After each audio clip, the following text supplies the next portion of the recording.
really mindful of everyone's time, so we want to get started right on time this morning.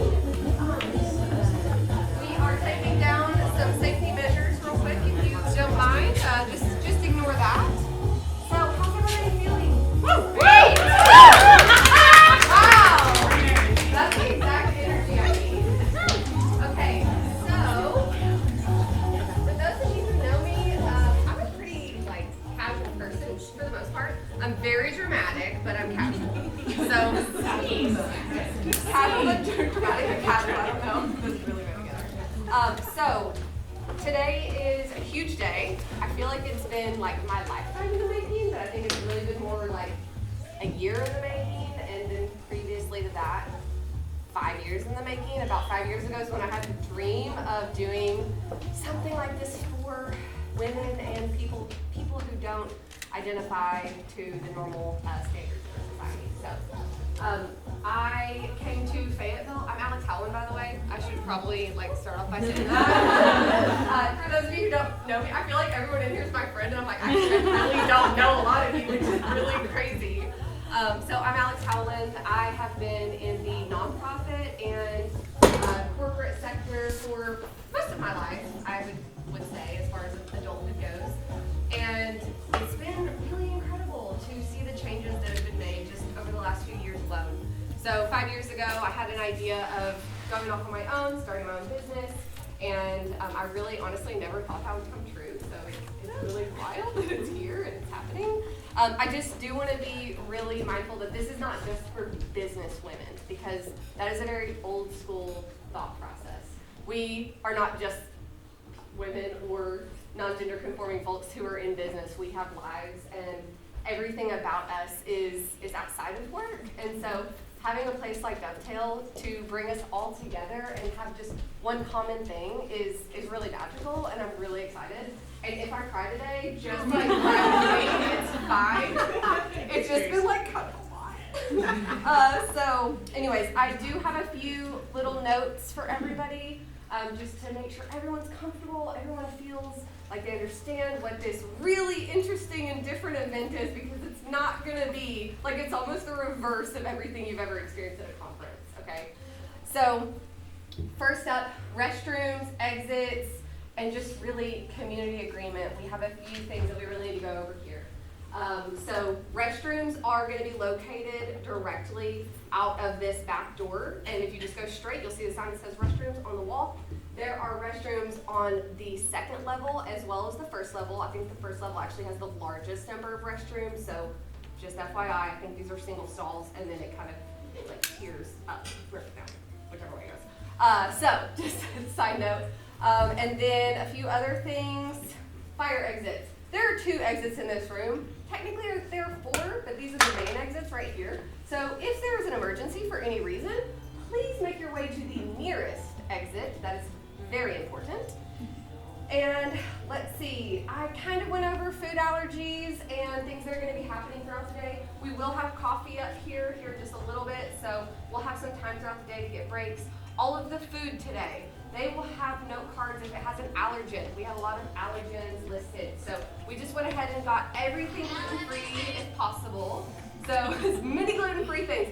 There's one side note to that. There's a grilled cheese. That's not gluten-free. I couldn't do a gluten-free grilled cheese.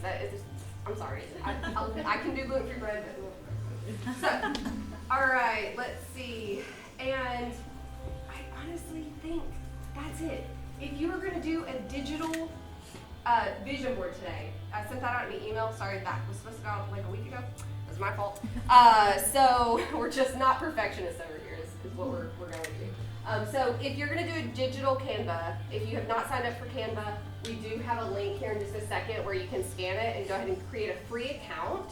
It's free. I wouldn't do the premium version because that's too much money if you spend on that. But yeah, you can do a digital vision board, or we have all the materials in the back to create. So next up, we want to thank some sponsors. These businesses and people have graciously helped us out this year.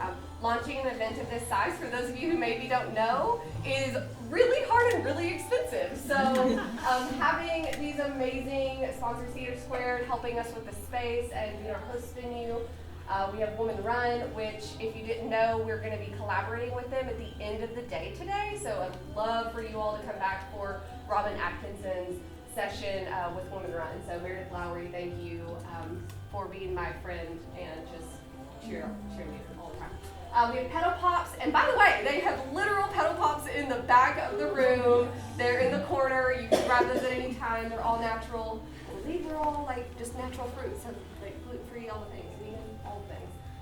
We have Curated Health. Thank you so much to Madison and her team for believing in us for this first event. Shay, who, by the way, I don't even know if y'all know Shay over here, right over here. All the visuals, all the content online, all of the beautiful things that you see. She took the craziness that was in my head and put it out onto digital wherever you will. So thank you. Jeanette, one of my dear friends, I don't believe I saw her yet, but I also didn't think that I saw Megan. Okay, there you are. Hi, Jeanette. Thanks for being here. Thank you so much for always standing beside me. Miseria, Simply Divine, we have a gorgeous charcuterie board coming later today that is beautiful. So they have graciously donated that. So that is it on sponsors. And there is your little code. Now, we have one thing to go over, which is the community agreement. My beautiful assistant, Sarah, I believe you're here somewhere. Do we have the community agreements? They should have been in the back room. Okay, we're gonna get the community agreements, and we're gonna pass this out to everybody. So, Simone, we did not go over this, but is there anything that you'd like to say right now about the community agreements before I go into a spiel? Oh my gosh. I know I'm putting you on the spot here, but In the back, I'm like, we did not discuss this, and this is what I mean by casual affair. I practiced yesterday at getting the spacing together, so Yeah. I guess I'm comfortable. I'm always comfortable. You're always comfortable. Always. And also, can everybody hear us? Yes. Yeah, okay, beautiful. That is one of the beautiful things about Petersburg. So, I've known Simone for on and on. Like parasocially? Yeah, I love that. We've had a parasocial relationship for the last 4 years. Yeah, mostly digital, I feel like, because it was during COVID. Yeah, so just to keep this kind of short and sweet, she has graciously offered her services to help make sure that this is the most inclusive event possible. It's really hard to make an event truly and completely inclusive, so we do have some sheets with some language, just some notes on respect, how to properly address folks if they have different pronouns, just different things that we maybe forget, or maybe just challenge. Yeah, just challenge ourselves. Yeah, just challenge ourselves. I love that. Yeah. Yes. I'm gonna let you take the floor for a moment. Thank you. I won't take too much time, and I'll be like lurking in the corner in the back, just observing and watching everything. So if I'm like this, it's because I'm deeply thinking. But please feel free to say hello and introduce yourself. I'm Simone Cottrell, Subsabite, Hola, Yahweh, hey y'all. I'm the founder of Retina Creative Consulting. Retina is a Khmer word meaning the technical side of creating plus imagination. Put it together, right? We love a mother language. We love a mother language moment. I've been in this business that I created almost a year. It'll be her first birthday next month. We love it. It's huge. It's huge. And so I want us to really think about today as truly experimental. It's experimental for Alex and Dovetail. It's experimental for y'all. It's experimental for me, being in front of all y'all. So when we think about experiment, your community guidelines are also an experiment. They're your guardrails for today. I write a lot and I'm very thorough. So there's many pages. Take your time really, and just like when you have some time off, take it home, absorb it. I've put my email on there. Because I work from an anti-oppressive approach, I'm always, or going to try to, very hard, think about the most vulnerable woman in the room. That's going to be our Black women. And from there, the intersectionalities come across. So there's going to be language in there that are specifically for white identifying and white assimilating folks. Those are questions for you when we think about these guidelines. The community guidelines are truly, I wish I brought my book up, are from Patrice Culler's 12 Steps Pathway. It's a really long title, and I put it in there, please buy it, towards an abolitionist framework, I think it's called. To changing yourself in the world and abolitionist. Yeah, say it loud and proud one more time. 12 steps to changing yourself and the world, an abolitionist handbook. There you go. There's 12 steps. I only pulled 5. I also put some quotes that I've learned along my way of doing theater of the oppressed for almost 10 years. Thank you. And we're going to have a moment right now because we're going to support small business. I know it's not about business. No, We're going to support here for. a brand new small business that's come out in the last couple of months, especially if you are loving reading. If you have your phones out, get your phones out. If you have an Instagram, go to your Instagram. And I want you to look up @MAS, hopefully I spell it right, LIBRETOS, Mas Libritos. Brand new, woman-owned, Latina-owned bookstore. It's popping up, I think, January 21st at Bites and Balls? Mm-hmm. Yep. So, if you want to purchase this book, purchase it through Mas Libritos. Could you spell that one more time? I will do my best. We can send it out in a follow-up email Thank with you. the community agreement attached as a digital document. So There we go. if that's okay. So, yeah, so if you have any questions, be like, hey, Simone, what's up with this? Please let me know, but if I can't answer immediately, it's because I'm typing, but I will note your questions. Thank you so much, and have so much fun. Thank you.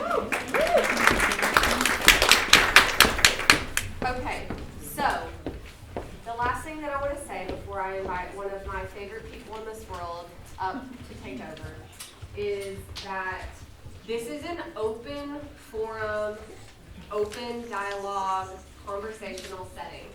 So we're challenging you, as Simone just said, to get out of your comfortable zone, if you're okay with doing so. Just get a little uncomfortable today. We're flipping the general idea of a conference where you have a 10-minute quick Q&A where you get to maybe rapid fire a few questions of the speakers. We're giving that space to you all because it's so often that people don't get the time or space or stage to speak, and I want all of you to have that opportunity. If you're one of the people like me that loves to just step up and speak and say all the things and ask all the questions, maybe you sit back and observe today a little bit. If you're one of the people who maybe observes, maybe you step up and you speak a little more. We want to hear your voice. So, and all of you have beautiful voices and beautiful thoughts in your brain. So, all right, that's it. Are there any questions? Because I do want to make sure that everyone has a good understanding of the flow of the day and all the good things. A shout out at Dovetail NWA, at Alex Victoria, you met. Okay. Yes, if you're not following, I feel like most of you are maybe following us on Instagram because we don't have any other form other than our website, which was kind of intentional, to be honest. We are going to create a Facebook page. I just personally don't love Facebook. We're going to do all the things on LinkedIn because guess what? 89% of you who responded to the survey chose LinkedIn as a way to communicate, which I don't know. It's wild. But you know what? This is a very community-based, and honestly, I'm super transparent about everything that I do for events as much as I possibly can be. So we're going to do whatever you all want rather than what I want, because this is not the Alex show. So with that, I am going to bring Mashaya. She is the owner of Mashaya Yoga, and if you have not been to her sweet, quaint little yoga studio, yoga studio. It's quaint. It's Yeah, real it's quaint. quaint. It's Yeah. so cute. Yeah. But you said 14 people the other day. Well, no, but that was babies inside of mothers. Oh. separate. I understand.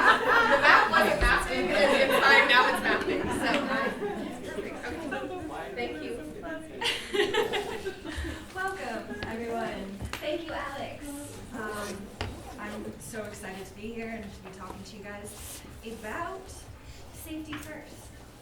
And when we're talking about safety, a lot of times our minds go to safety on the factory floor, like working in businesses that are trying to protect their employees from injury. But I'm going to be talking about it as a prerequisite for growth and fulfillment. Can y'all hear me? No. No? Okay, sorry. I will try and speak up. My studio is small, so I'm used to speaking a little bit lower. Is that better? Can you hear me? Yeah. Okay, cool. All right, and my name is Mishaya. I have put it up phonetically for you, just in case.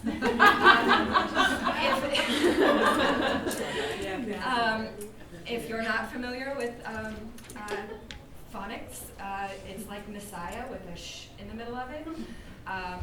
But it is a completely imaginary name. I have my mother to thank for it. She was a hippie, and that is the only thing that it means. It's not familial, it's not ethnic, it's nothing. But it is my name, and I love it. But if you want to approach me later and you don't know how to say my name, Mish, totally fine. I'm not picky.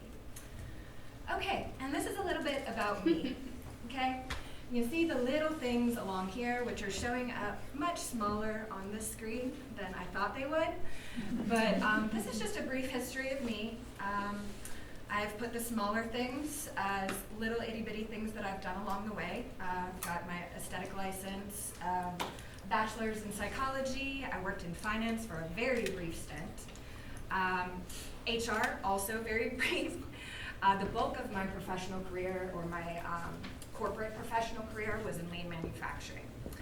And around 2018, I fucked off and went to Bali for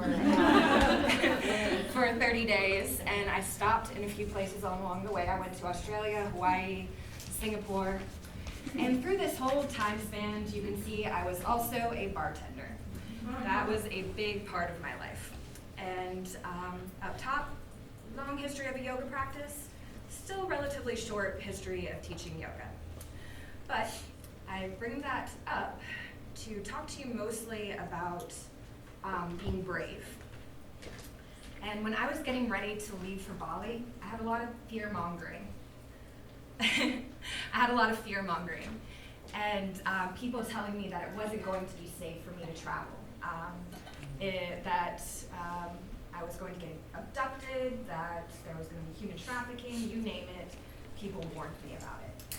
And I found this quote by Cheryl Strayed. I knew that if I allowed fear to overtake me, my journey was doomed.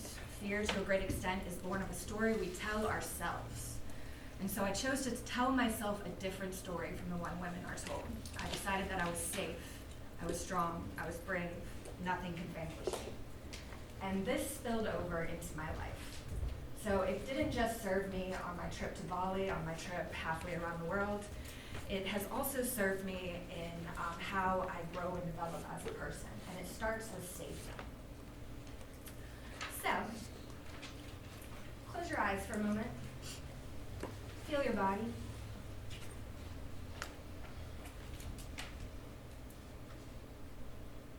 And just assessing your level of safety now.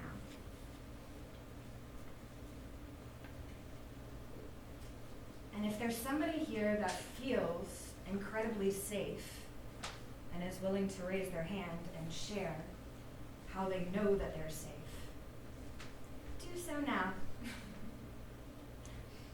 Fabian. I know I feel safe. I'm a soft voice. Because I created that safety inside myself. So I can feel the world around me, and I can feel the world inside of me. And I choose to be safe in this moment because I know the people around me are safe, and I trust that they're safe. So there's a lot of trust and vulnerability and safety, but I believe.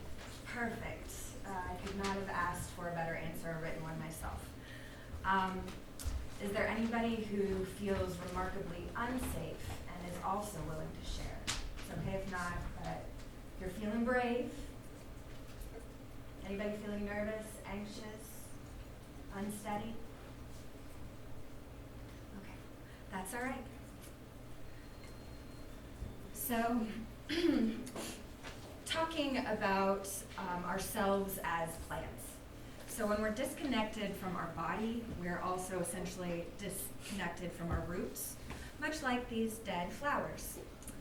And obviously, without the root, there is no stem, there are no leaves, there are no thorns, there are no petals or bees.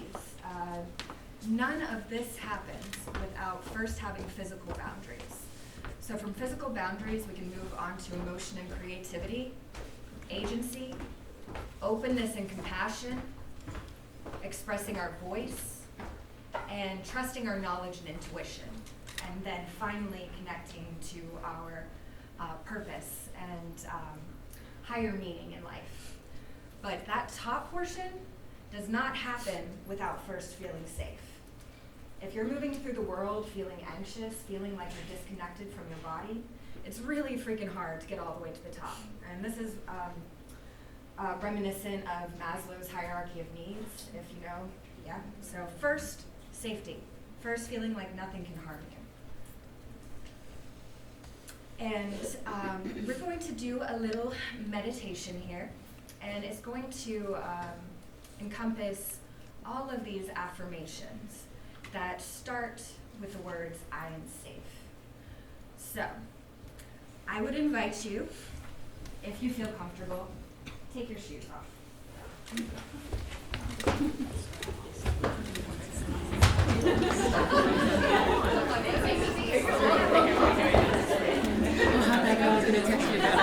If you do not feel comfortable, this is not a requirement, but our feet are kind of like roots. They're the physical aspect of our body that connect us to the earth. They're the physical aspect that keeps us steady as we walk through the world. So go ahead and close your eyes. Get your feet on the floor. And this is another thing, as women or as female identifying, we often will automatically cross our legs, really grounding half your body, and it's off kilter. So feet on the floor.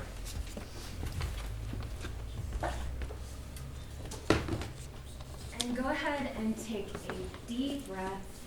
Inhale deeply, holding for a moment at the top. And be a little dramatic about your exhale.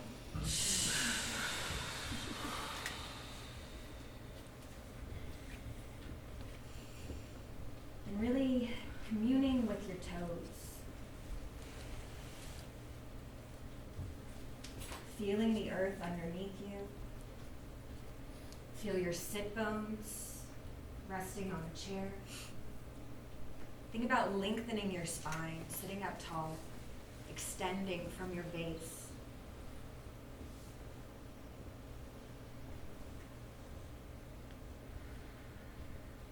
And start to connect with your sensory experience here. Noticing any shapes of light behind your eyes. Any smell in the air.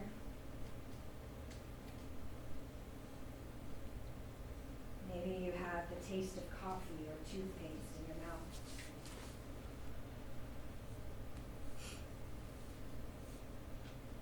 And listen, opening your ears to your surroundings.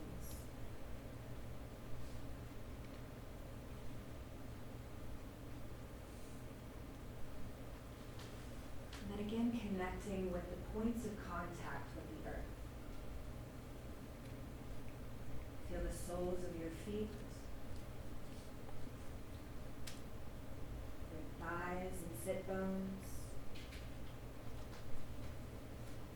Maybe the back of the chair if you're being supported by that as well. But really communing with these points of security and safety.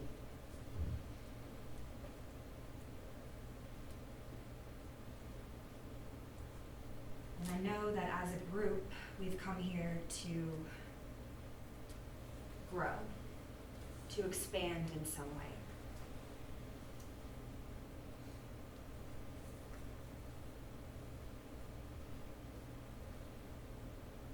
And that starts by feeling safe in the body, feeling secure. So imagining that you're getting into a warm pool of water. And as your feet drop into the warm water, say to yourself, I am safe in my body.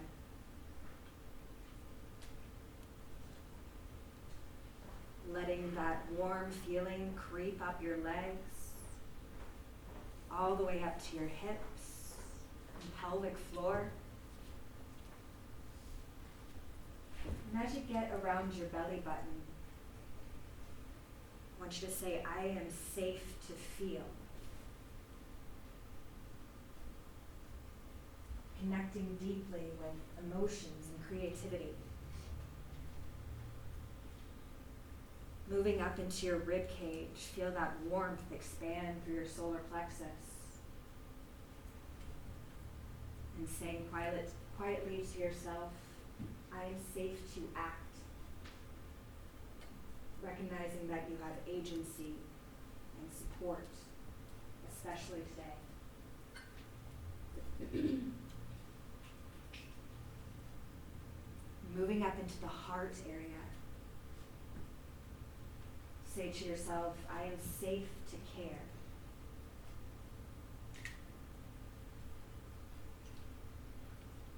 Keeping your heart open, tender, and compassionate today.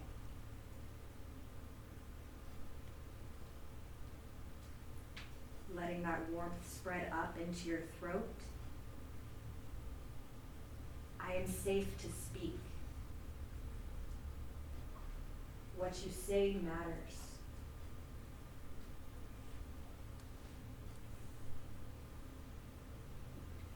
And moving up into the forehead, repeat to yourself, I am safe to know.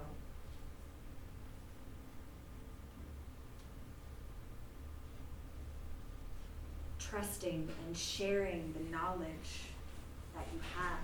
Nobody has the knowledge that you have. So trusting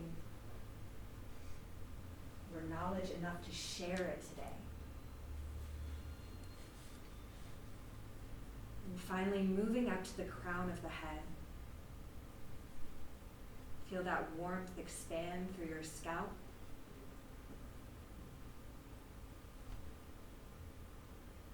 And repeating to yourself, I am safe to connect.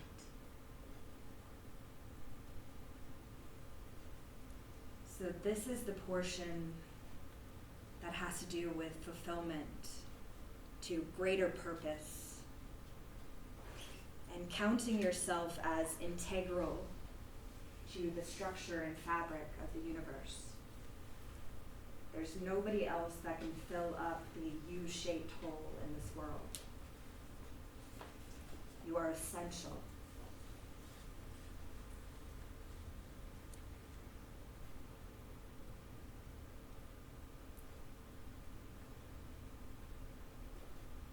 And maybe softening your eyes, coming back into the world.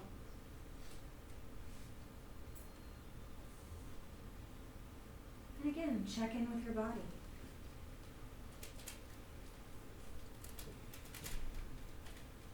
So throughout the day, when you're feeling anxious, when you're feeling like you can't express yourself emotionally, that you can't act, that you can't care or speak or know or connect, come back to the base.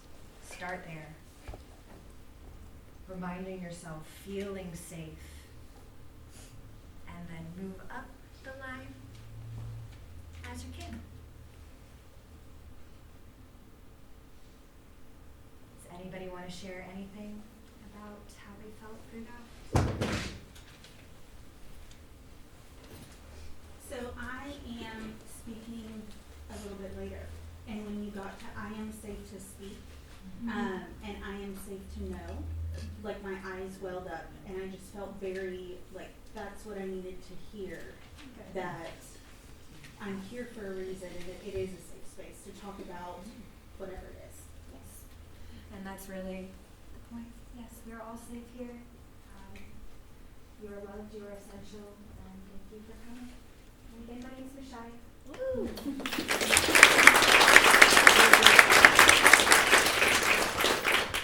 She has an awesome yoga nidra on Inside Timer. Or you can just go to her studio, because she does that too. Thank you for mentioning that. So, I just want to give a quick little reminder and kind of note that we will send out all of the slides. All of this is for you as an attendee for being here. So we will make sure. Oh, Mishaya, I might need that little clicker. Oh, what did I do? Oh, chair. I put it in the chair. Okay, we got it. So we will send out everything after today, and we have an amazing team in the back recording all of the sessions. I did have a few people message me last minute who were no longer able to be here today, which really wanted to cry about, honestly. But I decided not to, and it obviously just wasn't meant for them to be here today. So we have been asked to record everything, or we've been asked to record everything. So we will be recording everything and sending it out in probably a few weeks, because this is a very small team, and we'll do our best to get it to you in a timely manner. I do, really quickly before we start, my most excited thing. I forgot about that one. That's okay. Safety hats. Ooh. Safety hats. Ooh. If you declare for hydrating throughout the day, use my water. One of the easiest ways to convince yourself that you are safe is to water yourself appropriately, feed your body, and allow rest.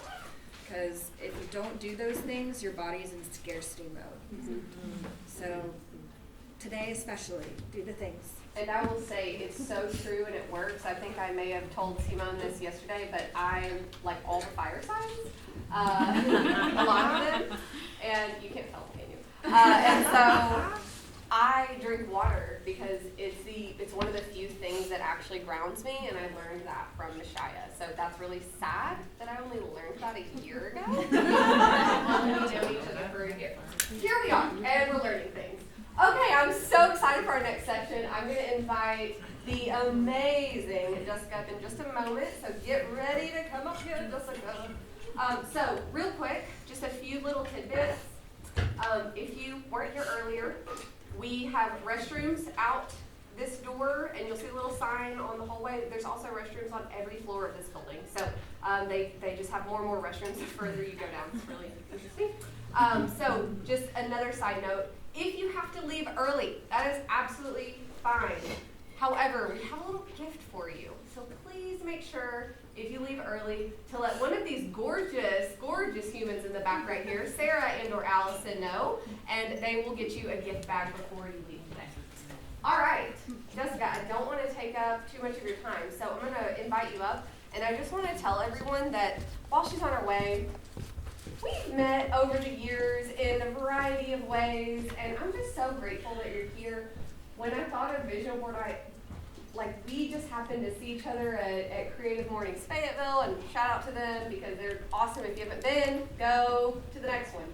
It's next Friday. Next Friday. Go next Friday. We'll get you guys a link in our follow-up email as well. But we connected, and I was like, you're the person. And I tried not to overthink this event. I was like, I overthink every event that I do all year long. So let me not overthink this one. And I immediately knew. So thank you for doing this, and for being here and sharing your expertise. Cool. Oh, I have to change it over because, Oh, yeah. you know, little situations here. So You're good? all right, but you get started and I'll get you set up. So I am Jessica Whalen, and I own my own business, Jessica Whalen Films. I'm a filmmaker and a storytelling strategist, and I've been telling people stories. I just finished my 10th year, which makes me feel so old. So I'm 10 years in. These are some quotes you can just think about as we kind of set the tone. I'm an Enneagram 4-wing 5, if anyone cares about that. My big 3 is I'm a Cancer Sun, Leo Rising, Gemini Moon, so I'm only feelings and a little bit of chaos. Luckily, my husband is also the same big 3 as me, so we just sit in it and work through it, and it's okay. So I am married, and my husband and I live in Rogers, and we live with our 2 dogs, Ron and Leslie, who, yes, are named after Parks and Rec. That's about me, because we're on like our 5th time comfort watching that show. So yeah, I consider myself an empathetic listener. I consider myself a mirror, really. It's not really about how I'm telling your story, it's about what I'm showing the world that you've already shown me. And yeah, I love adventure, music, TV, all that stuff. Sharing new musicians and TV recommendations is my love language. So, if you have anything, you can DM me at Jessica Whalen. Okay, so let's get into it because I really want to get to the actual working. It's also really important. I am deeply honest, but I promise to not be brutally so. Okay, so a lot of you don't know me, but I would not be me if we did not stop for a second. Whenever we are claiming what we want and what we hope for and what we want to work for, especially if you are a woman, are gender non-conforming, non-binary spaces, things like that, we get a little bit triggered. We get told to stay small, and that is ingrained in our brain. And so as we're thinking through what we want and what we want to pursue and what we want to claim as ours, you might start to feel the feelings of, I am not enough, or who do I think I am to even say this is what I want to chase? Or maybe, especially if you've lived in the South for any time, you have a big humility filter. You're like, is this selfish? Is this wrong? Is this too much? Like, am I even allowed to think this big or think this highly of myself? And, or maybe we have external voices as we were growing up, or maybe in our current life, that are actively telling us to stay small, actively telling us to not pursue or claim our desires. So, as those come up, this is a space that's allowed. That's a space where you can really struggle. I know it sounds silly because it's like, vision boarding, how cute, but like, this is probably going to come up. It comes up a lot for me every year when I think about these things, and I know it comes up with a lot of my clients as we work through owning your story. This, I don't think I'm enough. So, you're allowed to sit with that feeling. You don't have to fight it. You don't have to push it aside. You can thank those feelings for trying their best to keep you safe. You can take some deep breaths. If you hum a little, your nervous system can calm down. You can do those kind of things. Or I just have a few things I like to tell myself. Wanting more for my future is not a betrayal of my present or my past. I am worthy no matter what. I am allowed to hope because I'm here. I am allowed to desire because I have a heart that beats with it. Even when I feel undeserving, there is still magic in me. So, this is supposed to be a generative, life-affirming process. There's no shoulds, guilt, or shame in this, okay? So, why do we vision board? I'll simply put, like, it's kind of the same effect. I don't know the fancy words because I don't know them. But it's that same idea as like whenever you're looking for a new car, right? And you start researching it, and then you start seeing that car everywhere. There's something in our brain that unlocks whenever we have a visual or we've just started the thinking process, that our minds will be a little bit altered to find more opportunities of like, ooh, that kind of looks like this, or that kind of feels like this. So I'm going to pursue it, I'm going to find it, I'm going to see those opportunities. So this is just a way to have something that you can put, if you have a physical one, you can put it in a special room that you're in all the time, or like, I'm the girl that has it on her phone, like every time I unlock my phone I see my vision board, those kinds of things. So it just allows our mind, our subconscious mind, to search for opportunities that will guide us towards what we're designing. Okay, now, before we start actually creating, there are a few different ways we can vision board, and so we're gonna just kind of run through them. So as far as like the content, more than the execution. So there's the like really straightforward visualization, right? Where you're kind of putting yourself in your ideal life. And I love to go so far into detail. It's like, what does it smell like? What am I wearing? What music is playing? Who's with me in this ideal life? Who's sitting at these tables? How am I spending my time? What does my morning look like? How do I end my day? Those kind of things. And really like conjuring it up like a movie scene. Like, if I'm gonna cast this as me, I'm gonna make this story the ultimate whatever. What does it smell like? What am I eating? What am I drinking? What job do I have? What problems am I solving in the world? Who are my partners? All those kind of things.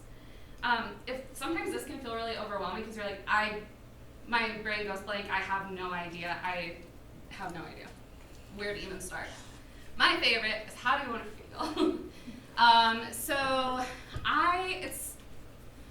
A money goal is a great example for this. Let's say part of your brain's like, I want to make $1 million. Like, well, why do you want to make $1 million? There's a few different feelings that are under that. I want to have enough money to feel generous. I want to have enough financial freedom to be adventurous. I want to feel safe. I want to feel luxurious. I want to feel these things.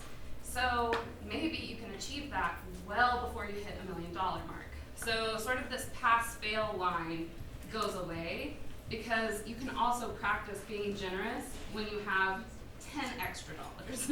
You can also practice being luxurious by test driving a car or staying in a super nice Airbnb. Like, you can have those feelings now to keep you consistent and to keep you motivated in your pursuit of maybe what your bigger vision is with that.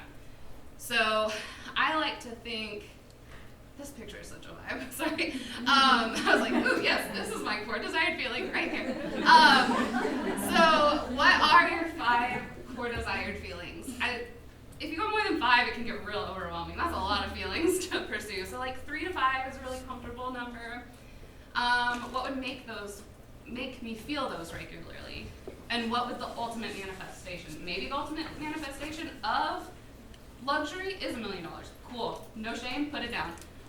But kind of going in those steps. And that kind of helps this like process feel a little more fun, feel a little more connected to you as a human, and not so much about like checking goals off like a bingo card.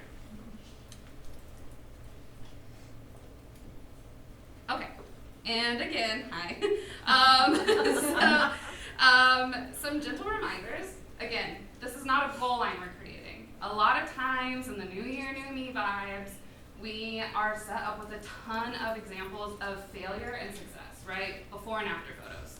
I hit this goal with my business, or I did these things with my life, or like, look, I just spent the whole beginning of the year in this wildly like lavish vacation home, and you were in your living room in your sweats. So there's a lot of kind of, if you set this vision and your life changes, or your goals change, or your desires change, this is fluid, just like life. So this isn't a strict pass-fail. We haven't built another metric for whether you are worthy, another metric for whether you are successful, anything like that. Because life's changed, and our desires change, and sometimes we just get forced into seasons where our only goal, which is a very worthy goal, is to maintain. And that's beautiful and valid. So I just wanted to sit in those gentle reminders. This is just a guiding gut check for you to filter decisions through. So how can we put it all together? Because this is the fun part.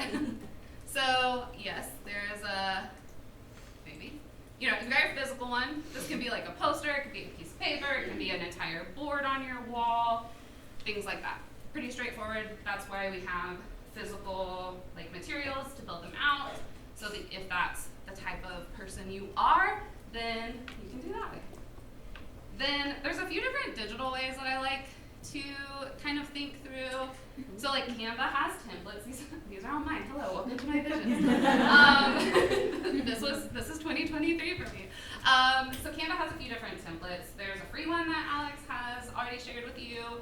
You could just do like a bunch, this is like chasing my career goals, and what are some things that I need to support my career goals, right? Like I've got all my filmmaker stuff, but I also need like time to collaborate with friends, and time to recharge and give life, and time to just sit by the water and read a book. That's really important to me. Or, this is like day off vibes. What do I need to recharge? And then I also put some colors. So like what could I have those colors in my life to kind of center me and ground me in those same emotions, to kind of remind me about my vision board. So yeah, that's like just templates off of Canva. This is my digital collage, which is like everything.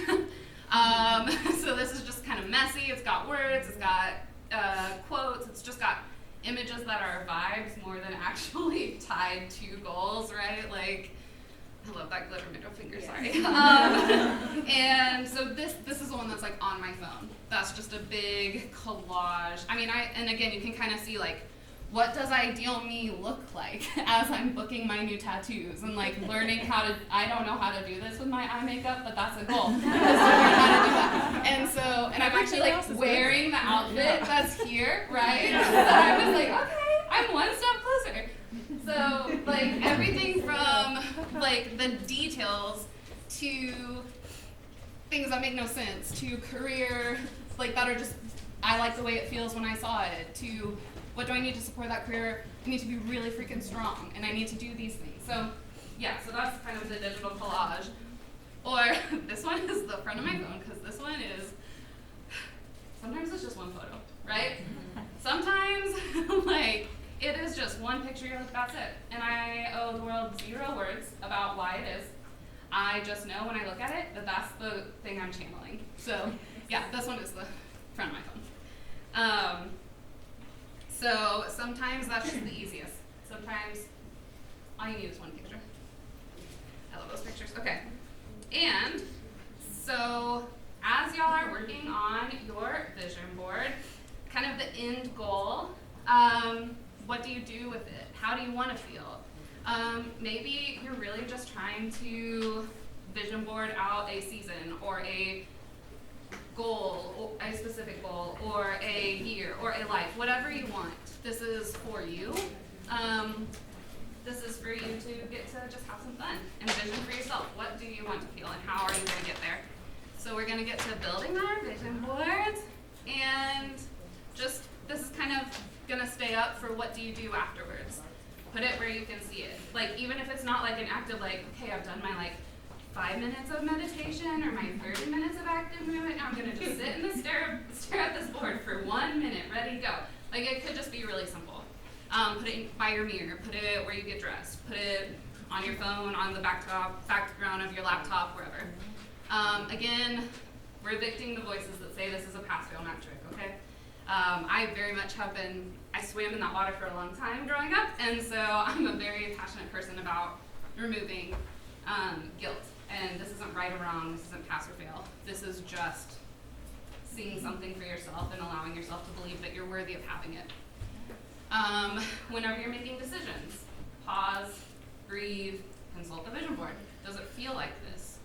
Like, does this align with what I hope for myself, even if the outside world is telling me this is an opportunity I shouldn't pass up, or this is the way I should go? Let's check in with ourselves, and vision boards can be really helpful with that. And then show it to your sacred few or the world if you're that kind of person and you really love to announce all of your goals to the internet. Good on you. I'm terrified of doing that. So I share it to my sacred few, my small circle of people that I trust the most and who will nudge me when I need to be nudged and support me when I need to be just simply supported, and will be that safe space for me. So yeah, I think now we just get to work. So yeah, I'm around if you need So that's incredible, and I would like to invite up, just so you know what they look like, Catherine Gates and Becky Urban. I want to make sure I say Urban. Also, could you all stand up, wave? These two incredible women are going to be helping create dialogue with you. If you have questions on the vision board, Catherine herself is she actually introduced me to mind mapping, which I have now used to help a few people create websites, some other projects that they're working on, event needs, which is just a really cool tool. So thank you so much for sharing that with me. I try really hard to give people credit wherever it's due, so thank you. So mind mapping, really quick, if you have trouble or struggle getting your vision board started, one of the things that you can do is come up with a word. I love the word of the year. That's like, we're like the business meets the woo. That's like my vibe. So that's me. So if you can't think of anything to put on a vision board, we have all the collage material with extra materials under the table. We just want it to look like really cute. So, feel free to mess it all up. So, word of the year. Last year, my word of the year was growth. and I grew way too fast. So I decided this year I'm going to be more rooted and really dig down and grow my roots before I grow any further up. But my word this year is actually magnetic. And so everything on my vision board, which Jessica did such a beautiful job, I was like, I'm not going to even mess with her presentation. So I didn't put my vision board up there, but everything on my vision board is about magnetizing and being very magnetic and vibrant. So these disco balls, which if you saw when the lights were off, they're like emanating this little beautiful glow across the walls. We were just hoping it wasn't hitting anybody in the eye. But anyways, all that to say, yes, take a word, and then you can map from there what you want your vision board to look like, if that helps. So all three of these ladies are going to be around if you have questions. But here's the thing. If you're going to do digital, we have a Canva link for you. I have a QR code I'm going to put back up on the screen. You are welcome to sit in here. You're welcome to go and find a space within Theater Square. This is such a gorgeous, inspirational building anyway. You can pop up at the back and create a physical board if that's what you want to do today. So yeah, just go to it and feel free to create. And just know it's going to be a little tight of space because there's a lot more of you than we originally planned for. So. Alex, if you're finding a space that's not in this room, what time do you want us back? Oh, that is great. Thank you, Allison, for keeping us on track. We will likely not finish vision boards today, and that's okay. You can take them home and finish them if you choose to do a physical one. We need to be back in here, if at all possible, by 11. Okay? All right. Thank you. Thank you, guys. And if you want the Canva template, stay here for just a second.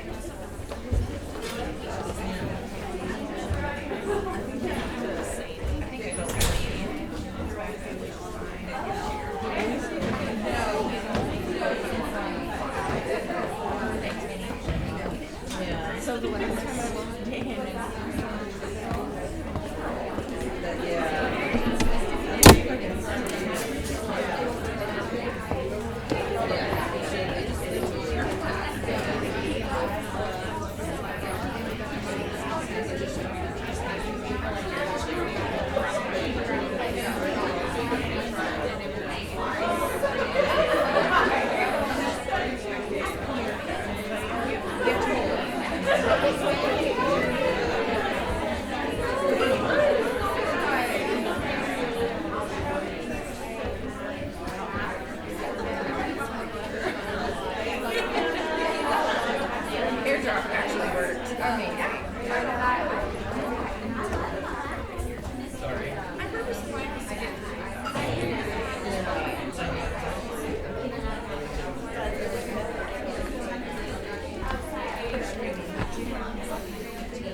Yeah, we're doing vision board. So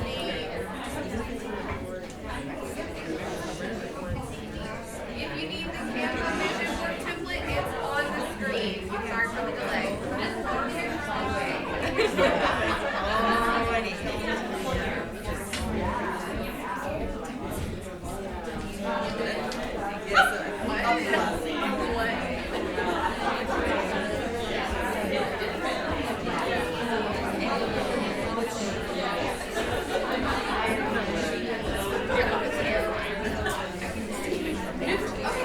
Maybe it's sent me yours. I can get yours. I know I'm going to agree. So.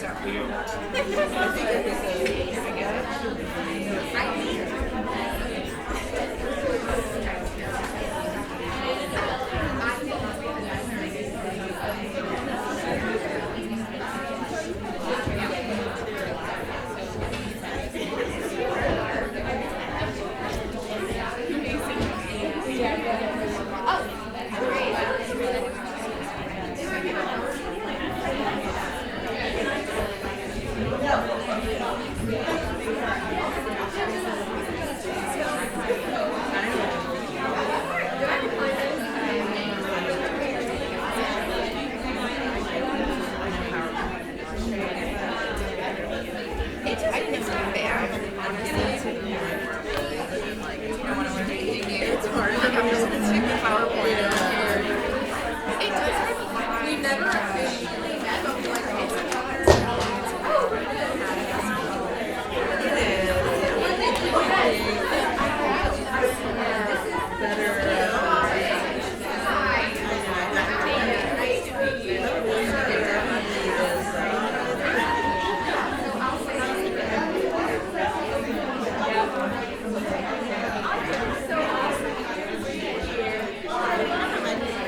something that like really stood out to them as you were going through that process? Something that like occurred to you that you hadn't thought about before? Something that you saw? Something that you're excited about? Something you want to figure out? Anybody? Anybody have anything to share from that exercise? Yes. So one of the things for my vision board is I wanted to be a little more disciplined. I don't have daily habits, very random. So I was looking up kind of definitions of discipline, and the one I like is self-discipline is when your conscious tells you to do something and you don't talk back. So one of the things I want to kind of learn to do is stop talking back to myself. I know I need to do something. My conscious says this is what we should be doing right now. Instead of talking back, I need to have the discipline to just do it. That's awesome. That's awesome. And you know what? Make it fun. Right? You can make it fun. When you think about that, it's kind of like, okay, I got my buddy here. We're talking to each other. I'm not going to talk back. Make it fun, right? Great. Thanks for sharing that. Anybody else? Yes. Probably a lot of y'all might feel like this, but I've felt like in the last couple of years, just this sense of survival, and I don't have the bandwidth to be intentional or mindful or thoughtful. It's just like, oh God, get me through the next day. But I have felt a little bit of like this, maybe I can look to 2023 to be a little bit more of an intentional year and feeling a little bit safer in our day to day and a little bit back to normal, and like have gotten to a steadier place where I can possibly be more intentional and mindful, and I hadn't given it a lot of thought till this morning. That's awesome. So like, this is a starting point. Fantastic. For trying to be more intentional. That's fantastic. I love that. That's great. Thanks for sharing that. Yes, and you had something? Same thing. I'm a single mom. Even before COVID, I was in survival mode for so long. You know, just trying to like support my family and support myself. I haven't thought about goals in years. You know, and like to force yourself to sit there and look at it, it's intense because it's like it feels selfish, like she was saying earlier, but it's definitely I think worth it. I feel a little bit like I can breathe and maybe think about it now. That's wonderful. Anybody else ready to shift from survival mode to action mode? Right? Yeah, totally. I just want to share a couple things really quick. I was going to go into mind mapping a little bit more deeply, but since we're running out of time, and I'm so glad we spent the time we did on the vision boards. I'm just going to give you a really quick high-level view, and then we're going to do a recording that goes deeper into it so you have more information. But mind mapping is just another way, like the vision board, to get yourself out of that. How many of you, like, you know, you have a project, you have something you need to do, you make that list, you create that outline, you go right to the bullet points, right? Linear thinking. And I don't know about you, but that shuts me down. I do a lot of writing, and if I go right to the outline, I'm going to get stuck. And so the point of vision boarding and mind mapping is another tool, is to get you into using all of your brain. And so mind mapping starts very similar to what Alex shared with you know, just pick a word to start with and go from there. You have like a bubble in the middle, that might be your word, your topic, your problem, your goal. And then from there, you just let yourself branch out to different ideas that go off of that goal. And I know this isn't very big, it's not very bright, but you know, hopefully you can see it. I can pass this around. I just created a little example of my 2023. It's not, I really put it together quickly, but the idea is you can use color, you can use pictures, you can doodle, you don't have to be an artist, right? And just to give yourself that space to think creatively, to not lock yourself into anybody else but me have the I gotta get it right thing. Yeah, we gotta let go of that, people. There is no right. And that's why we get stuck. So we really want to use tools like mind mapping, so simple. Just bubbles and tie them together, and under the bubbles that branch off, you just jot down your thoughts. I actually have a notebook it's just a grid notebook that I can just draw it in. And so when I have something that I was doing a presentation skills workshop, and I didn't do a lot of doodling, but it just gave me the space to write out my thoughts. You know, okay, this is presentation skills. What do I care about in presentation skills? I want people to get the mindset. I want people to understand the technical skills, and then drawing off of that. And again, it just gets you out of your left brain to allow you to use your whole brain. And then you'll notice that things come to you, just like in the vision boarding, that you would not have thought of if you just went for the outline or the bullet points or the lists. So I hope you'll take that away and really use these tools, continue to use these tools to help you be intentional about creating and thriving in a great 2023. Thank you. Yeah. May I just share your Absolutely.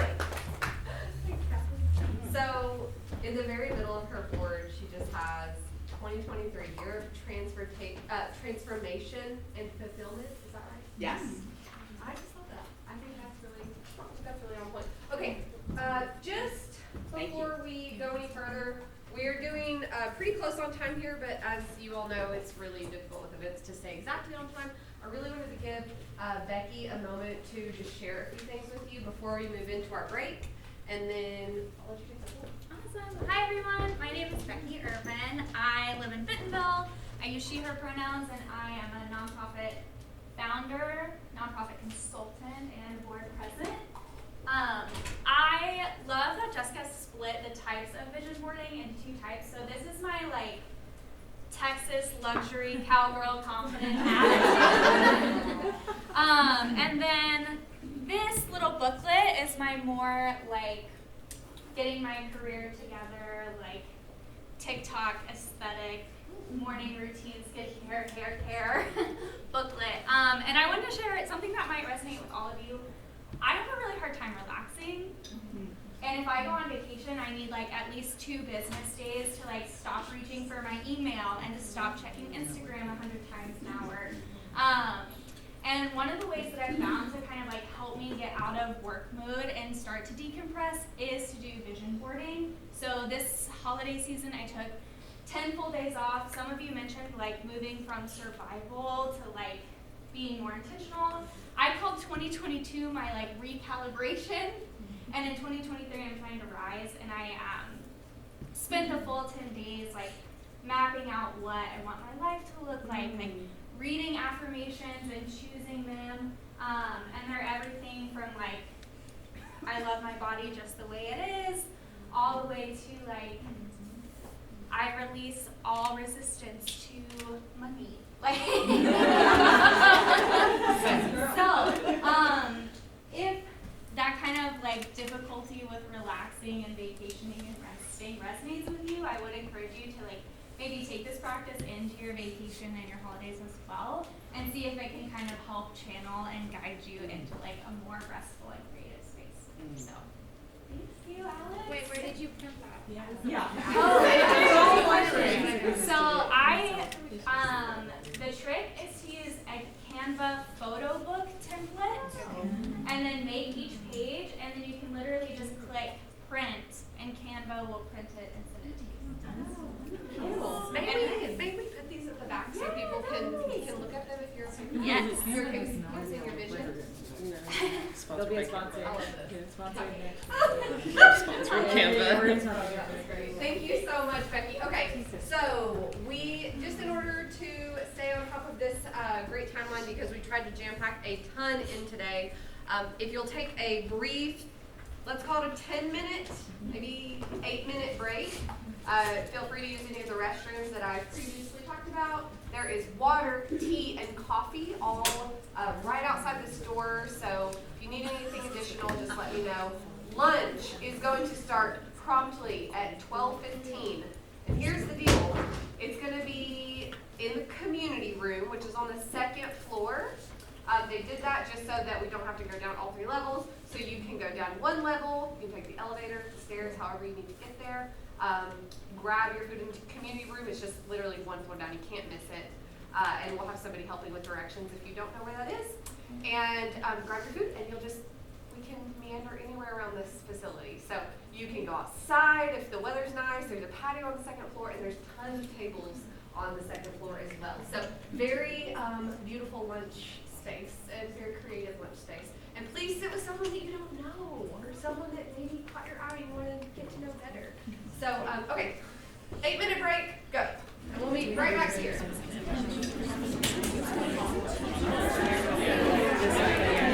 You're the first one that's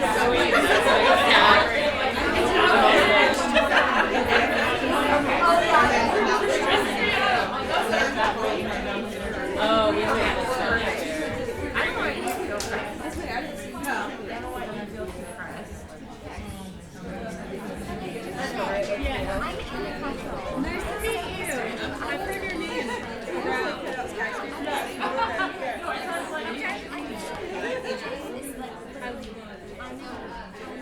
I like saw their thing. I was like, I'm just like, oh, it'll be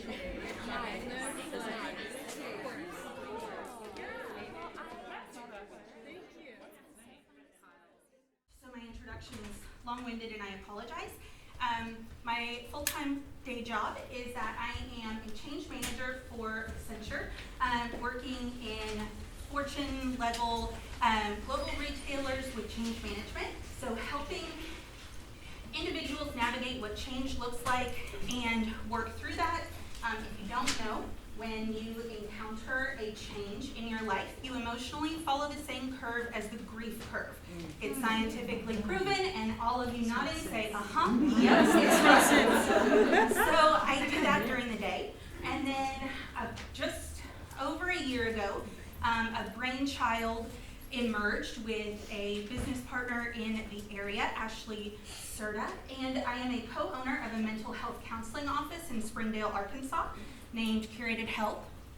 And we are on the west side and really focus on providing inclusive, quality, and open care to everyone in need.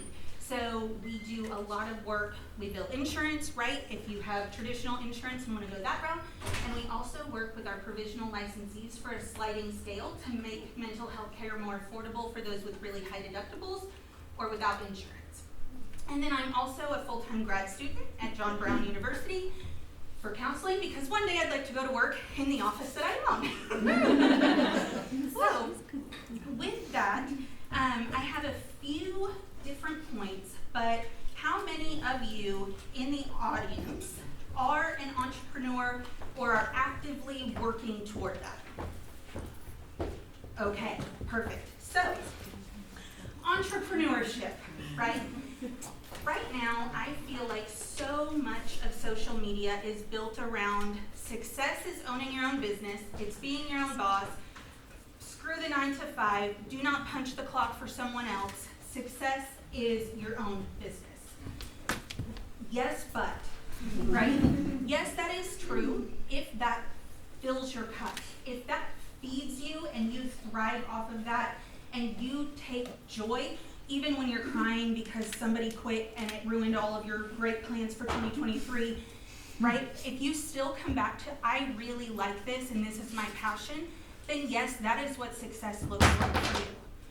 But if you're upset and anxious and stressed more often than not, and it brings no joy to your life, that is not success. That is doing what someone else told you was their version of success. So I want to take some time because I feel like the last few years, as a business owner, as a human, as a woman, as an anything, right? They've been really, really hard. So if you are in a position where you are owning your own business and you realize that is not your version of success, quitting is not failure. You do not have to continue doing that if it is not filling your cup.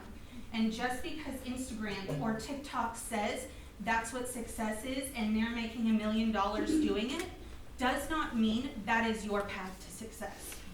Success is what leads you to your authentic happiness. So whether it is owning your own business, right, which is amazing sometimes, or whether it's working for other people, which is really easy sometimes, right? You get to determine what's right for you and what fills your heart and what you go home at the end of the day and you feel good about what you're doing. So I want to validate if it's hard and you don't like it and you feel like somebody's going to tell you to just push through because anybody can do it. If I can do it, you can do it. No. Just because you can do it doesn't mean you have to do it. And you don't owe it to the internet to do something you don't love, right? Like, who cares? So with that, anxiety, stress, and excitement, right? If I asked everyone, have you felt those three, I'm gonna assume everyone's hand goes up, right? So stress is your body's natural reaction to, oh my God, the building is on fire. We need to do something, right? Anxiety is, but if these 7 things happened and a thunderstorm came, the building could catch on fire, we need a plan, right? And excitement is like, where are your marshmallows? There's a fire, right? Anxiety and excitement have the exact same neurobiological pathway in your brain. Anxiety and excitement, same thing. The only difference is the context that you assign it.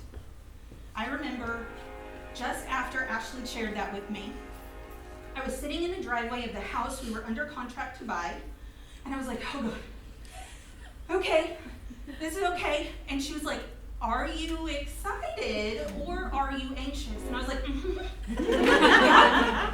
And I had to literally sit there in my car in the driveway and say, I am excited. This is excitement. This is not anxiety. But because I'm so used to assigning it the anxiety perspective, to be prepared, to be ready, the what if, that is my default. Oh my God, I'm so anxious, right? But if you can shift that, you can start deciding, am I anxious because this is not right for me? Or am I excited and it's scary, but this works for me? So knowing that, looking at your day, do you feel stress? Everyone does. It's natural. It ebbs and flows. That is your body telling you to take action or be prepared. Listen to that. But if you find yourself anxious, overwhelmed, feeling very disconnected from yourself, that's not the authentic path for you. So start looking at, what is it that makes me really anxious? Is it the bookkeeping at my business? Is that the piece I hate? Is that what makes me cry? Hire a bookkeeper. Hire somebody who loves numbers and spreadsheets and they geek out on it, because there are those people and they will love to work for you. With you, partner with you. I don't care how you do it, but find someone to do that piece. If that's the only thing holding you back, go there, right? And continue to own your business. If absolutely all of it, except for the idea of sometimes kind of owning up to the fact that you own a business and hoping no one asks you, like, oh, how many people work for you? None. No, I mean, I do kind of sometimes, but I don't really pay myself. And I don't want to do it, but now I feel like I have to because I posted it on Facebook or LinkedIn. Right, I put it on LinkedIn that I'm a business owner and now I'm getting hit up for all of these things. It's okay to quit. It is okay to listen to yourself and move into something different. That is not failure. The only way you fail is if you go through your life looking to make other people happy or proud or accept your choices, your success, your journey. It's not theirs, it's yours. And so, lastly, kind of bringing that into, you have psychological safety, right? We talked just a little bit earlier about safety in your body, right? I'm grounded, I'm safe, I have a message to share. I have the thoughts that people need to hear, right?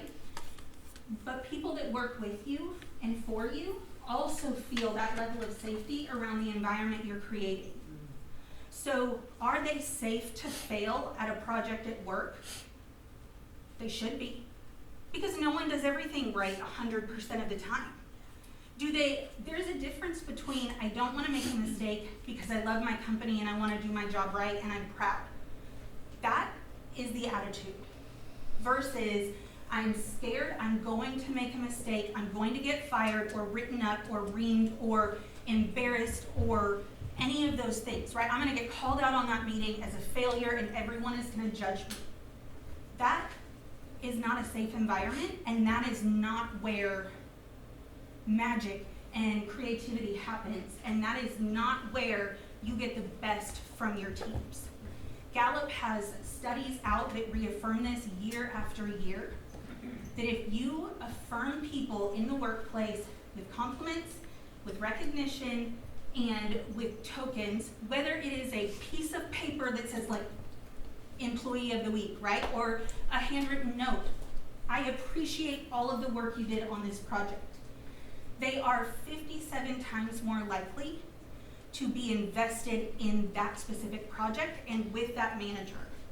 So your impact goes beyond you, whether it's your business or someone else's business, whether it's a team that you are in charge of or a team that you're a part of. Work to find your version of authentic success and then pair that with creating psychological safety for those around you so that you're able to have a dynamo team that can really do magical things and have it feel really good. Thank you.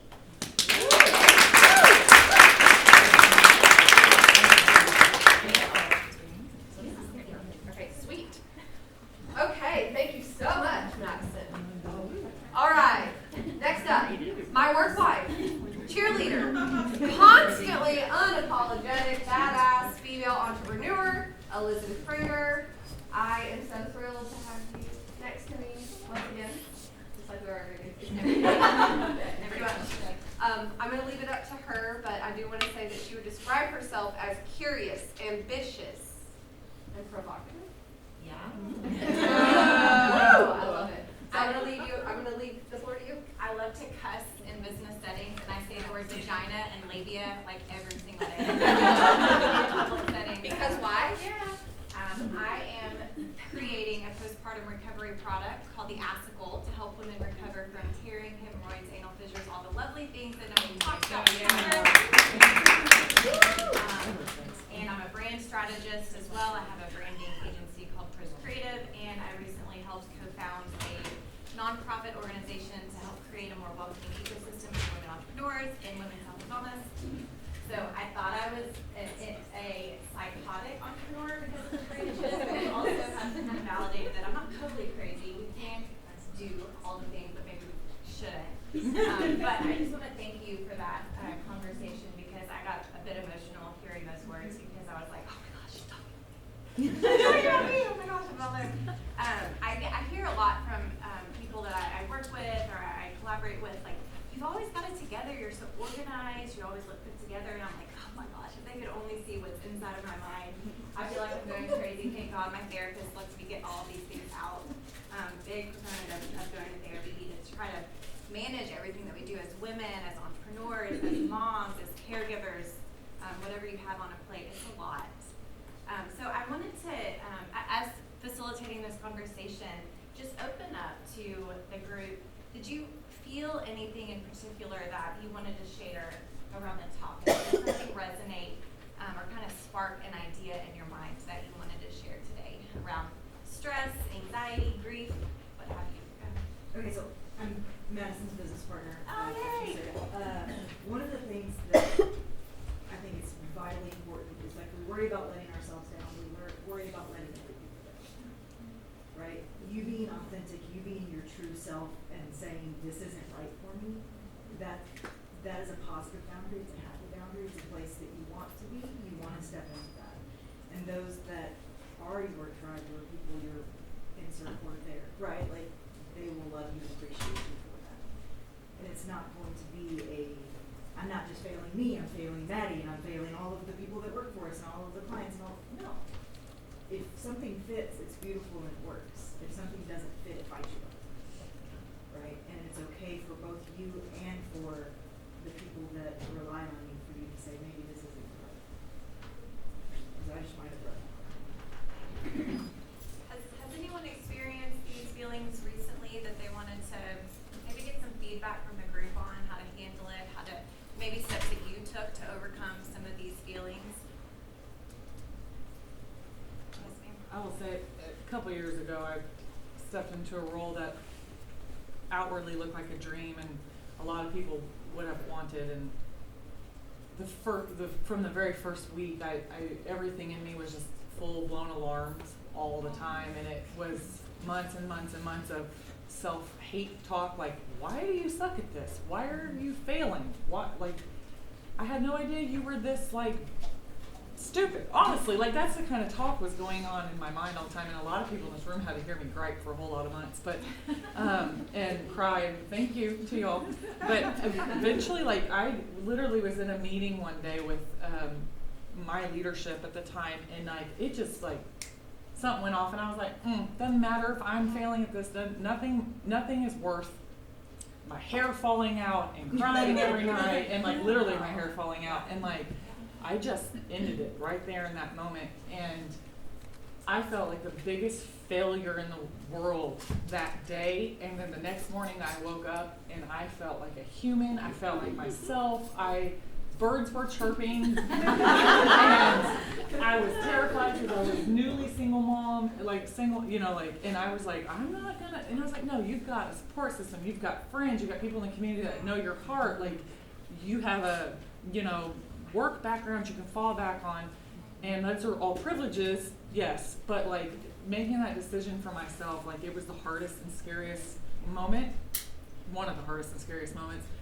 but like I have never looked back, and like I just, if you are waking up every day like sick and hating everything about your life, like you, like that is, I had no self-awareness either at the time. I've worked a lot over the last 4 years to gain self-awareness, but like that is your body telling you to get out. And it's scary, but you can do it. And I'll drink coffee with you every morning until you do it and champion you. It's crazy how our body manifests. Our body, she will tell us what's going on and things when it's time to make a change. Has anyone else kind of had that same experience of finding? Let's start with you. I would like to add to what Bree said, that sometimes, I know with my accent might be a little hard, I'm going to take this note.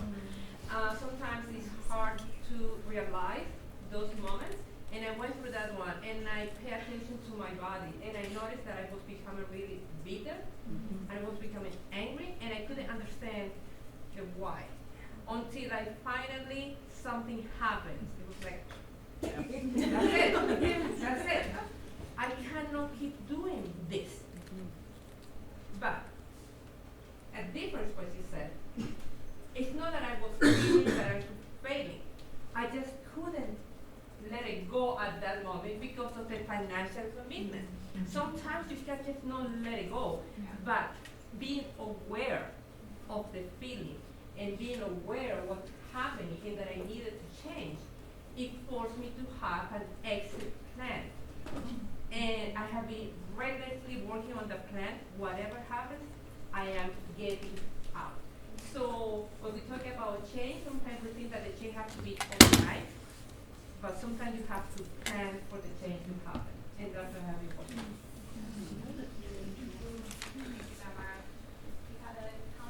Yeah, I'm really invested in this conversation. I am in it. So I feel like my feet are above my head.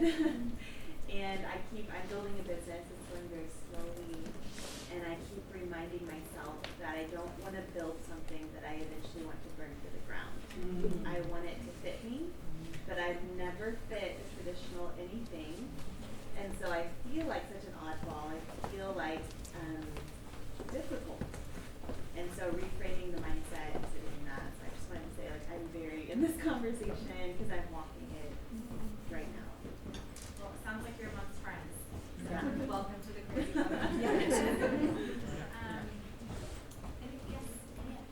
Well, I advise from, I guess, you too. So obviously, if you're starting something, regardless of if you're starting a business, if you're mothering, if you're redoing houses, not that I'm doing any of those things, but you're obviously going to have hard times, right? And so how do you kind of step back and judge, is this like essentially wrong, or is this a hard time? And do you have any like tips or tricks to sort of like help them navigate those feelings? Because I think that they're close, right? I would love your insights, and then I'll also see if anyone in the audience has a comment. Yeah, so I would love to answer, and then I saw Ashley like raise her hand. I So would love please, that. I would love to have both because we're very, very, very different. I found out today in this meeting, I love a to-do list, and it causes her severe stress when I hand her a to-do list. So oops, right? I was like, why didn't you tell me? She was like, you need the list. Is the feeling, and I've done this with a house renovation as well. The first 2 years were, I hate renovating, I hate construction. And the third and the fourth year, where I hate this fucking house.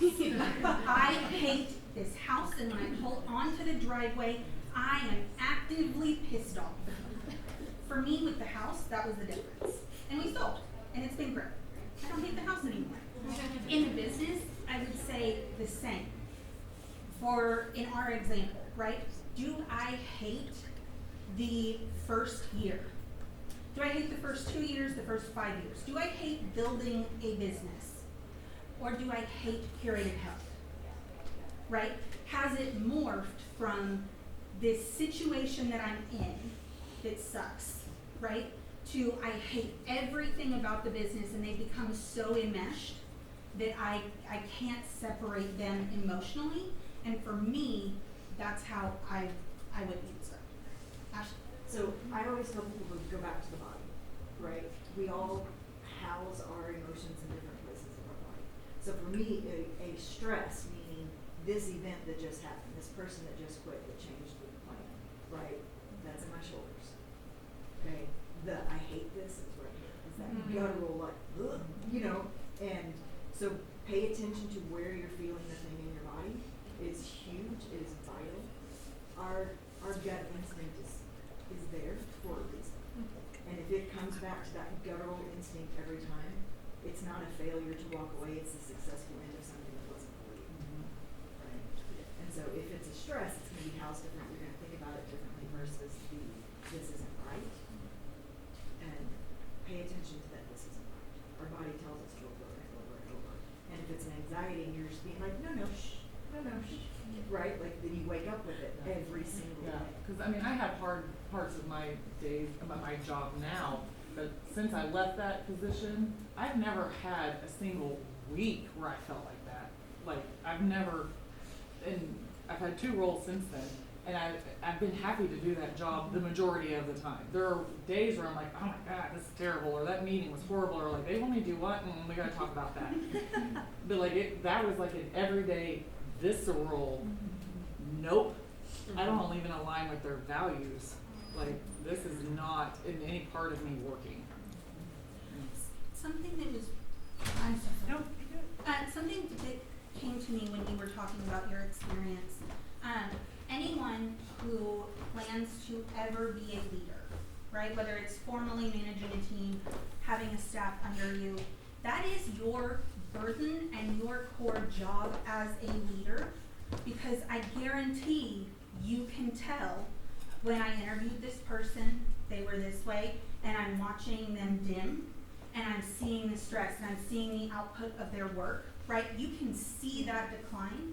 It is your responsibility to help resolve that and to help find a situation that makes it better and listen to what the problem is, not what you want the problem to be, what the problem actually is. And that's why real leadership is so hard, because it's not about me, that's about you, right? And it's my job to facilitate what is best for you as a leader, right? So just something, again, to keep in mind as you talk about systemic breakdown, right? There was no support there, right? And there should have been. Yeah. And I believe we owe it to ourselves and to everyone in the room to be those kind of leaders that you want to work for. And women are so good. I'm gonna say something that maybe is a bit hyperbolic, if that's a word, but women are so much better at doing that than men. Sorry for the man in the back. We're framed a bit differently to be able to feel that and to be a bit more sensitive, and I think we fight that internal desire to like make everyone happy in a certain way. Like we don't want to be people pleasers, but we do want to make sure that people are cared for. And I want to say it wasn't like I didn't try, and there wasn't conversations, and there wasn't adjustments, and there like even leadership, you know, the same. Like it just was wrong on every level for me, and nothing anybody could do. And I just had to let go of like this idea of like you are a failure if you aren't good at this thing. You're good at things. Be good at this too. Like why aren't you? And it was just like an awakening. Like, oh, who cares if I'm not good at it? I don't even like it. What does it matter? It's so hard though. It is so hard. It's so hard. Well, I think we have time for one last, yes. Hi, Simone Cottrell, still in the back here. I would love to give you just like a little pro tip to help create a thought jam before your emotions start like this. And this is what I shared with folks who are like itty bitties up to veterans, senior citizens, and it works every single time for self and for community. It's a horrible acronym. If you have a pen and paper, this might be a good time to write it down. The acronym does spell out die. I don't mean it like that. But the D stands for describe. You and another person may be looking at like a picture. Describe exactly what you see. The I stands for interpret. I see it this way. How do you see it? What's the story? The E stands for evaluation, and that's where those values come in. Does this work for me? Is it a fail? Is it a success? Is it what is this to me personally, and what does it mean culturally to my community? So D-I-E, it's a thought jam, describe, interpret, evaluate. Well, I think I'm not alone in saying this was amazing. Thank you so much. I'm sure we'll have time to chat afterwards and during lunch. So, Alex, everybody. I want everybody to chat during lunch. Okay, so yes, for the sake of time and be mindful of everything that is happening with Peter Squared's lunch service, we are going to go straight into our session with one of my favorite people. Honestly, I'm trying to remember where we very first met, and I honestly I couldn't pinpoint it. Emma? Oh no. I got you either. So lots of places, lots of people. So thank you, Madison, by the way. Yeah. I am going to get your PowerPoint ready, and I just want to let everyone know when I thought of building legacy as a PowerPoint, which is not the same as a PowerPoint, the only name that popped into my mind was Emma Willis. And Emma would describe herself as tenacious, industrious, and curious. Beautiful. And if you give me just one moment, would you like the clicker? Oh yeah. Okay, I'll get your set up. How's everybody doing? Woo! I feel like I walked in when Elizabeth was giving y'all a really good Oprah session. You get a car. Yeah, I felt like you were in the middle of that. I was like, dang, I missed something really powerful. So we're going to do something really fun. It's about legacy building. And while the PowerPoint is coming up, I'm typically not this formal. I would prefer we were like all in a circle and really take away a lot of the masculinity that's typically associated with legacy building.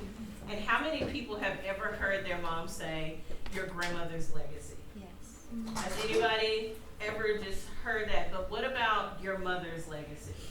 How many times do we really think about our mom's legacy and what she stood for?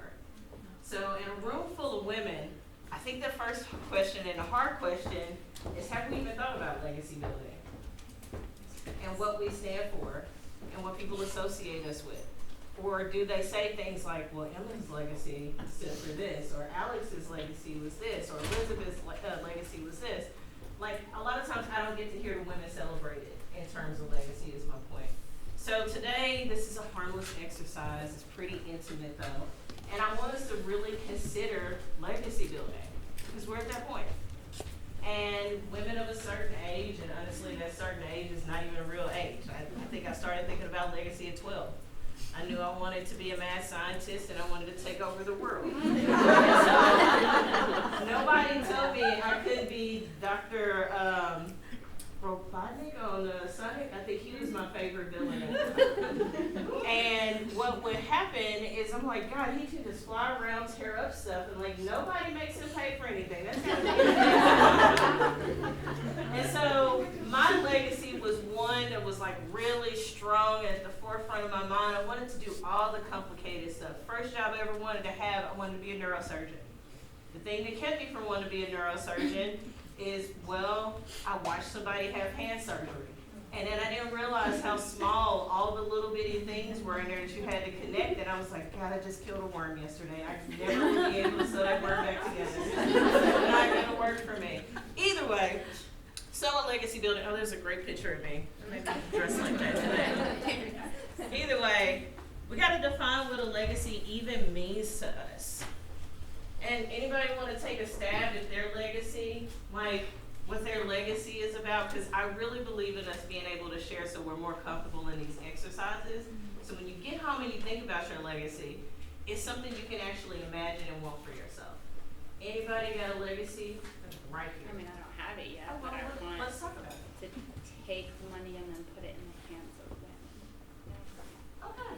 And we, after today, hopefully you can shape that really one strong sentence about what that legacy is. Can you Because say you're, that just a little louder?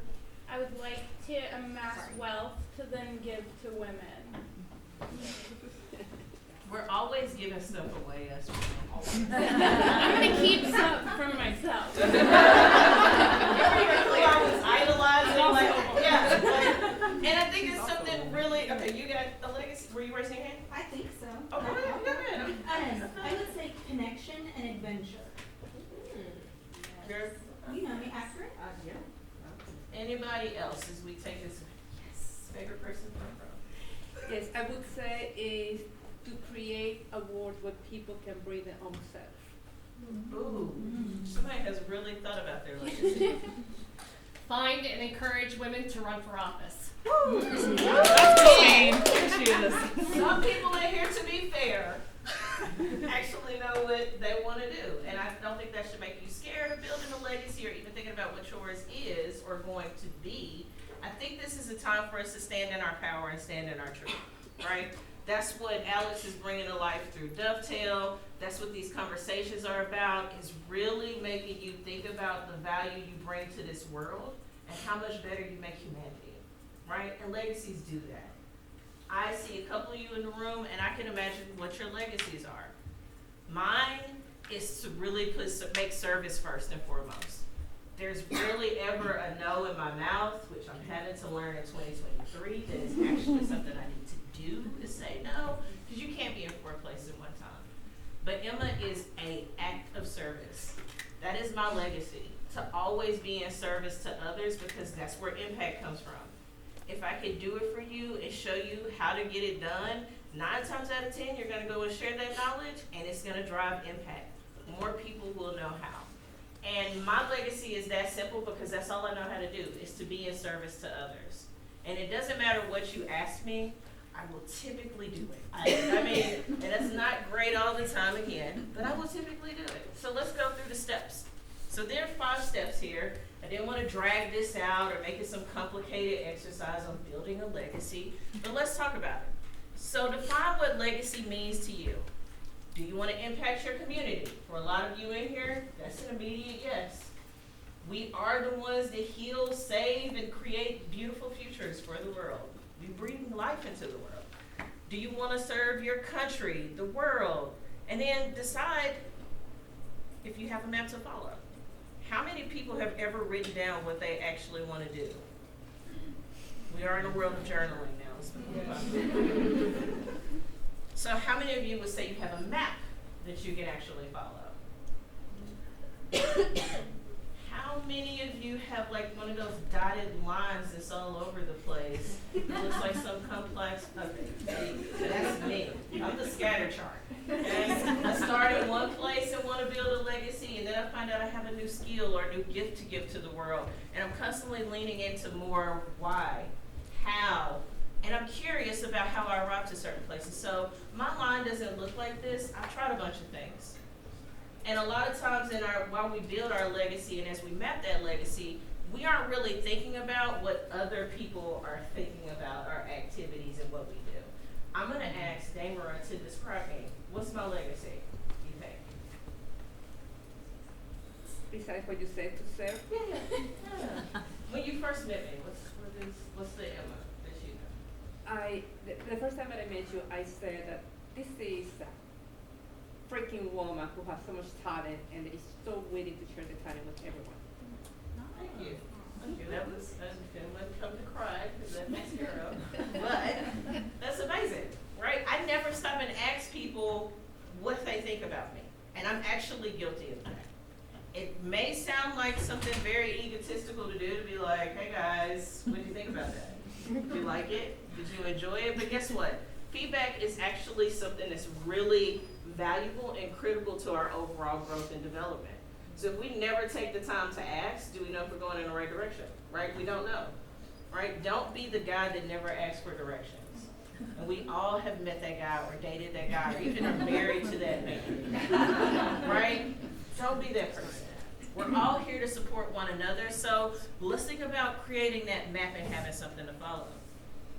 Understanding your true purpose.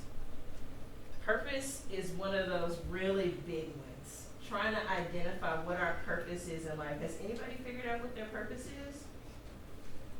Why are y'all shaking your head? Okay, there's a hand. Oh, so a bunch of people shaking their head no. What's your purpose? My purpose is like my mission, my personal mission is like to inspire others to be the best version of themselves. All right. I love that. She's an encourager. She is here for you. Everybody needs that person. That's an awesome purpose. Anybody else have a purpose? I see some people here to run some awesome things. See, I feel like I have a purpose in a lot of different places, but like in a grand sense of things like committing to stewardship and connecting the community and organizing opportunities for people to be more the mindset of like, I am this planet, I am nature, rather than separate from it, I believe is one of my purposes. I love that. Y'all put some real thought into your purpose. Anybody else? Because the more we share, the more other people are encouraged to define their purpose. Go ahead. To enable and empower people to love themselves. Oh, we need to be friends. I need to be friends. Anybody else? Green shirt. I need names. Y'all have to tell me names. I don't want to call people green shirts. Madison Imes. And I would say my purpose is to create a more beautiful world. All right. I'm feeling really light now. Like y'all are making this room really easy to be in. Next purpose to share. I'm Blanca Maldonado. Hello, Blanca. I feel like my purpose is to advocate for people that don't feel empowered to speak up. You do a good job at that.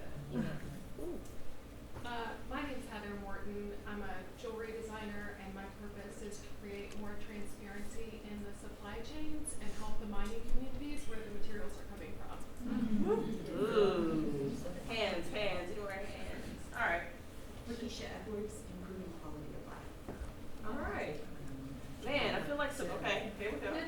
I'm Chelsea Crawford. I believe my purpose is to help people find order out of the chaos and to receive clarity and direction. There are a lot of people I need in this room because I have not figured out how to. I'm going to do a pretty micro one, but you mentioned your mother's legacy, and that was kind of triggering for me in a way because I have a really complicated relationship with not my mom herself, but like her legacy. Oh, I'm Bree Mann. Hi. Thank you, Emma. I keep thinking, like, my legacy, the thing I want most in this world is to help my two daughters start way farther ahead in the game of knowing themselves and having their own self-awareness and feeling empowered to speak their truth and not shame and shrink. Shrinking is something all women are guilty of. Yeah, and I feel like it wasn't until I was 36 that I realized all of that and was, for the last 3 years, been working and set within myself. So if I can just put two eventual 18-year-olds out in the world that are already there, that will be my legacy. I love that. And sometimes that is our legacy, is to nurture and to encourage. It can be that simple. It doesn't have to be this complex statement that you're ready to give in front of some Ivy League crowd. It's really personal and it's for you. And what is equally important about your legacy is how you show up in the world, right? A lot of times you will be synonymous with that thing. And there are quite a few of you in here that I know what your legacy is because I've had the pleasure of coming in contact with you, working alongside you, and it's very clear who you are as a person. And there's so many people here that are willing to give and willing to share. One thing about legacies, we need to learn how to share that with the world so that we can create better places, right? Next, we talked about values and beliefs are a huge part of building your legacy. Values and beliefs are surprisingly the hardest part for me to actually write down. So I'm that infinitely curious mind that challenges everything that I believe in and try to throw myself in rooms where people can contradict the things that I believe in so that I can continuously improve and seek more knowledge. So if anything, I'm still learning. My values, those are very clear, what I value. I value honesty. I value relationships. And what I value more than that is humanity. Like, surprisingly, I value people a great deal. That's why I actually get out of the bed. I have no 2 days that are ever the same. And what you guys give me is the gas in my tank to continue on. It's the tiny stories, it's the interaction, it's seeing the light in your eyes that make me excited to continue to give more. So I'm continuously in service because of that. And so just imagine if you thought about how you impact one another's, and then you'd be out here sharing way more, because it's encouragement. Knowing who you are, what your legacy stands for, means that you're giving something else back to the world. And a lot of times that's the gift that we never recognize. It's just who we are and how we show up. So, anybody want to tell me what makes them proud? Mine is a 17-year-old I don't have to say anything to, and has all A's surprisingly, and is probably one of the most conservative people I ever raised. So I'm proud of some of that, the conservative part we can talk about. It is very interesting what his generation is going to be, and I'll just share this. He came out as openly gay at 13, right? But he's also the most conservative person, right? So it lets you know that there's a political dynamic in my house that I need to address, one, okay? And then two, it's his courage and willingness to share to the public I think I have to be most proud of. Because his coming out story was in spring break, 7th grade, and we get to my mom's house, and my parents are like sitting in the living room. He immediately cast a pride flag to the TV. I was like, I have no clue what's happening. He took a hoodie off, and there was a pug carrying a pride flag in his mouth. And he said, I just need to let everybody know who I am. I am still your grandson, but I identify as gay. Guys, that was unprompted, unscripted, and I was sitting there trying to eat some cake my mom made. And there was that one bite where I was like, okay, yeah. My mom was like, well, we still love you, so what are you trying to tell us? Yeah. My dad, however, is from a different school, and he was like, well, are your friends gay?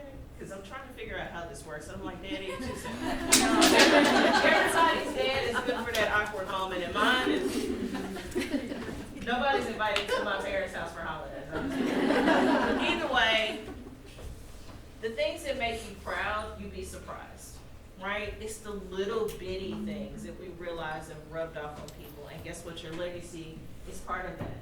What you are willing to share around individuals tells a lot about you. I am an open book. You could literally ask me anything. Don't do it here. I don't know if anything's being recorded. But I'm an open book. Because guess what? We all need to learn. And if we continuously stifle, censor, and avoid hard conversations, people will always think life is difficult because people can't be going through the same things as me. My legacy is part of that is transparency. I'm huge on transparency. Next slide. The cornerstone of your legacy. I love talking about strengths. I don't think we do it enough. This is where everybody gets their flowers. So I am going to ask who wants to share their strengths. And you don't have to throw up your name, but I'm probably going to try to get to everybody in the crowd. Okay? So who wants to share what their strengths are? Not everybody at once. Yes, ma'am. I'm definitely strong at public speaking, and I'm also a true empath. I really love getting to know other people's perspectives and sides of the story so that I can help them identify what actions they need to take to overcome whatever they're going through. Okay. Anybody else before I start picking on people else? I'm Clarissa. I'm really great at helping people feel better physically, emotionally, and spiritually. Love. Another person I need to know. Anybody else want to share their strengths? This is also just a really good card to put out there so you guys all know what each person is doing, what you're good at. I need somebody to yell at that they're good at P&Ls whenever you're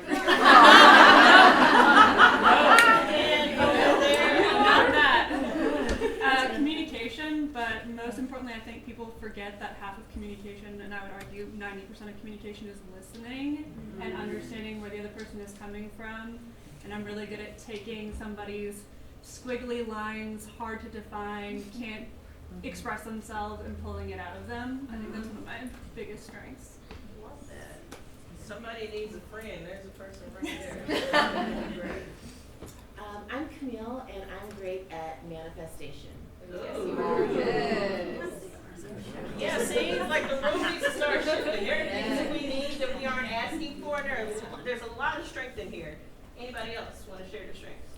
I'm Erin, and I'm really good at seeing the big picture and the strategy. So people will say things they don't accomplish, and I can see the big picture around it. Man, I should have had you guys like tell me where you work too. I mean, it should make a good way to drive business.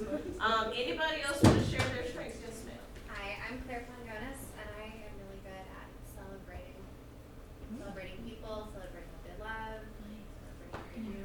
Woo, that's awesome. And shamefully enough, I'm terrible at giving compliments. I will be honest about that. Like, I get real awkward when people give me one, so I'll just like freeze. I don't need y'all to be odd about it. I'm just always like, whoo, compliment. Don't know where to put that. But I'm doing better at that. So celebrating individuals is a huge part of life that's missing a lot of times. We usually want that person to cheerlead us and be like, oh my God, you did a great job. And a lot of you are doing really great jobs, but you probably don't get to hear it every day. So, in the spirit of celebrating one another, I want you to look at the person next to you and reaffirm that they are doing a great job. You're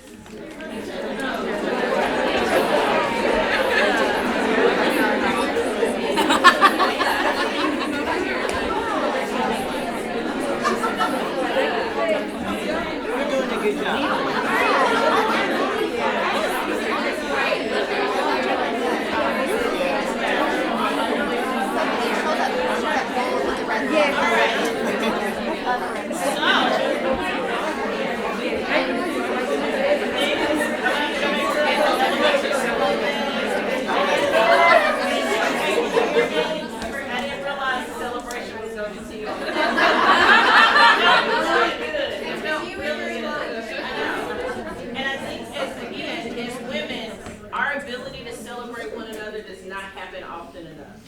You know, a lot of times spaces are contentious and we don't know if we should talk to one another, but guess what? It takes nothing to say great job.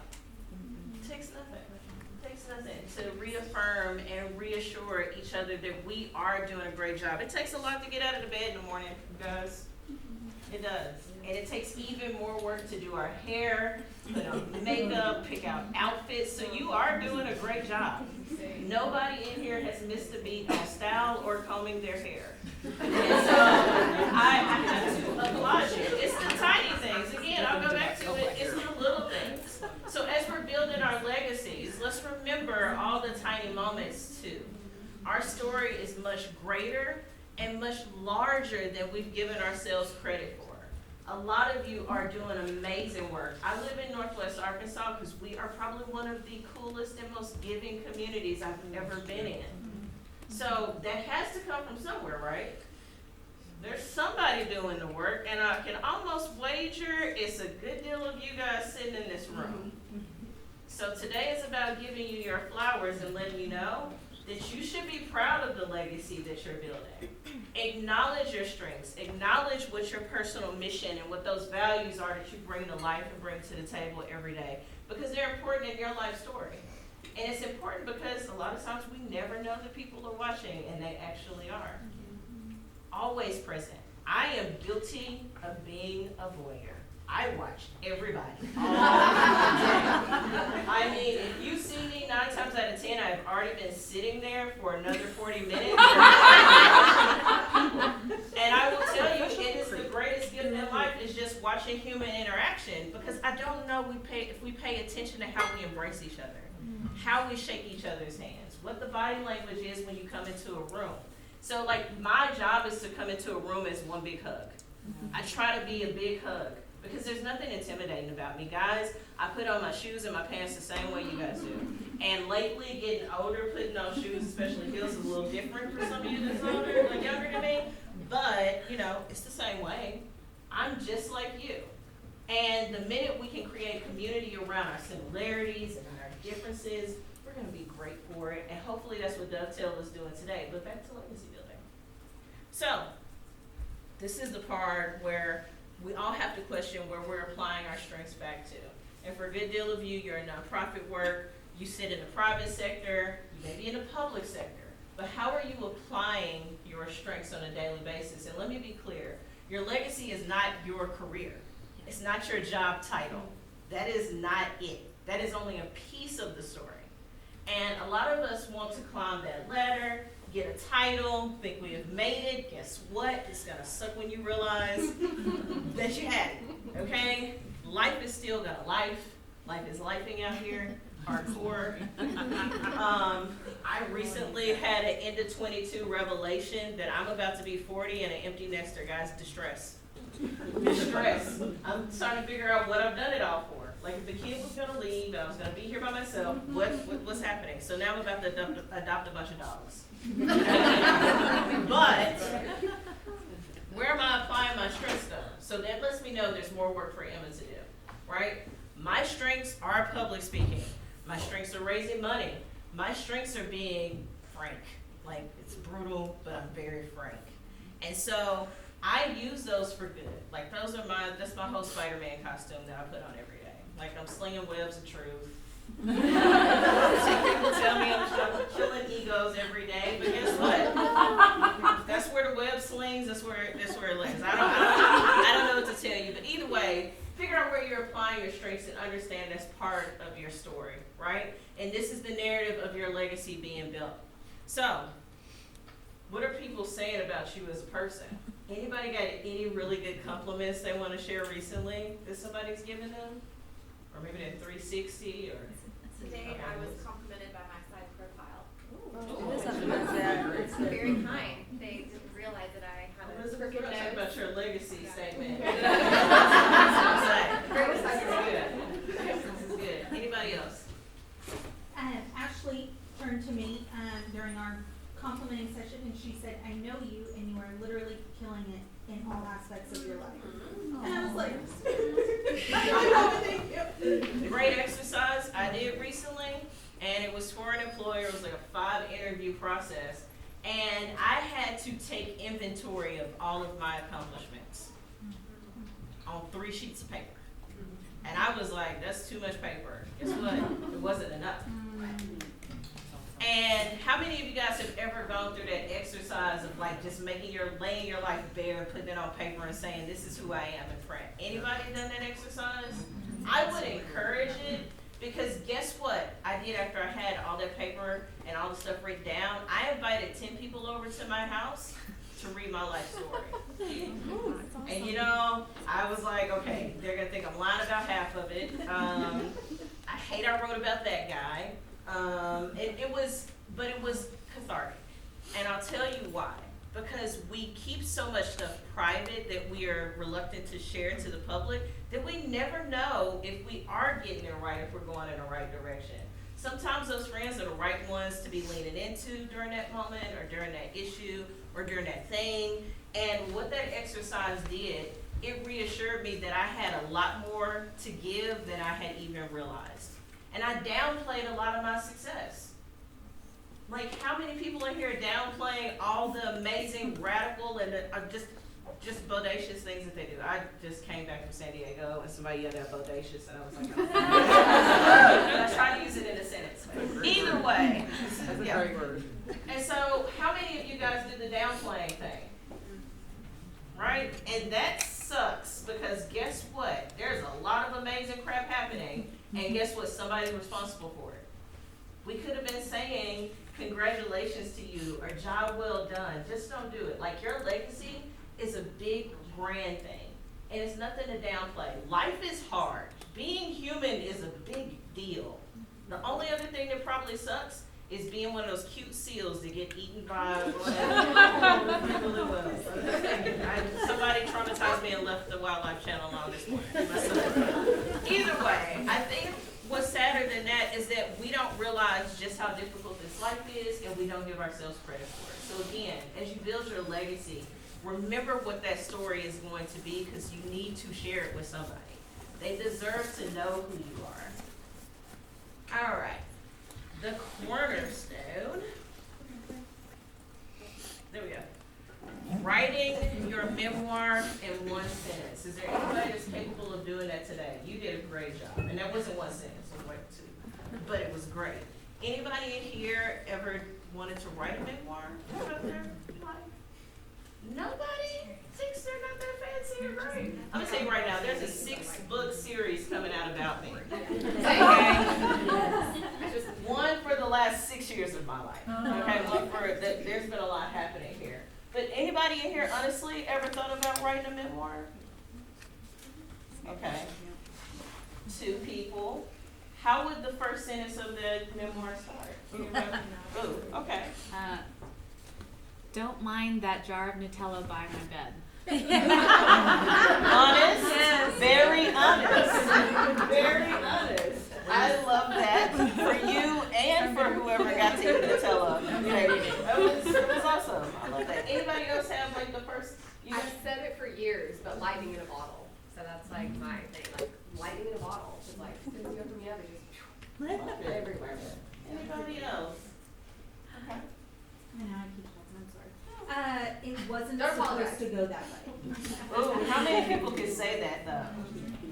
Did it decline like right after graduation in high school though? Was that when it was not supposed to go that way? Yeah. I feel like mine was senior year. I was like all hyped up to go and do the thing, and then it was like the first 6 weeks. No, it was actually when grades came out. I forgot my uncle's on board of trustees. It wasn't supposed to go that way. Party way too hard. First semester, guys, I blew it. Academic suspension. All right, so you wouldn't know that now. Okay, with all the success, but I was my parents' favorite kid, and that's a joke. That's actually a joke. I gave them all the grief. Either way, so write your memoir in 1 sentence. So as we go through the previous slides, and you can share this with everybody, but the challenge here is really to think about yourself. Really think about what your contributions have been and how you want the story of your life to be told. That is what a legacy is about. And then what happens when a person thinks about that legacy, they immediately remember you. They remember the smile, the light in your eyes, a warm embrace. What you brought to the world was something very honest. And a lot of times, again, we don't think about ourselves in that way. We are great people. A lot of you are great people. All of you are great people. It's up to you whether or not you want to actually lead and have this legacy and have one to share. So, live your legacy and use your time wisely. It's time to implement a legacy. How many of you guys are actively living your legacy right now? Aren't we all? You know, you think. For good or bad, it's For your good legacy. or bad, you are living your legacy. I think it's about how you frame that story. And that's the challenge today. Are you giving yourself credit for all the great things you've done? Are you giving yourself credit for the hard times you've been through? Because guess what, guys? You need credit for that too.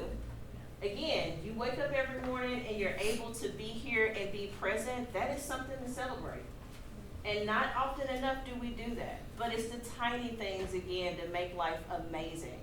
I will tell you, I just watched a trail of ants, and I didn't know they came out in the winter, crossing the street down here. So clearly there's some candy in the gutter that they're out. They need to be celebrated because traffic is coming and half the population is going to be gone by the end of the year. And so I'm going to celebrate their determination and willingness to go after them. Funny enough, that's how we are every day. We don't think of ourselves as being that small, but think about it. You get up out of the bed and you're going after the thing that day. Not sure what the world is going to throw at you, but you still keep on a brave face and you press forward. And guess what? That's part of your legacy, is your determination and that willingness to survive and to have better. That's your legacy.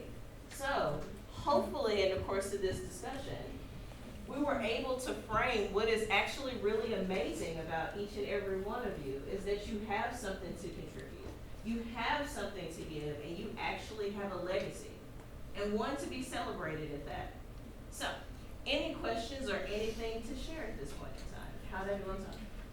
We're over. So, but I She didn't that tell was me. So good. That was so good. Well, I was like, I've been trying to work so it's hard. okay. It's all good. We have an option right now. So we can spend a little bit of time now with Miss Stephanie Baker. Are you in the room? Yes. It's so hard to see. So we can spend a few minutes now and then let you all think about this through lunch and then come back if we may not have the time. No, you don't have time. No, but honestly, like my stated job today was to bring up discussion around what Emma talked Yeah. about, and there was discussion throughout. Like I don't know that that's needed. I think the one thing I would say is when I was told the title. Oh, sorry. When I was told the title of this talk, and that I was, to think of thought-provoking questions to give y'all to talk about it.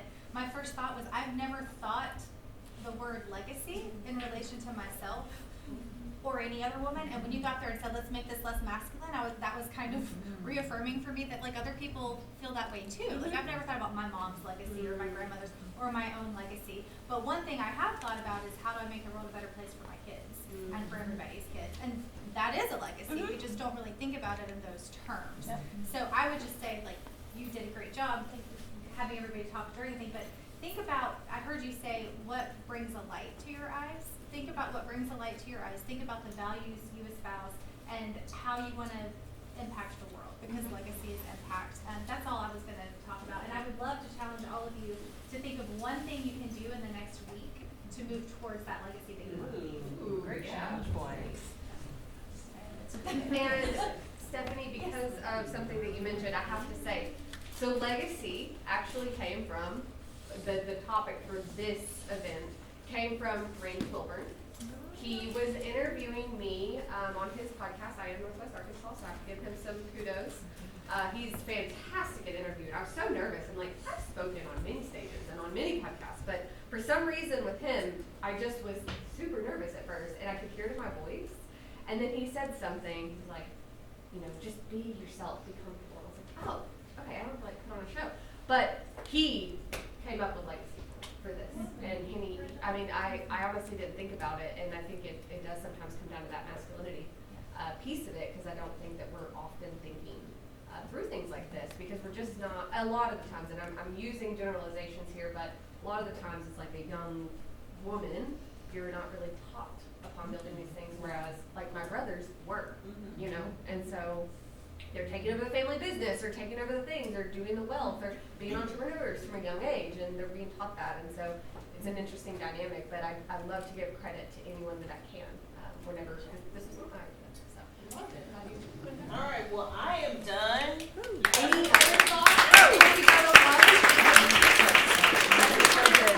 A little, like 5 minutes shorter than I had scheduled, so that we don't miss any of our next session, which is affirmations, which I think this is a perfect segue into it. So go grab some lunch. It's on the second floor in the community rooms. You can take the elevator, and it's going to be your very first floor on your right.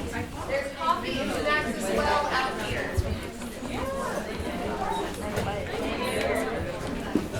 We will be back in this room at 1:05. 1:05.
Hey, I think we're still waiting on a few folks to get up here, but just a quick little mention and thank you to all of our sponsors for helping to make this day possible. Really could not do it without their support. Okay, did everybody enjoy lunch? Woo! Yeah. Good. And the dressing. Yeah, the cookies were good. And just as a reminder, we do have the pedal pops in the back as another sweet inside the room rather than outside the room because it was kind of hidden earlier. Sorry about that. So yeah, there's some little bitties, chocolates, popcorns, things of that nature. So let's see here. We are about to go into, honestly, I am so excited about this next session. Perfect. So, you may have realized that all morning we were talking about ways to feel powerful or build legacy or feel safe. All of these different, maybe some new vocabulary that we're learning and building upon. So that was very intentional. Whenever I was coming up with Dovetail, the idea for Dovetail, I did have a name for it, by the way. And I'll get to the name, but it'll be at the very end, by the way. Because I've had a few people asking. I wanted to give back as much as I could. And one way that I personally have grown and really helped ground myself over the last year after a pretty traumatic experience was through affirmations. There was a lot of, for those of you who don't know me, I took a really fun fall down a flight of stairs. It was great. I do not recommend 0 out of 0 stars. It was in the middle of the night. I got vertigo or something. We don't actually know. And somehow I didn't break anything, I guess, because I was like passed out. And pretty sure the nurse thought that my life partner of 10 years threw me down the stairs, even though he's like carrying me in crippled at like 6 a.m. It was very traumatic. She would not speak to him. She would not speak to him. She was looking at him with disgust the whole time. And at one point he left the room and I was like, I promise you, I'm safe. I'm good. He actually saved me this morning. And I don't know if Meredith is in the room, but I texted her at like 4 a.m. was like, I'm not going to make it to our run. Not realizing how badly I was actually hurt. So anyways, one of the ways that I got through that really traumatic experience was affirmations and telling myself really great things. Some of this came through my dear friend Shia, who we heard from earlier, just really pouring into me and feeding me these really great affirmations that I could use throughout my daily life. So, I kind of held on to this session until just a few weeks ago because I knew that I needed the right person. I didn't want it just to be anybody. I didn't want it to just be me or one of my friends. And I was connected to the amazing woman that's about to be up here and help you all out. I got lost on a little speech here, so I'm not sorry, I'm sexy. There we go. Yes. Okay, I knew that the stars would align because this is one of the most important parts of the day, at least in my eyes, and I hope each of you take away your own most important part of the day. But affirmations are the next speakers. What would you say? They're just part of your daily routine. They're my go-to. They're your go-to. Your go-to. Beautiful. So I would like to invite up Zayna. Gentle. And a dear friend, like I said earlier, I love to connect all the dots here. A dear friend of mine, Rachel Fox, who you may know. She founded NWA Girl Gang. She's pretty freaking awesome. Sadly, she cannot be here today. I was telling Rachel that I was struggling with finding the right person, and immediately connected me to her. And Rachel's just one of those people who just follows through, which I absolutely adore and love. So, after our enlightening conversation, which I felt like we were friends immediately, so thank you for that. I just knew you were the right fit. I could feel your energy literally through the phone. So I hope that everyone in this room feels that. And Zayna would describe herself as adaptable, kind, and curious. So, and I thought I was it's locked. That's why. That's why. It's okay. It's horrible. We're just going to work. There we go. All right. I'm gonna let you have the floor. Thank you. Well, good afternoon, everyone. I hope you all had a good lunch, but still have a lot of energy. Sometimes you can get a little some after eating. My name is Zayna Gentle, if I have not met you before. And today I'm going to be leading the affirmation session, but just a little bit about myself. I am a compensation manager for my full-time job, but my fun job is that I am a yoga teacher as well. I teach at Cocoon Yoga Lab in Bentonville and at Be Well Yoga Studio in Rogers. And throughout all my classes, I like to incorporate some of my personal practice, such as breathwork, meditation, journaling, and all those tend to include affirmations. So as she mentioned, we went over affirmations more a little bit. With Mashaya, we also did the I am safe for all the affirmations for the day as well. So basically affirmations are just meant to give you something to say to affirm yourself. The word is meant, affirm is to state what is true. State it as a fact. And all affirmations don't have to be I am statements. They can be anything such as, today money flows to me. That is still an affirmation. That's still something you want to call into your life. But I am statements are special in that by using I am, using that in present tense, you're telling a story about yourself, telling yourself what is true for you. And it can be as a way to invite in something to your life, a way to find out what aligns to you, or it doesn't always have to be the same thing. So each day, you are able to choose a new I am statement, even throughout the day. I personally like to start my day and end my day with affirmations. So I can pick an I am statement that allows me in the morning to think, what is today I want to call it? And so today I was like, I am brave. I am doing something new. And here I am doing something new, given this talk with you on women's affirmations. And at the end of the day, I'll just say something like, I am doing my best. Because maybe some days that's all you can do. It doesn't have to be anything that's super grand, just whatever resonates with you. And that's the most important thing of it. Because sometimes you go to a place and someone may say, have you to repeat the affirmation of, I am loved, which is a great affirmation. But if that doesn't resonate with you, it doesn't really mean anything to you, it doesn't really do what it needs to for you in that moment. It just kind of like goes off to somewhere else. So it's very important to find statements that resonate with you, that you can call onto to find what you need in life. And so another thing that's important with the I am statements or any affirmations, they really set a base of you setting goals for your day, but also it gives you the opportunity to check in with yourself, check in with what's going on in your life, check in with your relationships to see if those I am statements align with what's going on in your life. So for me, last year my big I am statement was, I am deserving of true love. I am deserving of happiness. So once I had those affirmations, I just started evaluating the things that are going on in my life, the people I'm surrounded by, and seeing if those people align. And if they didn't, well, that gave me the signal, the sign that, hey, I need to do something new. I need to create better friendships. I need to start a different relationship. Like this one's working because these are things that I want in my life. So today here is what we're going to do is, as you're passing out the affirmation cards and the pins, you're just going to take time to create affirmations for yourself.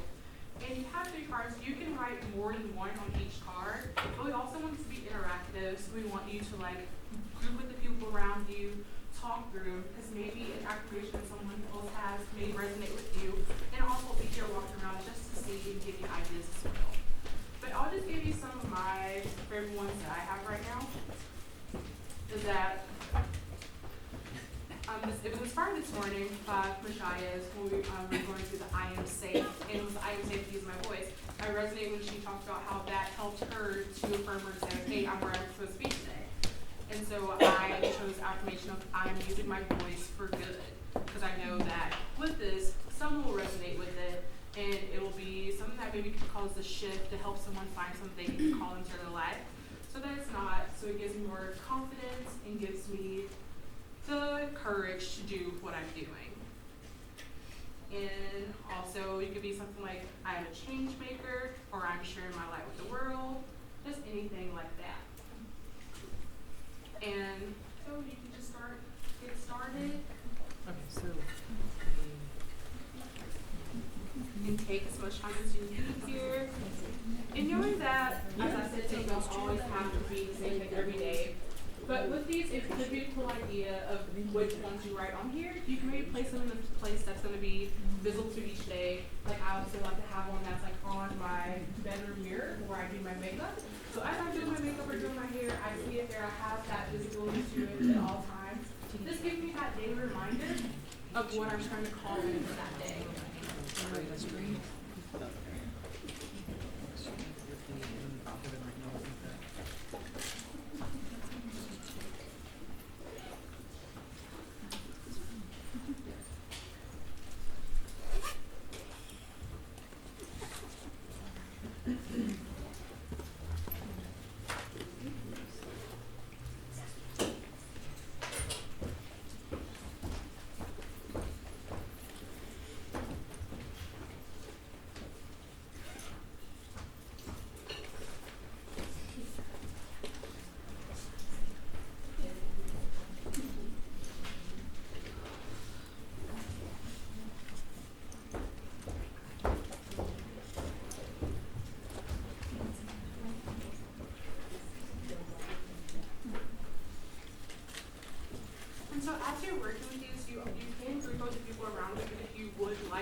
just like really go within, you are welcome to go in other parts of this space, of this building. To do that, feel free to find what feels comfortable for you. It will help you to really call in what you need here. And then we'll be coming back to share, if you would like, any of the affirmations you have. Just because having that open dialogue and sharing those things out loud can inspire others around you. And just also help people get to know you, because your affirmations a lot of times will resonate with your goals in life. Maybe helping you to write out your legacy.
That I got in Rome, but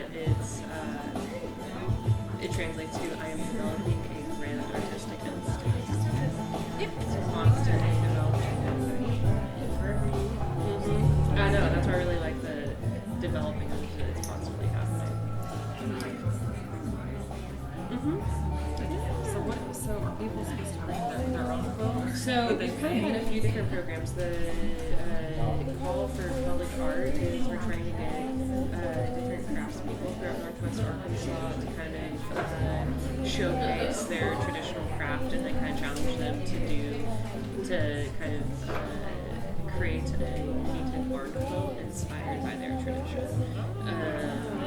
Like weaving or like felting, any kind of like making, just like what does that look like when it's traditional. But then we've also had programming where people could bring their like grandmas or like heirloom quilts, and we had this quilt historian who would come and be like, this is a quilt from like the 1910s. It's hand stitched, but it's machine quilted. So you got to learn the actual like value and information about your quilt.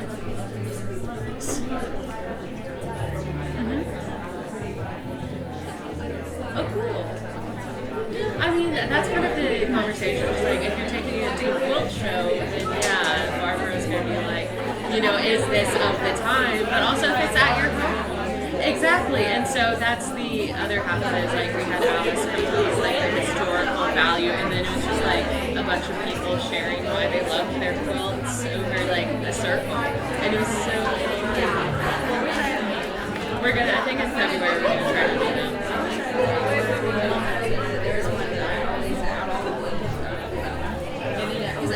has their favorite blanket. But this one, so it was like, but it wasn't not like take a picture of it, yes. See, I was like, yeah, your 20s are over, it's not better. No, I meant it.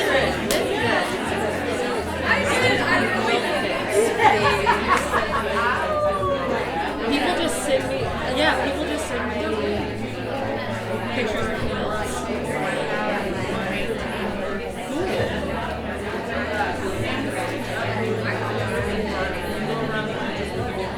That's awesome.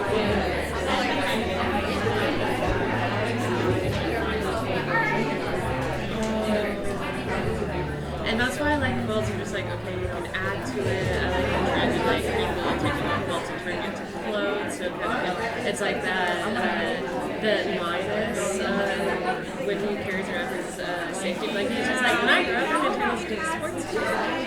That's so cute. Would anyone like to share what they come up with what's resonating with you? Okay. I am overcoming the odds. I am a strong leader. And I am a fucking badass.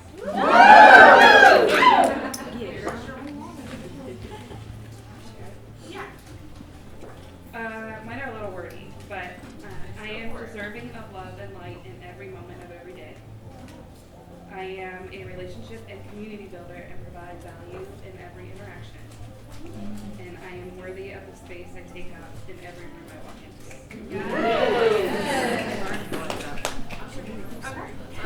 So on this one card, I wrote, I am magical, I attract miracles, I accept my shadows, and I accept myself.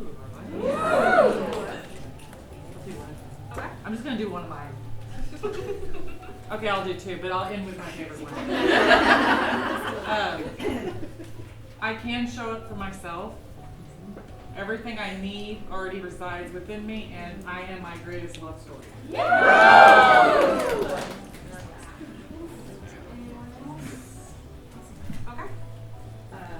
I am a great example for my sons and daughter.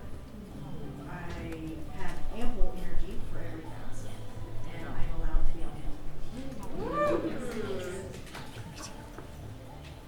I kind of borrowed from Rumi, but I said, stop acting small. I am the universe in ecstatic motion. And do you know that there is also a power in saying your affirmations out loud? Even if you're in a space alone, just speaking out, using your voice to say them can make them resonate and really hit with you even deeper than just reading them. So even if you don't take the time to say them now, when you are in that space with yourself and you really call back onto them, you read them out loud. Would anyone else like to have that? Yeah. I am building a legacy. I am a magnet for money, and I am building wealth. I am worthy of a life of luxury. Okay. I'm challenging the patriarchy. I will challenge capitalism. I will work to dismantle white supremacy. Yes. Anyone else? We have time for more. I wrote, I am an incredible human. I'm a safe human. I'm a just human. I am full of power. I am a human. And I think that speaks to like when we see our flaws, looking at ourselves with the humanity that we would want to show, like to look at others as super important. And like in going with that, like one that sometimes I'll go to is saying that I'm giving myself grace. Because we know all the times like we might not meet the goals as we have some set out, but also know that you should hold grace for yourself. We as people are very likely to hold that grace and give that grace to others, but not to ourselves. So it's a great reminder to give yourself grace and hold that space for yourself as well.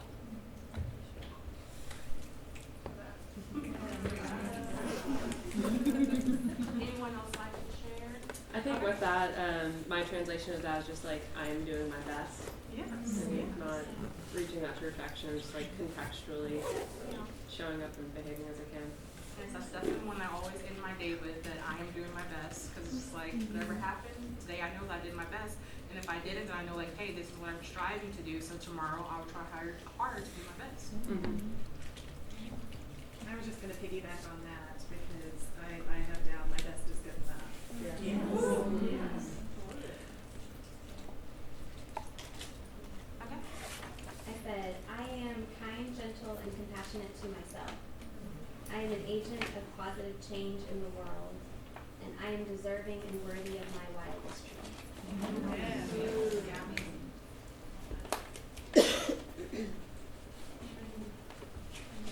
Okay. This is kind of a manifestation, which is a new thing I'm trying to be open to. I am a highly sought after consultant, speaker, independent researcher, and author. I release all resistance to attracting money. I am worthy of a positive cash flow. And I am surrounded by people who love me and are cheering on my success. I own my life path because at the end, I am the one who have to make the decisions about the choices, and I own those choices. I am more courageous, and I am me. Anyone else? Excuse me. Like Alex, I always have a word for the year, and mine is consistency.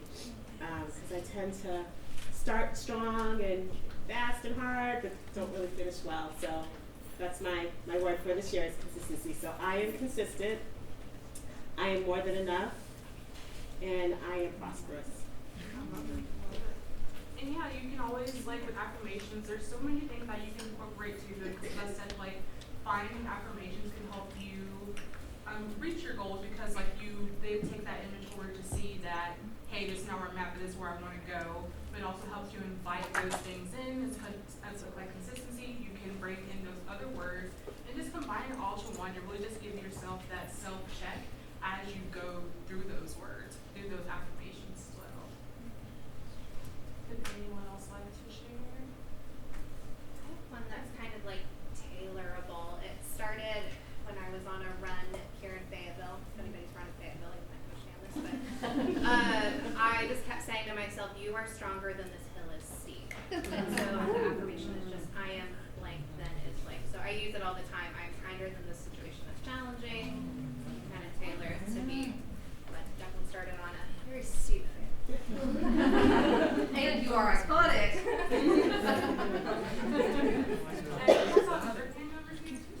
Yes. Yeah, I have a word for 2023. It's shine, but I was very burned out at the end of last year, so I am recharging. Okay, yeah. Same word. Yes. Well, one that combines the word and the run and the consistency. My word is pain, which is something that for me is tied to the consistency because I start strong and go fast up the hill. And then I get some pain, and then I'm like, oh, slow down. And in fact, I'm not afraid of the pain it takes to grow.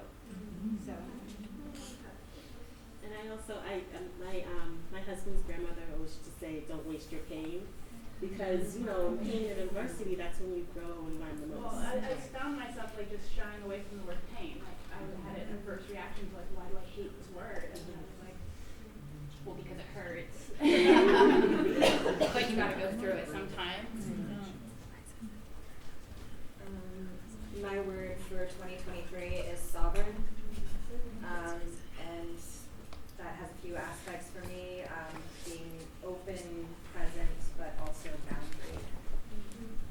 So yeah, showing up as myself, but not letting energy affect who I am. Do you have anyone else we'd like to go? Our final person? Everyone's good on sharing right now?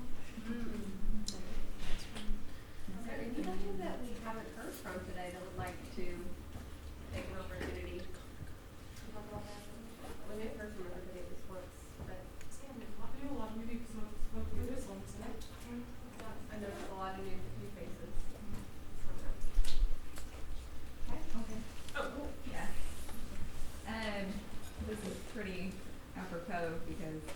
I don't like to do this, but I am safe to share my feelings and ideas. I want to just put that out there because I always like to just be neutral in every situation and keep my feelings out of it, but I think it's good to be vulnerable. And then I'm free to take space. That's another thing. I don't want to shrink just because there's big personalities in the room. I want to be open to take up as much space as I can. So those are affirmations that I just need. Yeah, no, that's perfect. But those are affirmations you just completed. Like you Yeah. were living your story right now. See, it works. Well, thank you all for participating in affirmations. Know that you can always come back to these anytime you need them. You can always adjust them to fit your needs throughout your day, throughout your year. And you can't just choose one that you want to meditate on every day for the whole year. It's always up to you. This is your journey. So thank you all. Thank you.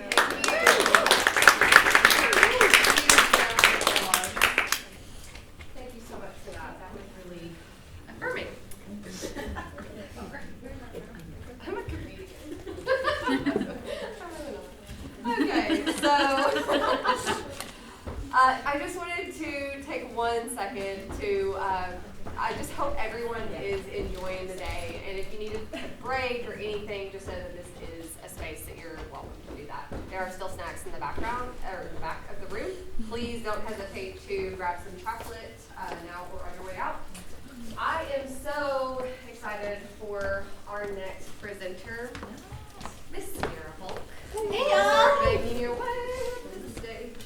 Can I just say real quick, that was beautiful. Yeah, wasn't it so good? I wanted to say a lot more, but I feel like I'm going to cry. I'm trying really hard not to do that until the end. I'm okay to cry at the end. I just wanted to let everybody know, as the theme of the day, Miss Sierra was one of the voices behind PowerPoints. Yes, you remember we were at the UI Summit? And I started going literally crazy. I was like, PowerPoints, I can't. And I croaked. It was bad. Because I get real hyper sometimes.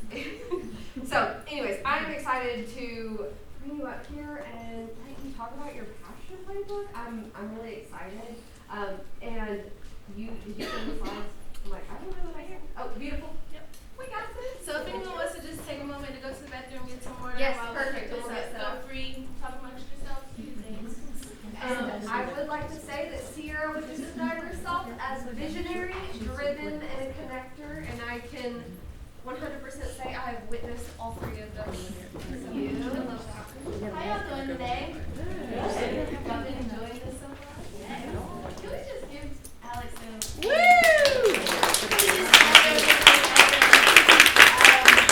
I do a lot of events. For those of you who don't know me, in Northwest Arkansas, and it is not a small feat. So, round of applause for all of you guys for showing up and contributing, participating, all that good stuff.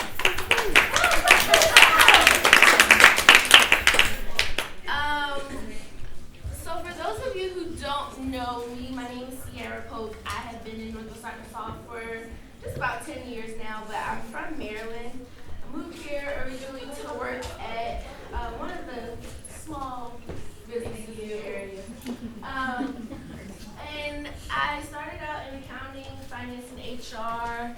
Wanted to switch gears a little bit and get more involved in what I saw was happening in the community.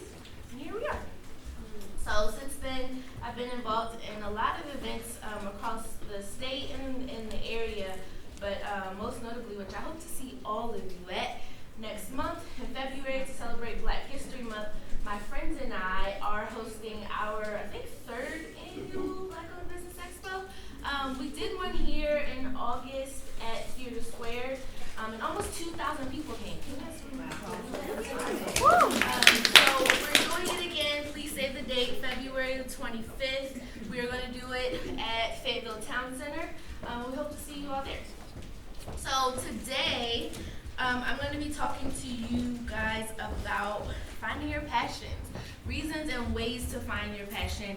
And I'm doing this in sort of a playbook because I think it's really important to just figure out what you want to spend your time on this earth doing, right? Would you guys agree with that? So this playbook is in a little bit of a mini slide deck format, but this will be pretty much a precursor to a free ebook that I'll be launching in the spring.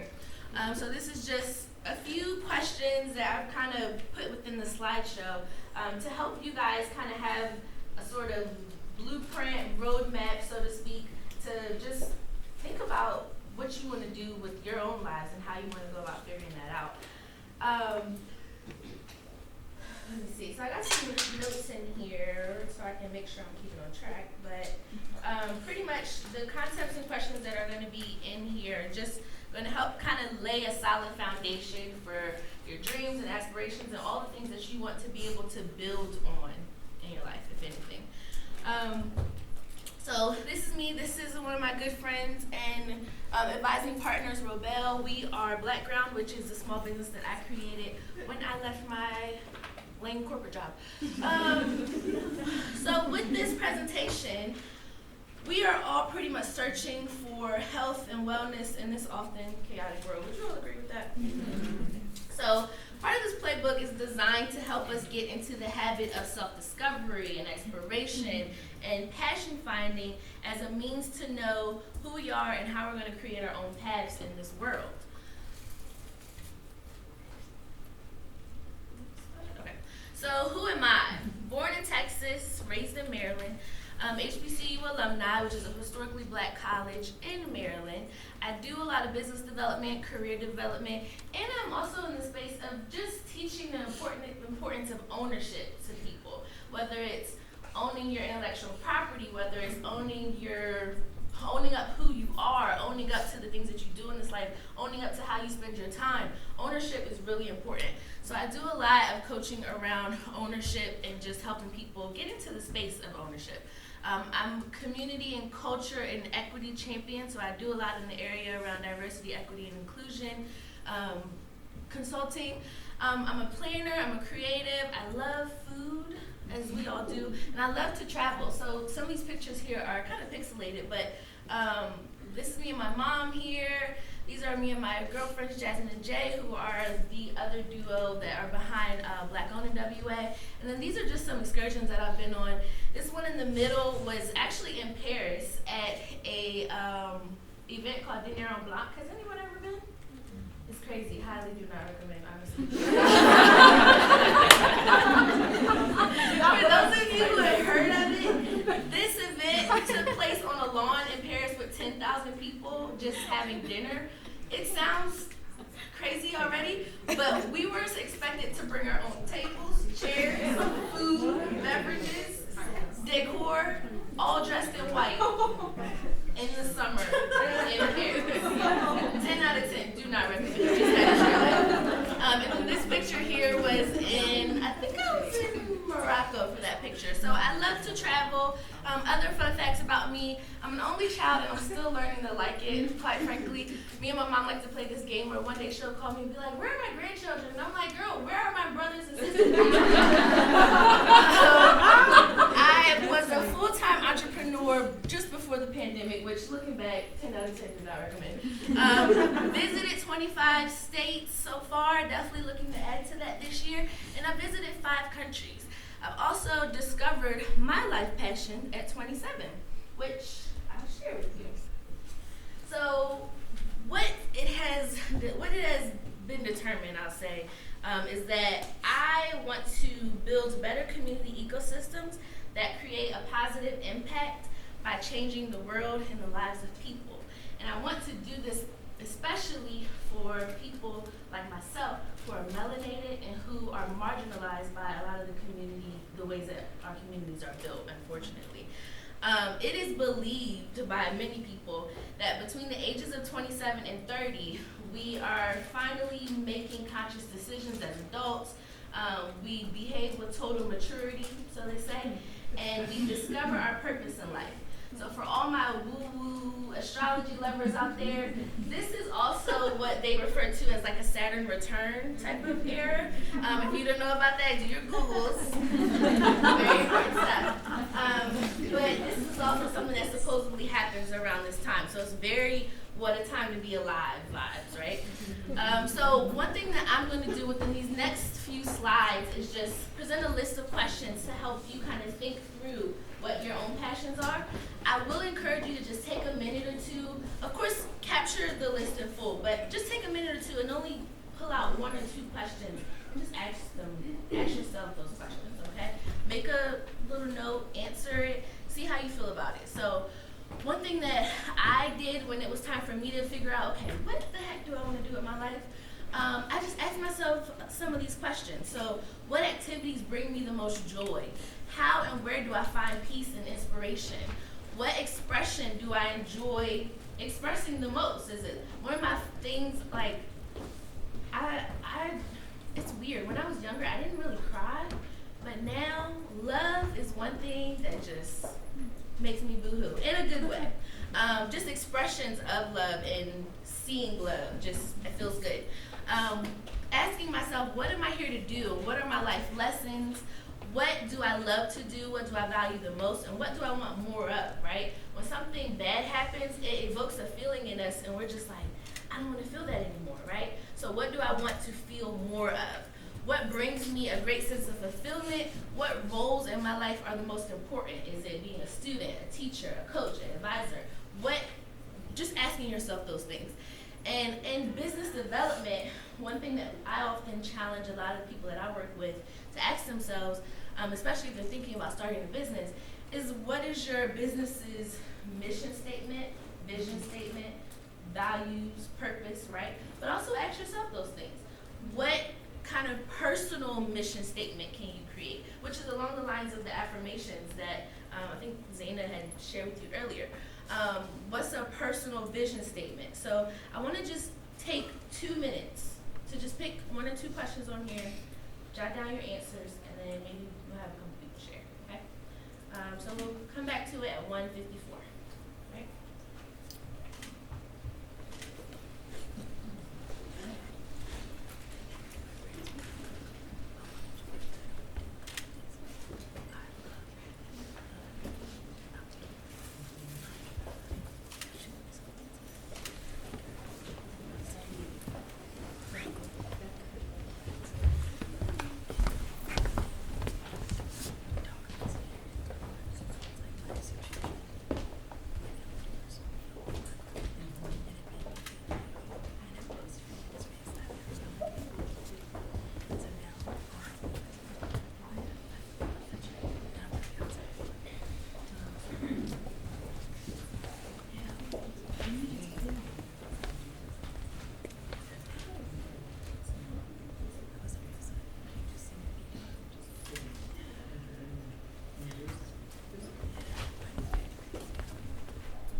Just about to wrap up.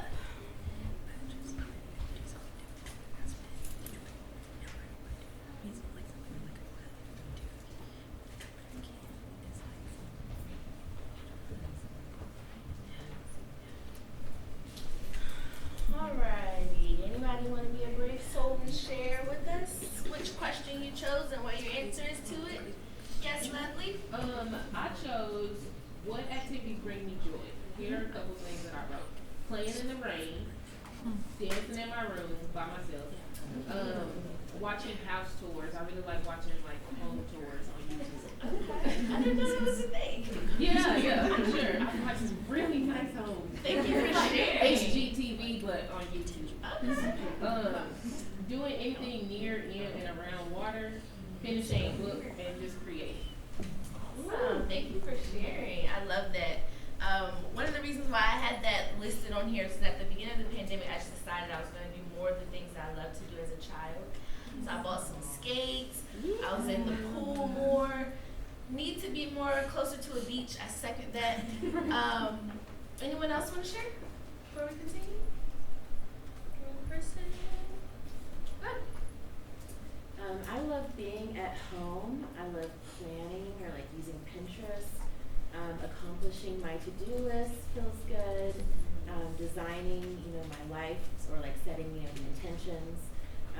And connecting over food and drink. Nice, love it. Thank you. One of the things I also love doing is taking pictures. Like I love capturing moments. So the pictures that are on the slide here were all taken by me. I love like capturing just wildlife or nature or people in an element. So it's definitely one of my favorite things to do. I just want to We need to be friends. Yes. All right, so next slide, just a few more questions, but this is kind of drafted more around helping you guys figure out, like, who am I? Who exactly am I, and what was I brought into this world to do? So one thing that I learned from Jack Canfield, actually, was just writing out a list of your successes as a means of remembering who you are, why you are, what you do. So listing out 100 things, it doesn't have to be 100, you could start with 20, you could start with 10, start wherever you feel like. But he suggests listing out 100 of your successes to help you remember who you are. Thinking about what accomplishments you're most proud of, what impact those accomplishments have made on your life and the lives of others. How does seeing this list as you make it make you feel? What will you do to keep this feeling alive? What things are you most grateful for? And as a daily practice, and even adding on to the affirmations piece, he also suggested every day at the end of your day, standing in front of a mirror, eye to eye, and just looking at yourself in the mirror before bed. Like, have you all ever like looked into your pupils, like into your soul? It's dark in there. It's a moment, let me tell you. But he suggests doing this as a way to just love and appreciate yourself for the things that you've accomplished that day, your wins, maybe even the things that you didn't get to check off your to-do list so that you can be better tomorrow, and acknowledging where you are today. And the first time I stood in the mirror and looked at my soul, I was just like, oh, it kind of feels like cringy or awkward, but afterwards it's just like, huh, maybe I am somewhere in there, you know? It's interesting. But one of the things that I also do really to help me just show up and be confident and comfortable in who I am and where I am is moving my body, whether that's stretching, whether that's some form of just expansion through my own body. Dancing in my room, to the young lady who shared that earlier, let me tell y'all, Beyonce's Homecoming, I will turn that on and dance in my room like I'm at the concert every day and live my life. So moving my body, eating clean, and really meditating and having just moments of stillness and silence for me are a huge, huge part of me being able to just feel emboldened and passionate and confident in whatever space I show up in. And some of these pictures over here are to attest to that as well. So, last few clarity questions is asking yourself, where am I headed? What do I want? What do I need to get there? And really building out a roadmap or processes or steps to get to that. What do I want my future life to look like? And even challenging yourself to think, okay, where do I want to be 1 year, 2 years, 5 years, 10 years, 15 years, 20 years from now? Even if it kind of feels like hypothetical, at least you're thinking about it now versus 20 years down the line, being like, I wish I thought of that. I wish I thought about that then. You know, challenge yourself to start now, if anything. Let me see. I think that is the last slide. Thank you for your time today. Any questions, comments, or concerns for me, feel free to jump in. But otherwise, stay connected. Follow me in Blackground online. Thank you. I just wanted to shout out to Blackground's NWA Expo because the very first person I met there is my chiropractor, and she's amazing, and she's changed my life. Yes, you too. And also Chanel, who works in the office with her. So I'm just very excited about that as a thing that we have as a resource. Thank you for sharing. So Thank you. I appreciate you sharing that. Thank you so much. Anybody else? Any questions, comments, concerns? All right. That's easy. Wow. May we share these slides with folks? Awesome. I'm like, I can download it, but I didn't I do is just send you like a one pager. Beautiful question. Yeah, I love that. That's perfect. So, just as we will be sending out all of the presenters and facilitators information and ways to connect with them, whether that's Instagram, LinkedIn, email, we will make sure to send all of that out after today. Let's see if the computer wants to work. Maybe it doesn't. Thank you, Sierra. That was super, super amazing and insightful. Thank you. Of course. All right. I would love to invite Blanca Maldonado.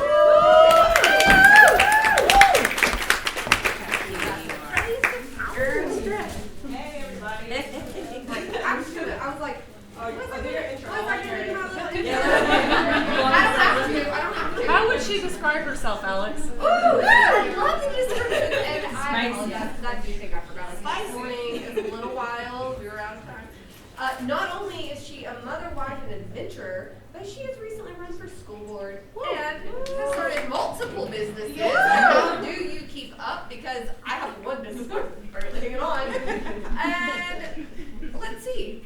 I don't know how you do it all. But you would describe yourself as creative, audacious, and optimistic. Woo! All right. So everybody was sharing their horoscopes. I'll share mine. I'm a Scorpio. Woo! So that means I don't take anybody's shit. I'm 27, so that means I do it very happily. But I was told that I have to come up with thought-provoking questions, and I was thinking of how I made my own passion play version of it, and how I push myself to be audacious. And I want to know if anybody wants to share unconventional heroes, like people that inspire you. I want to go first just to give you an idea. It's unconventional, so when I started Dos Locas, I was inspired by Donald Trump. Also by him for running for school board, because I was like, this man's very dumb, and he's very dumb, and I'm smarter than him, so I'm gonna go ahead and do it too. So anybody have like someone that would normally be like, we all have Oprah, we all have, I had AOC, but I always said, well, AOC is like way out of my league, but Trump is not. I'm gonna go that way. Anybody want to share? Anybody want to share like someone walking the path that inspires you? I mean, I think that I've heard the statistic of like there's more CEOs named John than there are women. Like all those Johns. Yeah. All the Johns. Yeah, all the Johns. Yes. Yes. Anybody else? Anybody else got like some Thought-provoking. Is it all the narcissists I used to date?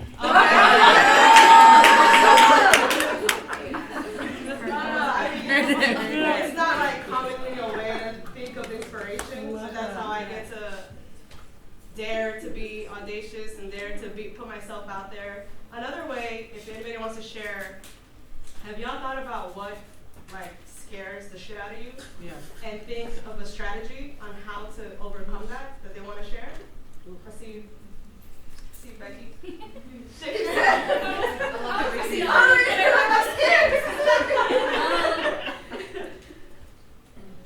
Okay, well, I don't know if this is advice that I would necessarily give, but when I was starting my nonprofit in 2019, I had like 2 phrases that I would say to myself when I got stuck. And one was, if you're going to be a bear, be a grizzly.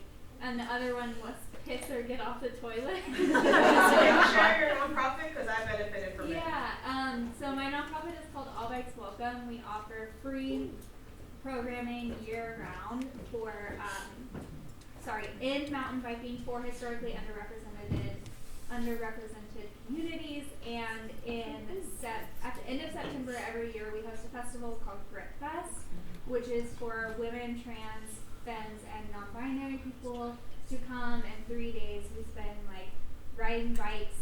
We feed you all the meals and dine together. They take care of you like a baby.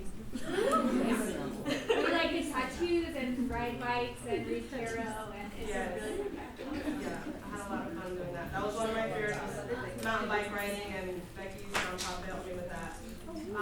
Anybody else have unconventional ways that they inspire themselves? It got you thinking? Yeah. That's good. I'm gonna call you tomorrow. In your DMs. in your DMs. Yeah. I don't know. I thought that was. Okay. I thought of another one. Okay. Dímelo. So I also, whenever I'm scrolling through TikTok instead of sleeping like I should be, and I see an inspirational TikTok, I save it. And then when I'm feeling stuck, I go back and I watch all of my inspirational TikToks, and it kind of helps me. It kind of like gets the brain going again. Nice. It's a little unconventional. Good.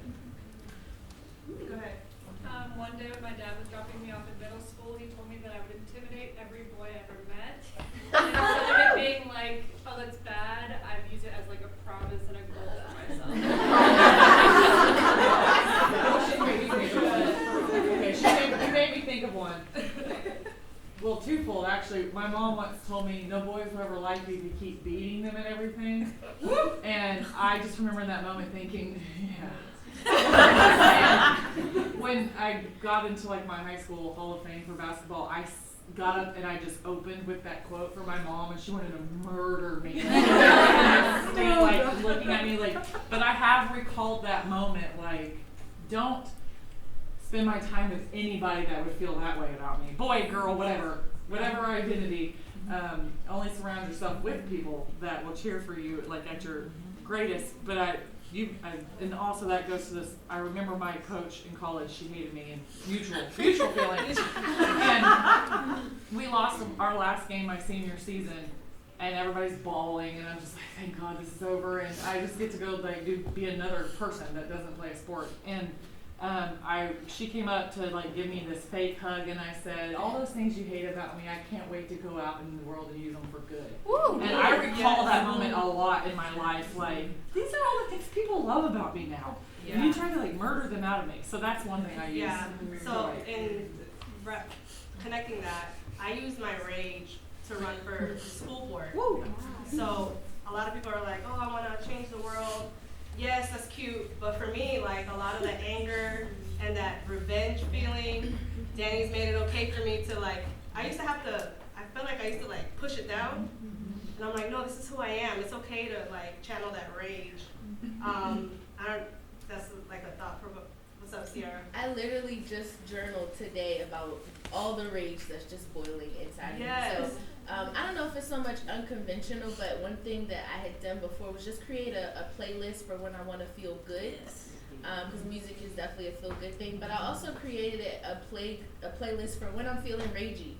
And when I just need to Can you share like a track that you might have in there that we can add to our playlist? What'd you say? Do you have a track that like fires you up on your rage list? Let me look. Mine are usually like some DMX stuff that makes you want to fight somebody. So I would listen to that to like get my feelings out and the jitters out. Yeah, what do you got? So, hi, my name's Rutina. I don't know if you saw this inspiration, but I draw, I don't know, direction from the phrase, not my circus, not my monkeys. I just find it, if I can remind myself that and I can let go and realize that like so much is out of my control and I just have to worry about my monkeys, that life is a lot easier. The one song that's coming up right now is Bitch Better Have My Money.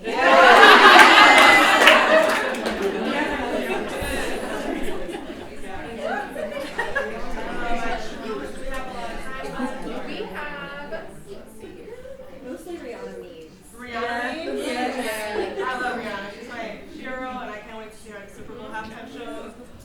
Watch her perform. So excited. I have one. So this is why we can't have nice things. My mom said that to me my entire life because I got really tall really quickly and therefore trip over nothing, right? Yeah. And I now use that as like, it is my inspiration because I am me, and the reason why I'm me is why I have the things that I have. And so I know it's a backwards way of looking at it, but that's always been my thing. Yeah, I feel like sharing this unconventional way of thinking helps me because, what do you got, Danny? By the way, Danny's my business partner with her Herbal Baking Company, and she's the one that bakes all the amazing baked goods. We're gonna have a pop-up January 28th. Okay, go big. Danny, go. So I think like every extrovert that's Blanca finds an introvert. That's how it works out. But like for me, I spent a lot of time as a kid like just by myself because of my crappy family structure. So as an adult, I like to tell myself I have never actually failed at anything. I've never actually failed at anything. If I had failed at something, I wouldn't be here right now. So anytime things get hard, I'm like, have you ever actually failed at anything? And I have to remind myself, like, no, you actually haven't. Just do the thing, and if it doesn't go well, you figure it out later. But you probably never actually truly failed at anything that's going to stop you from living life ever. So just keep going. Woo. Right. Jay-Z said it best. It's a lesson. It's always a lesson. What's up? I just wanted to say that it probably is like a good pointer to wear beautiful sparkly shoes. Like that probably makes you feel really powerful. Yeah. Maybe we can all believe that one. Yeah, let's have some fun. He knew that there were so many disco balls everywhere. I just like to have some fire shoes on too. Do like 10-ish minutes? 10-ish minutes? Oh, okay. 5 to 10, or we can take an early break either one.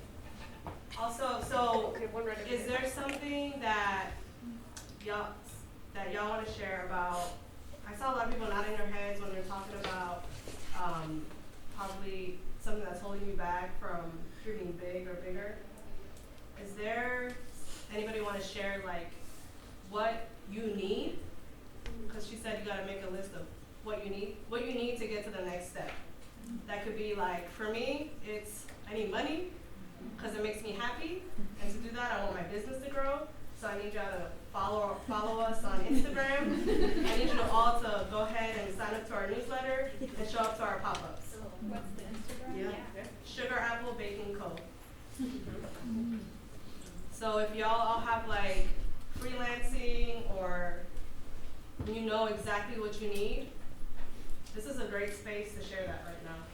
So anybody have anything they want to share? I need those cookies, those jalapeno cornbread ones. The jalapenos are not spicy enough this season, but they're coming. Okay. We have our 1-year anniversary coming in March. Sign up to our newsletter. Okay. And I'm going to email you. It's going to be an email blast. I'm going to be there. But yeah, like I'm sure if you all have like corporate job or a side hustle, or I need a space to go do yoga, like this is a good space to say that. So anybody have any needs they have? Go ahead. I am working on a few things, 3 businesses that I'm running, and my biggest weakness is in operations. So, operations and like building structures and processes. So, And holler at me if you find it too. I will say I'm actually in the process of launching like some business development group coaching sessions where we're literally helping other businesses and other small startups implement those processes and literally figuring out how to use tech stacks to help you do the work and all that. So if anyone's interested in that, definitely connect with me. Nice. I quit my corporate job last August to so I need clients. And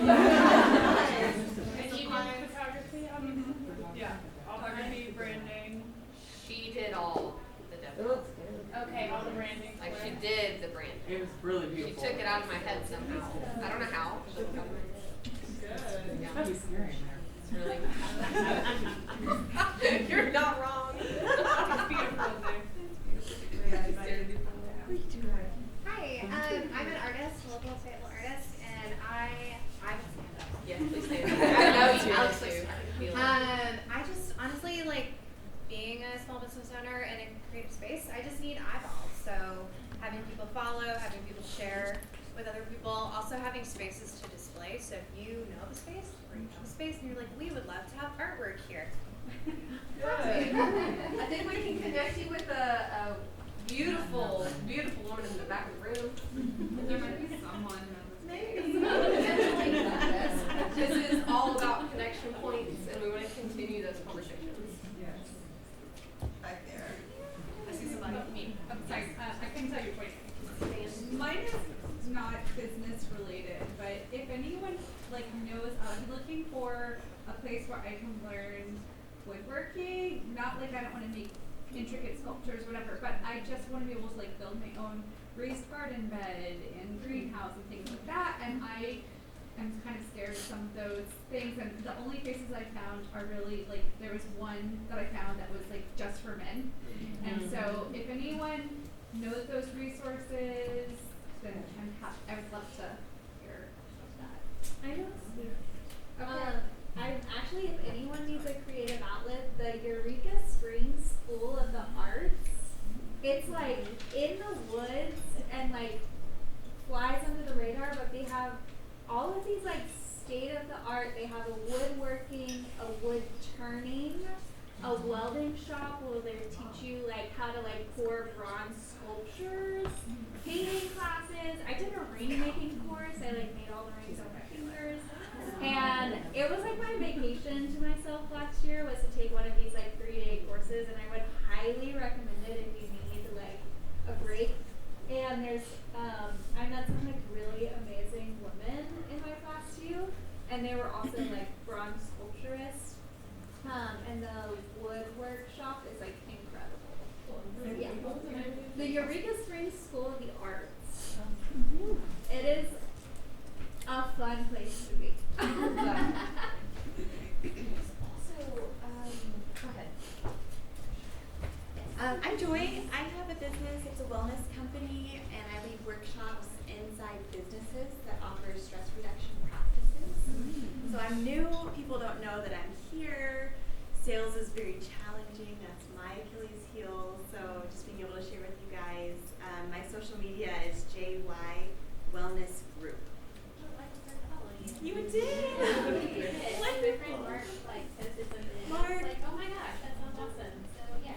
Yes, yes. And I'll add to that just because I love Joy. If you do not have your own space, you can also rent Art Ventures to bring her into the space to do it with your staff. Yes, yes, I'm also Because she's leading. done it in our space before. I did, and it was wonderful. And I'm leading a workshop at the library February 9th. Yes, it's the art of self-love. So for Valentine's Day, it's a free community class. You can come in, and we're going to workshop together there. And then I'm also starting a book club. So there's a badass book club coming. So if you follow my social media, you'll be able to see that too. Oops, sorry. Hi, my name is Christine, and I do political consulting, and I'm really new at it, but I have been up in Benton County for a while doing political work, and I have a newsletter. If you know people that are even remotely interested at some point in time serving on a city council, serving on a city board, running for school board, running for JP, running for state reps, some of these women have run before, they're amazing. Please reach out to me. I will get you on a newsletter. I will get you information. I'll get you anything you need if you're interested at all. So plug. It's CEJ Consulting. I don't really have a big website or anything, but I do have a newsletter. So come stop by and I'll get you signed up. Plug Steph since she had to leave. Oh yes, thank you. So Steffi Baker was up here a little while ago.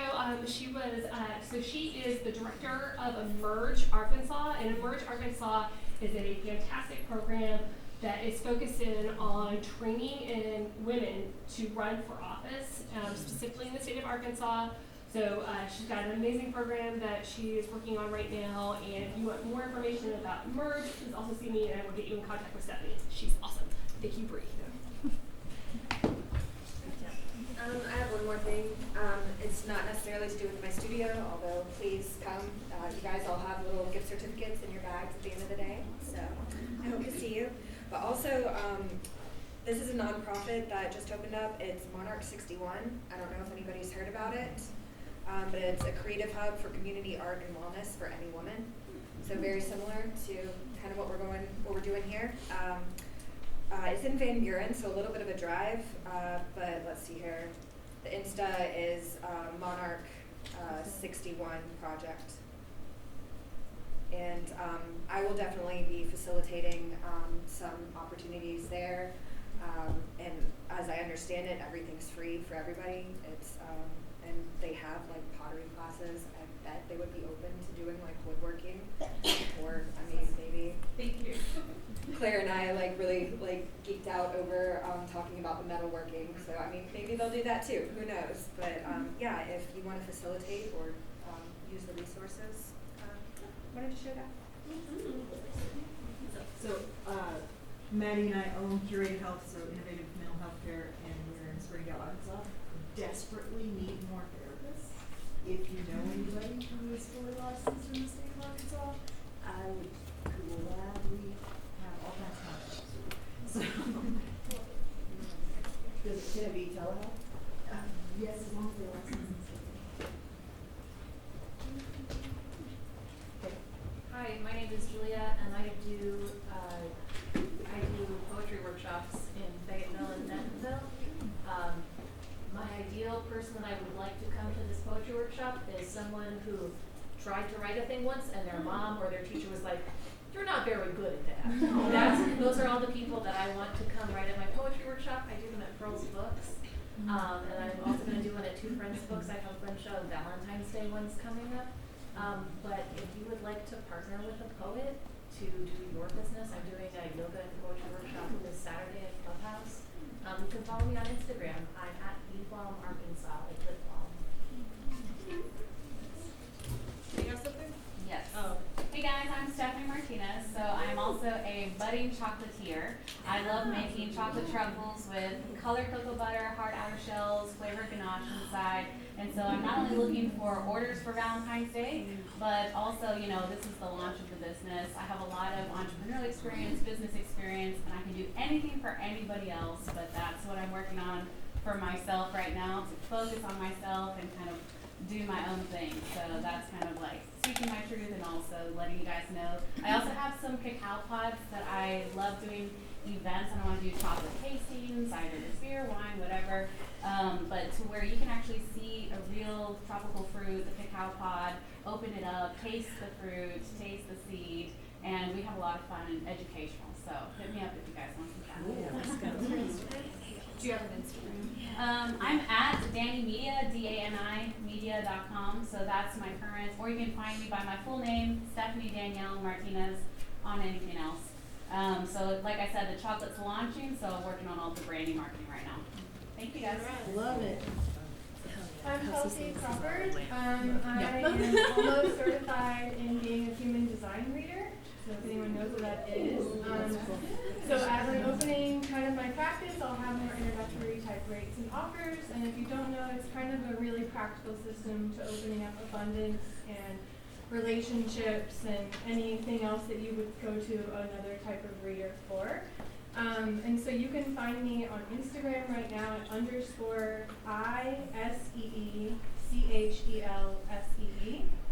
So it's IC Chelsea with a SEE at the end. I will be making it into We Shall See as I grow my business, but yeah, go ahead and find me there if anyone's interested in some things. I'll probably be the last one, maybe. Okay. The last one. Yes. My name is Shay Holloway. I'm a photographer and an artist here in the area. I do everything from like murals to digital art. So if you need like murals in your spaces, like your brick and mortar spaces, or you want a mural painted in your house, I'm your girl to do that. I'm also looking to connect with like interior designers to get like custom made artwork into people's homes, so they're not buying mass produced artwork from like Target and stuff. Shane has also done headshots for kids. I was gonna say that. Yeah, I do headshots and I photograph events. Yeah, Stephanie was here, and I love Stephanie because I photographed for Stephanie a couple times. So yeah. But my Instagrams are at @ArtGirlShay, that's my art page, and @_Phantom Photography is my photography page. There's not a lot posted on Phantom here lately, just because I've been busy with other things. But Can I make a recommendation or a thought? Like, is there a way that we could start a Dovetail Google Doc? Where we can all go in and put our information and what it is either that we provide, want to connect on. That's a good idea. It's already in the works.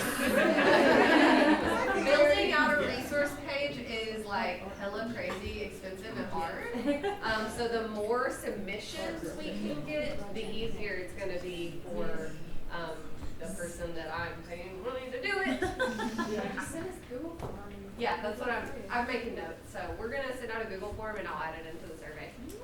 Yeah, Yeah, but if we could like be able to have access and like, continue, because I'm sure our needs are gonna change, we're gonna grow and develop from there, if there's something we could have dynamic, I think that would be really awesome. Stay tuned. This is happening.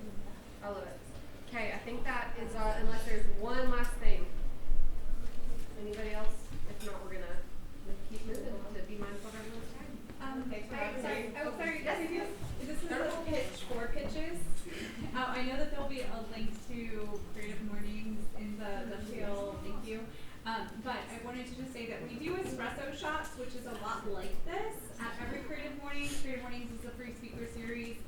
You're actually going to hear from our next speaker coming up in just a minute, so I'll let her plug herself.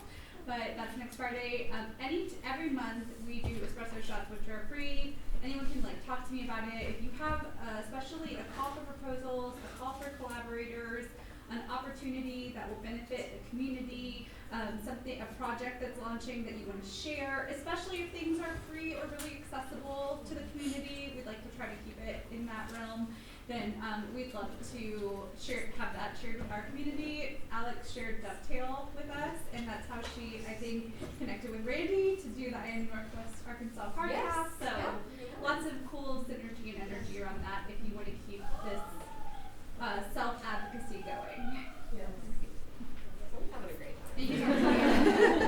Yes. I'm here for it. Well, thanks for having me. Thank you.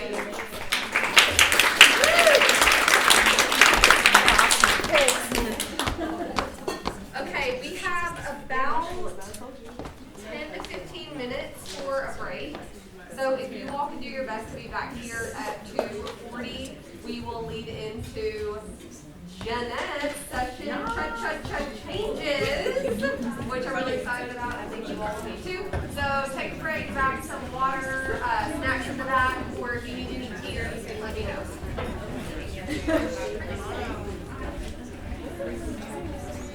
You guys were like, you're okay. I was like, chill. You were like it's that bad. It was like, yeah, it's fine. But it was very humbling. It was really funny. Yeah. Well, hey, oh yeah, that's what you don't want to get to.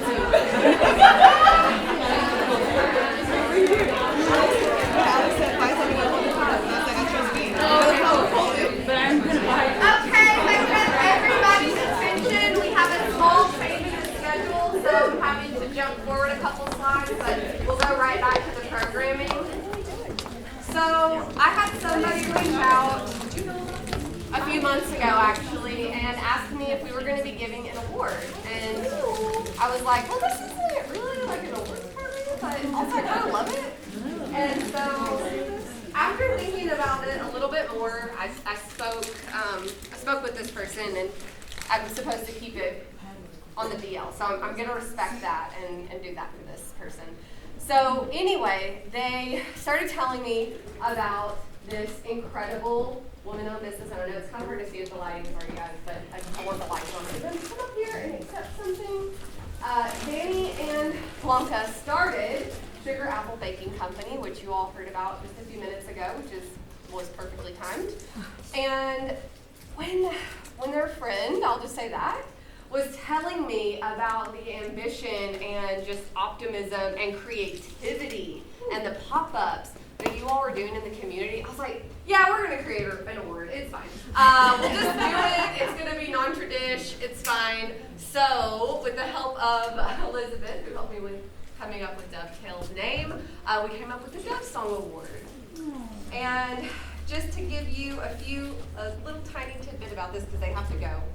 The Dove Song Award is meant to celebrate local business leaders who exemplify connection, collaboration, and community, which are the essence of Dovetail. Today, we're excited and honored to award the founders of Sugar Apple Baking Company, Danny Reynolds and Blanca Maldonado. I would like to invite you both to the stage.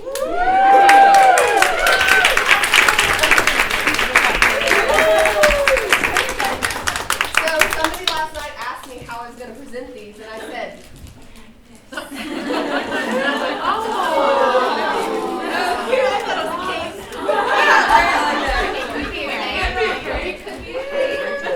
Actually, I think that's quite fitting. That's for me, because I don't bake.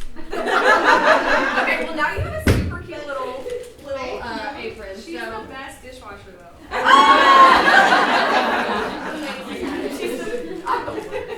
So, and we have one for you as well.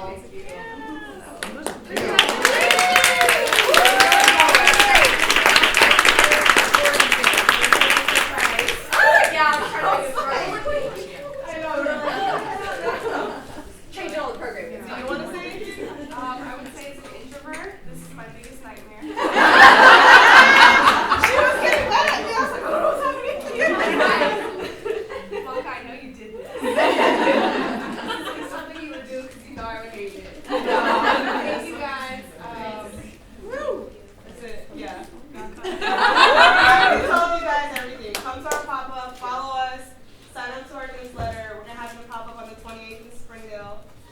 partner up with Pearl's Books in Fayetteville. You mentioned Pearl's Book. They'll have one for Valentine's Day in December. February 11th.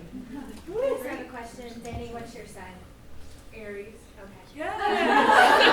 What is my Enneagram? She's an 8. Okay. I never remember. I'm like, what is it? She's the keeper of the non-creative ideas. Are we going for time? Yeah. Thanks for having us.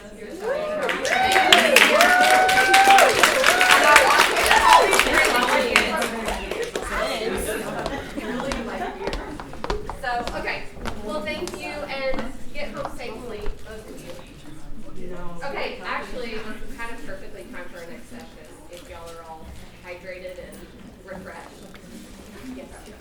Hey, Danny, welcome. I have a question. Did you guys buy your equipment that you were pitching about? We did order it already. We did order It's on the it. way. The date is gonna arrive. The latest is on Valentine's Day, the 14th.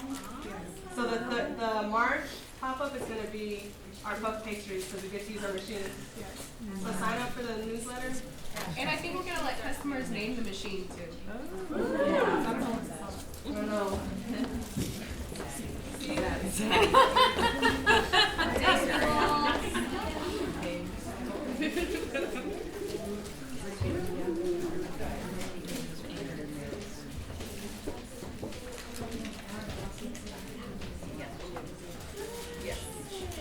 Hold on. I think I lost my phone. Uh-oh. Let's find the phone before we... Alright, sorry. Okay. Well, I hope y'all enjoyed that. I tried really hard to keep it a surprise, but I thought it was a little fun moment that we could all have together. So, next up, I don't know if you all know Jeanette, but pretty fabulous. Also, yes, this light is in the perfect spot. And I did try and see if we could move it, and we could not. So, it's fun. All right. Is it weird to say that I love our next presenter? No. We actually have never spent that much time in a room together, to be honest. But anytime we're together, I just feel like we've truly never been apart for more than a few minutes. So I think that's really powerful and really special. So Jeanette would describe herself as curious, kind, and strategic, which for all I can account is absolutely accurate. So I'm going to leave it to her to talk about Gosh, this has been such an energizing day, and I feel like I'm going to make this into part of my team. Superpowers. So we'll say we did that on purpose. But I wanted to start out with what I tell founders to do, a hook. And that is, I've always believed there are only two things in life that really have the power to transform us, and that's people and books. And so really, as you think about that, this idea of the collectivism or collectivist approach and the individualist approach, I think past the pandemic, we've even started thinking about ourselves as a collective approach. So thank you, present me, for making the bed now for future me. Or thank you to past me for being sure that I had something in the refrigerator when I came back because I knew I was going to have a long day. And I think that's been a huge theme of today. It's like, how do we start stepping up, recognizing what our needs are, and being the ones to do that for ourselves versus waiting for other people to do that. So I think that's really excited that this idea of self-determination has really come up. And so when I think about this idea of books, it really is people. People coming at you from asynchronously.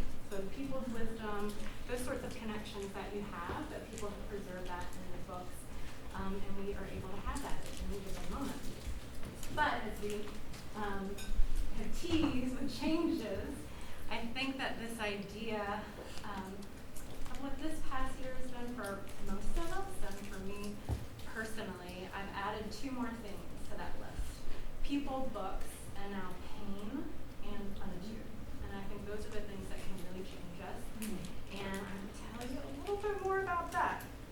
So I'll go ahead and call out Rumi. I think we've had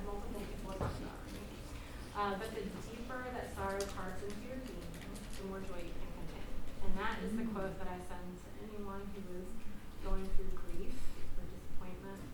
And in particular, this past year, and I'll go ahead and tell you my signs. I'm a Cat Sun, Virgo Moon, Gemini Rising. I'm an Enneagram 9.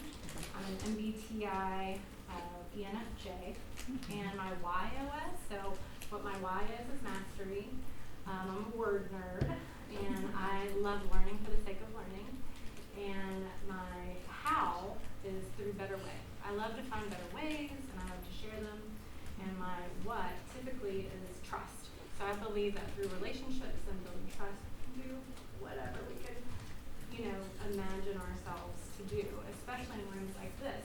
And the way my brain works, I'm a self-described neurodivergent whole brainer who loves founders of all kinds. And just in talking to or listening to what's been happening, it's like we've got a venue. We've got a venue at Art Ventures.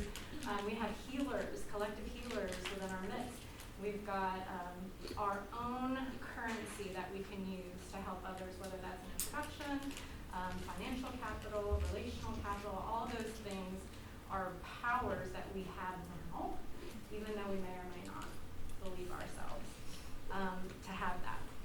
And so I'll be frank, this past year I've been through a lot of changes, not only a painful separation in my relationship, but also getting a diagnosis of being ADHD inattentive, which I'm sure anyone who's on ADHD TikTok knows. Like, you're getting targeted for that. It's like, huh. And also a nonverbal learning disorder. And this is all information that would have been wonderful growing up because it has explained a lot of the ways that I have this superpower of being able to have a high justice sensitivity, being able to make connections, even though it doesn't look like I'm listening, but I'm actually observing everything all at once. And so some people think they're like, are you psychic? Do you have, are you a therapist? Like, there are certain things that over time, because I've had to go through it, I think that all of us, if we have been part of interlocking systems of oppression, however that may show up in your life, if you have outlasted that adversity, all of a sudden it gives you that power to see that in other people, and it builds that muscle of empathy. And I think that that commonality of, I just remember going to grocery stores, and at that point we had masks on. And so you were only using your eyes. You didn't have all that extra information. And with a nonverbal learning disorder, I'm kind of blind to social cues, like in general. Like, I don't pick up on things in terms of, are you, like, Jeanette, I had a crush on you. Or like, blah, blah. I just remember all these things where I'm like, I never picked up on things. I was like, yeah, I didn't pick up on any of that. But it also lets me see through, like, if people are socially awkward or if they are on the spectrum. Like, I don't see a lot of the things that most people, may pause about. I just see right through it and into, what their strengths are. So at Gallup, I'm a strategic, ideation, positivity, individualization, and adaptability. And so a big part of why I've been pulled to innovation, now that I have this self-awareness, is that it's the one place you get rewarded for thinking completely differently, for not following the rules, for disrupting, for doing things completely different.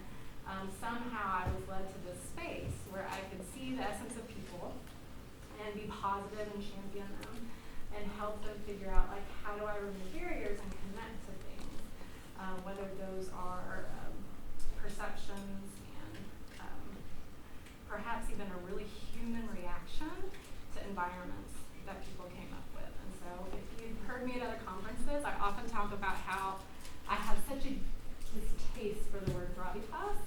And that's because, like, I felt like I could never embody that. That's not, like, I'm showing up. I have gone to the house 5 times because I've forgotten my keys. I have dog fur, and, I'm just constantly I'm just a little bit disheveled. And I think that I'm attracted to that in other people because I'm like, if someone shows up and they're in the flow and are so into something that they don't realize they have, like, paint on their face or anything like that, like, I find that to be absolutely endearing. And then on the flip side, I kind of have an irrational fear of, like, really consider other people because I'm like, I don't know, I feel like they're going to be asking, they're going to be giving me forms or if I hear an automated voice attendant, I, like, immediately go into press that button. I mean, my cheat code is 00000. And I'm always like, how do I talk to a human? How do I talk to a human? How can we start relating in a way that's very human? And I think that a big part of the anti-oppressive work that Rakshana and Dovetail is doing is wonderful, because it's really challenging us to think about what has structuralism taken away from us that we didn't even know was happening at the time. And so all these feelings of possible, like we've even been given language. Like if you Google imposter syndrome, you're gonna get far and away. Maybe not, there are content creators now who are maybe taking over some of these things and these keywords, but there's far and away more content about that than there is about, hey, I have brain differences and I feel very disconnected because I have been forced into these roles where I have to use executive function. I have zero. But there are rooms where things will get delegated to you if you are a woman in the room, especially in tech, if you're one of the only women and then a woman of color.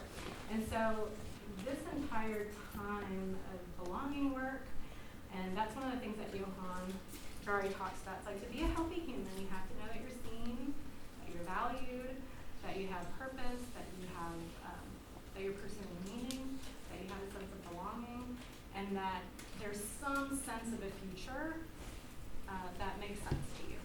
And that's, in general, I think, for us to be healthy. I think if you translate it to SHRM, which is the organization that looks at workforce, they're like, you're never going to get someone as motivated as they are in the first 6 months. And that's because people, even organizationally, are looking for those signs. And they're looking to see, do I have a future here?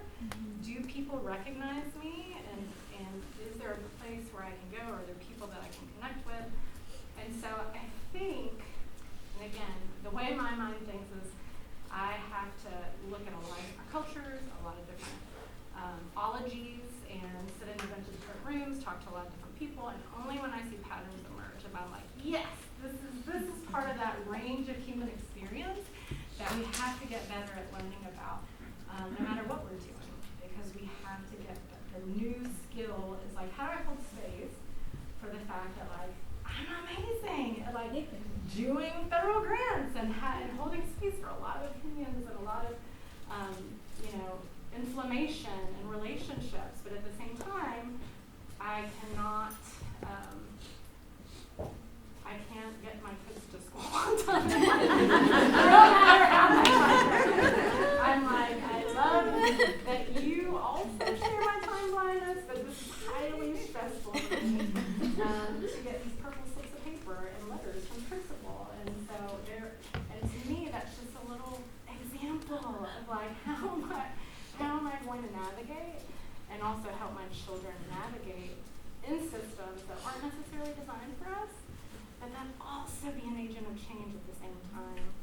And I think that what we're doing here, because it's just, if you talk to any Gallup's 2.0 consultant, they will tell you, no one gets enough encouragement or affirmation.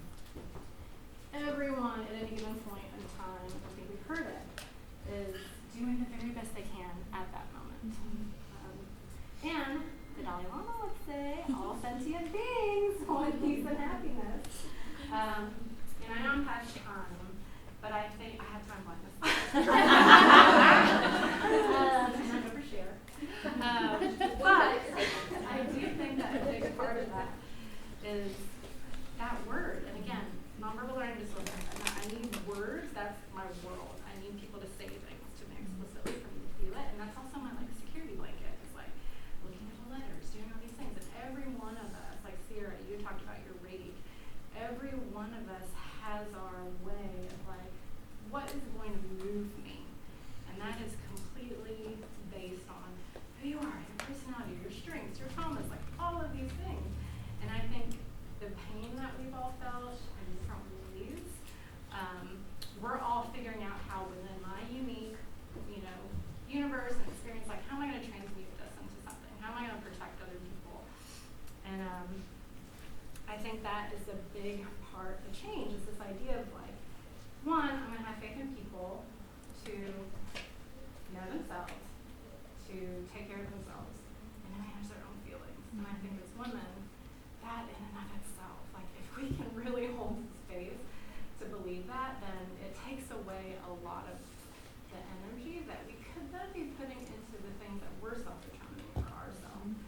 And I think that I can already feel that happening from the capital standpoint, from entrepreneurs, and I really do believe that economic diversity, more people who are creating solutions and innovating for their own problems from their unique lens is going to be the powerful way for us to not only to push through and see all those affirmations that you guys were brave enough to say out loud happen and do it within a community.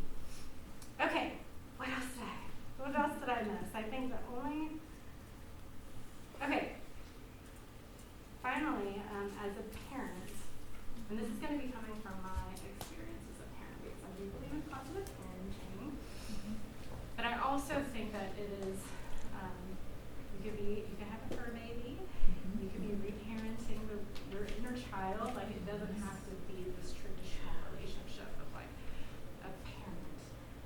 But this idea of behavioral change, and there's a lady, her name is Ralphie, and she's on Instagram, it's called Simply on Purpose.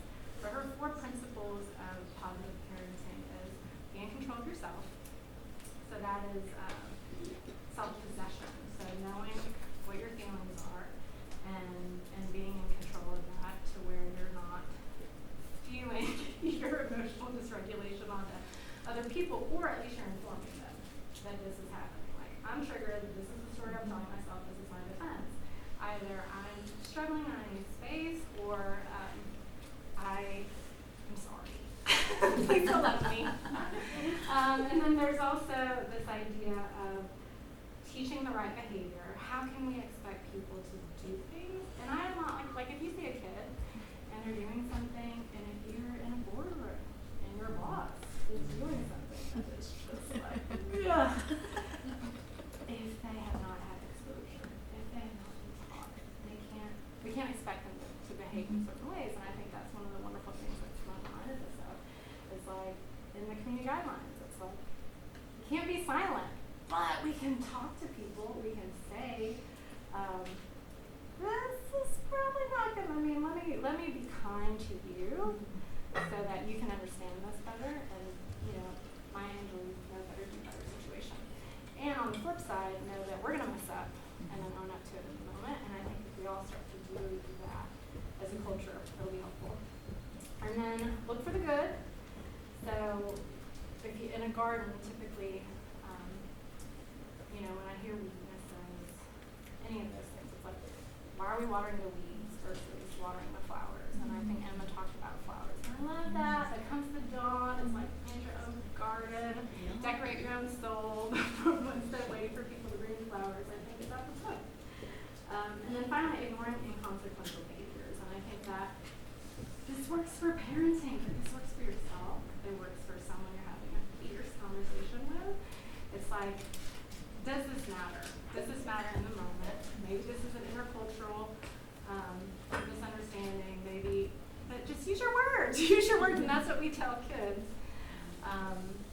And of course, that's me asking for accommodation for myself, because I'm like, I don't get it. You gotta use words. And I think that that's how, we all get through these changes. We're gonna be okay, outlasting, knowing it's not failure, and then coming together as a group to sort of self-determine what does that look like. And as long as we're diverse, as long as we've done a good job of belonging work, it's like I have such faith in what these new solutions and the new remodeling, and it's not canceling or I think people get stuck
the first few people that I told about Dovetail, and have used her a little bit as a sounding board. Yes. So Yeah. it was, I think, before we had a name. Yeah. I was like, I have this thing, and I don't know what it is, but I want you to be a part of it. So that was a while ago. So thank you. Thank you. Okay, so for the sake of time, we kind of what we decided to do was smush the last two sessions together, and then we'll have the open forum after. So I would like to first fix this rug that's been just really killing me all day long. Can we do it your way, Bree? Well, it's That was take. all you. Okay. There we go. That's a little better. Perfect. Thank you. Oh, I just really love the casual vibes, you guys. So, next up, we have, when we're not running together, she is likely off saving the world, running a half marathon in another state, or kicking ass and taking names in the courtroom, which I don't actually know, Meredith, if you are truly in a courtroom, but I assume that you are as an attorney, as a patent attorney. But then again, I hear things that you say, and I'm like, I don't know if that's actually true. So, she would describe herself as feminist, loyal, and opinionated, and honestly, I agree with all of those things. So, please come on up, and I know you have a little slide behind you. I in innovation. Yeah, she texted me last weekend. She's like, "Can you name this?" And I'm like, "I'm running in the morning, and I will think of it while I run." And that is not what I thought of at all. And then she texted later. She's like, "Did you think about it?" I'm like, 14-mile-an-hour headwinds, Alex. No, I was not. She did make me think of the title really quickly, and it does work. I don't go to courtroom very much. I've had one court case that went to trial one time in 18 years. Wow. Thank God. I still feel like you would kick ass in the courtroom, though. Oh, I won. I did. Well, I also usually settle because I win. Got it. Okay. So we're going to talk about innovation. When we think about innovation, how many think like radical change? Show of hands. Really? No hands?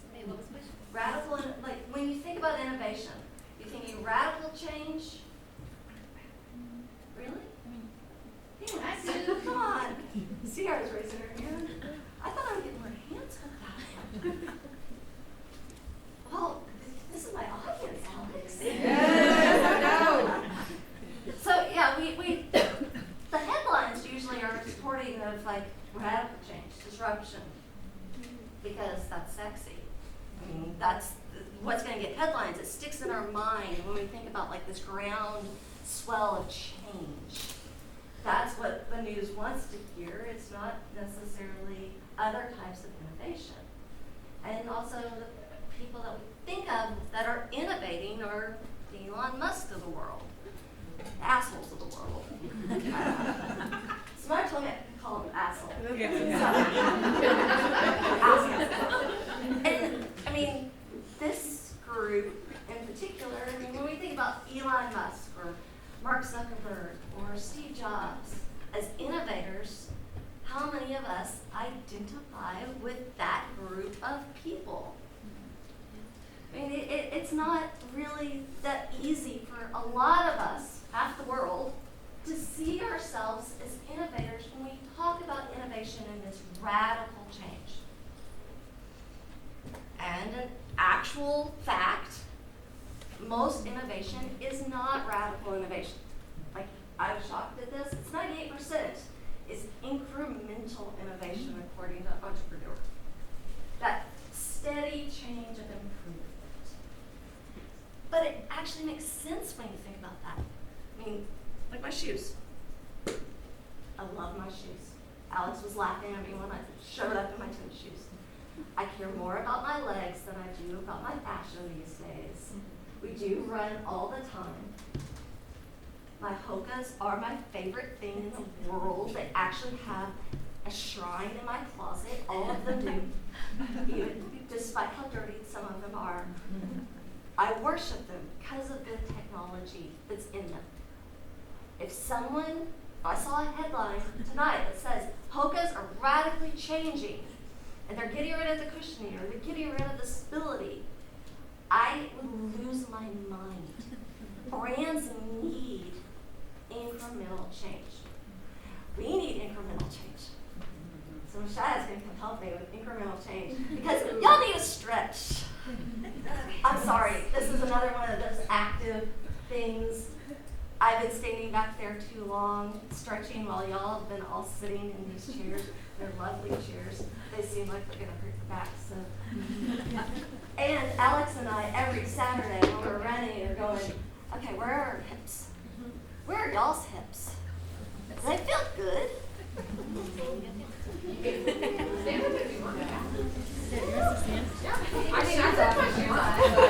not going to take my shoes off. Y'all have to take your shoes off. Shaia's lunch was like, yeah, everybody can take their shoes off. I'm like, my feet are staying right where they are. I'll take mine off. Round yourself. Move your back. Let Shaia do the leading now. Okay. So inhale up. And bring your hands down the front of the body. Fold forward. Take a little half lift. Fold. And swoop your arms up. Scoop the energy up. And bring it down to your heart. And maybe we do a little like kind of aerobics thing. So bring your right hand to your hip and reach over. Lengthening through the left side body. Maybe your palm faces down. And inhale back to center, get tall. And tipping to the left, hand to head, look up. Palm faces down, kind of spin your heart up. Inhale back to center. And I don't know how long Meredith wants me to do this.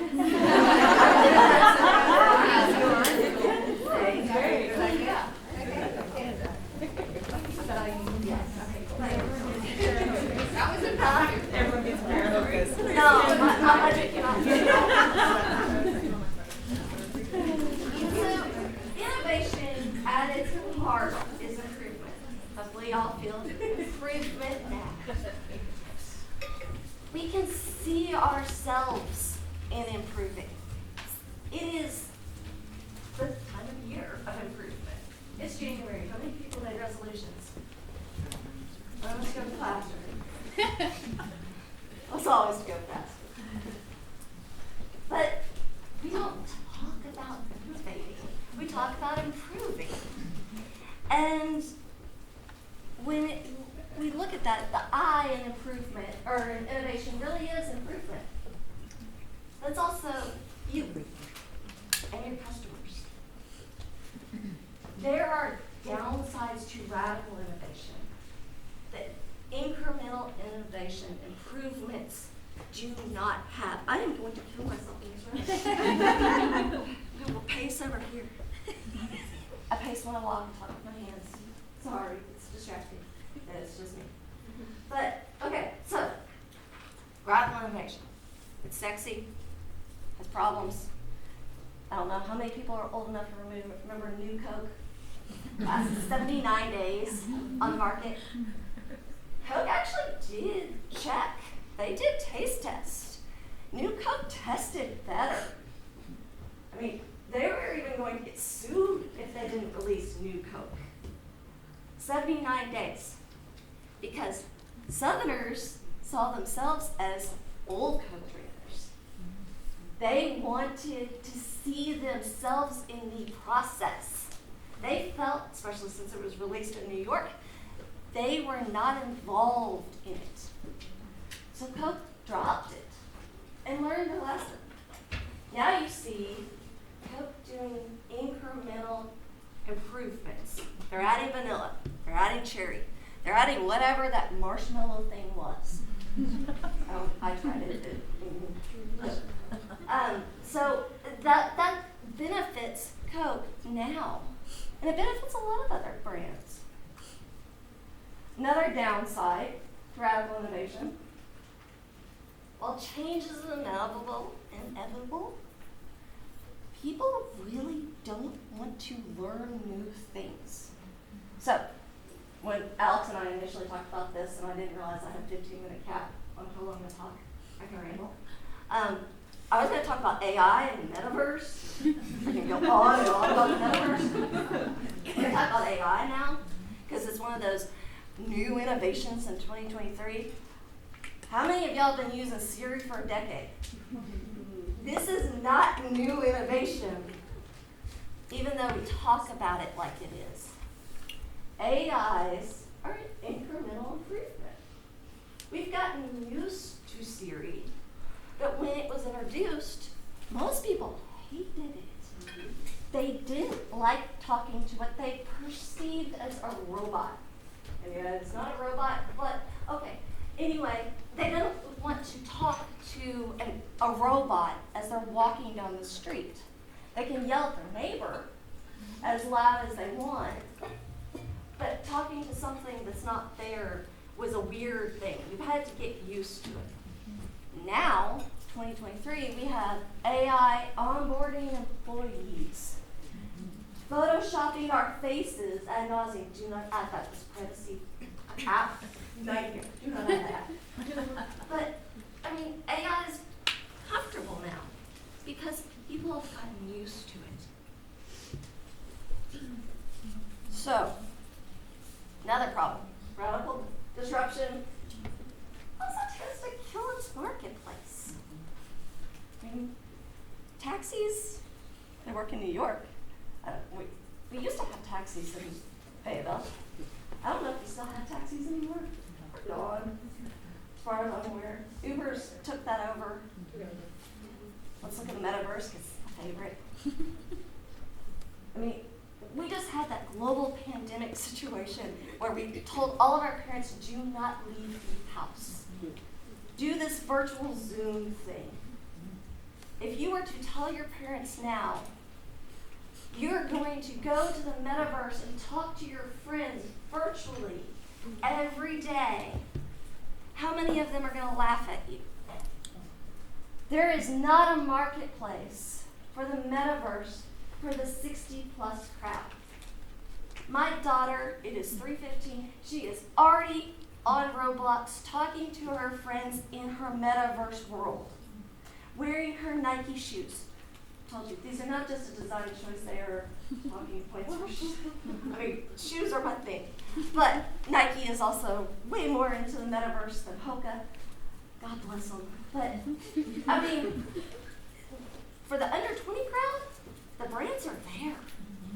I think even the old people brands like Visine are going to be there because trademarks are supporting that. They think Visine is going to be a virtual product. Nike is just pushing everything. There's a Nike land in the metaverse because the market's there. They also just patented for digital shoes. So yeah, fun things, digital shoes. Actually go to Roblox, look at Nike Land. You can see the digital shoe run along with some other weird funky leg thing. I don't understand Roblox. I just know if you have a 10-year-old, you're probably using the metaverse more than you are. Because there's a market. Ultimately, with innovation, and this is my soapbox, why I told Alex I wasn't going to talk about it.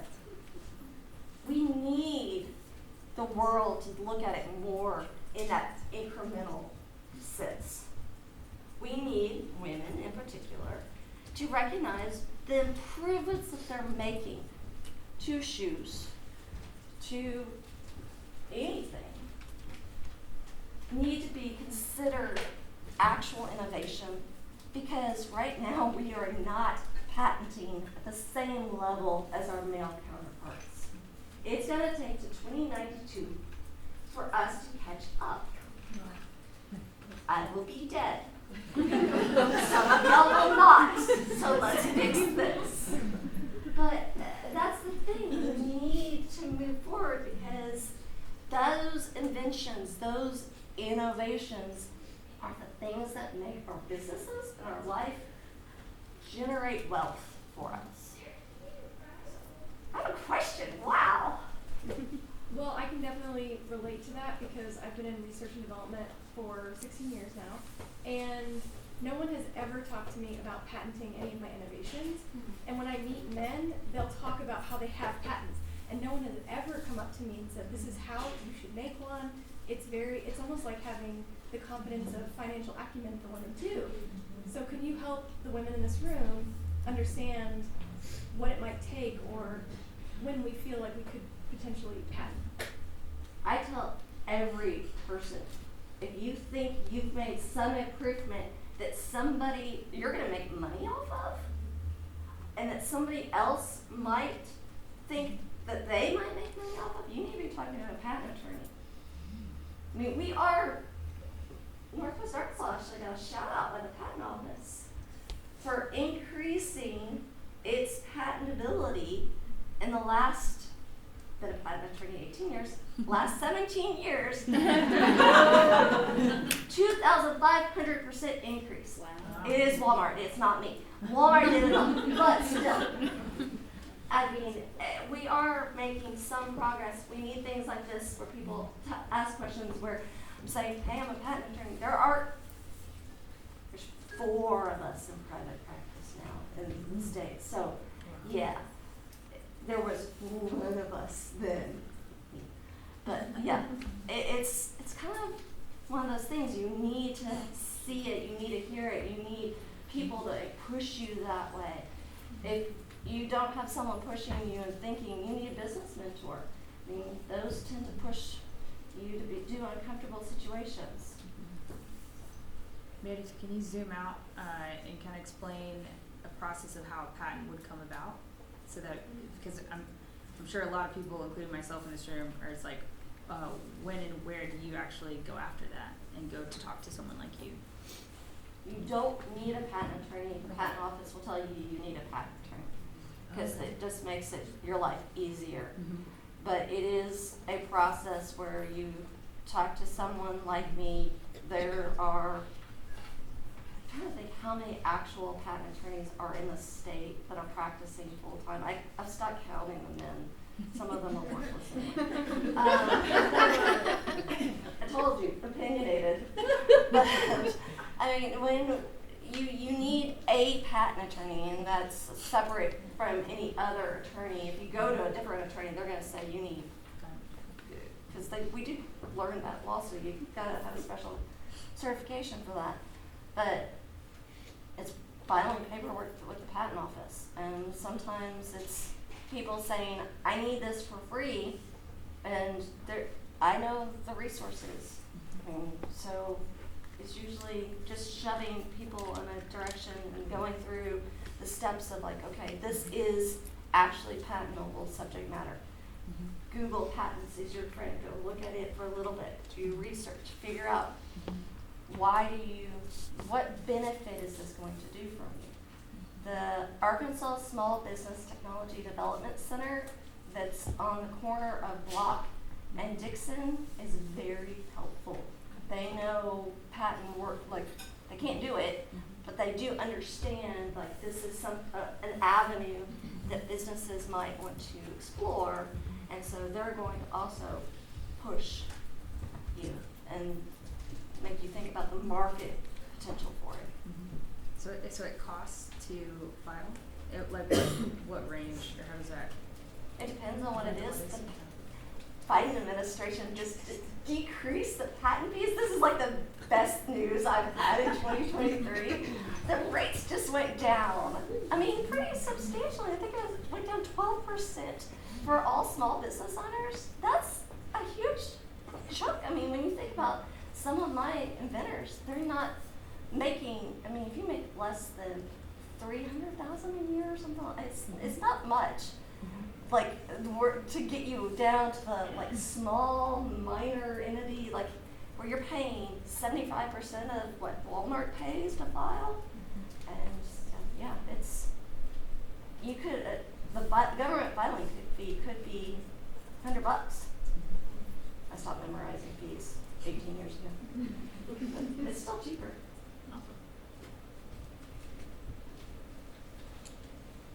Should we go ahead and bring Miss Bianca up? And maybe we can tag team over for it. Yeah, I was just going to ask Mary questions. Yes, actually, that's fine. I mean, we have 2 chairs and we haven't used them, so.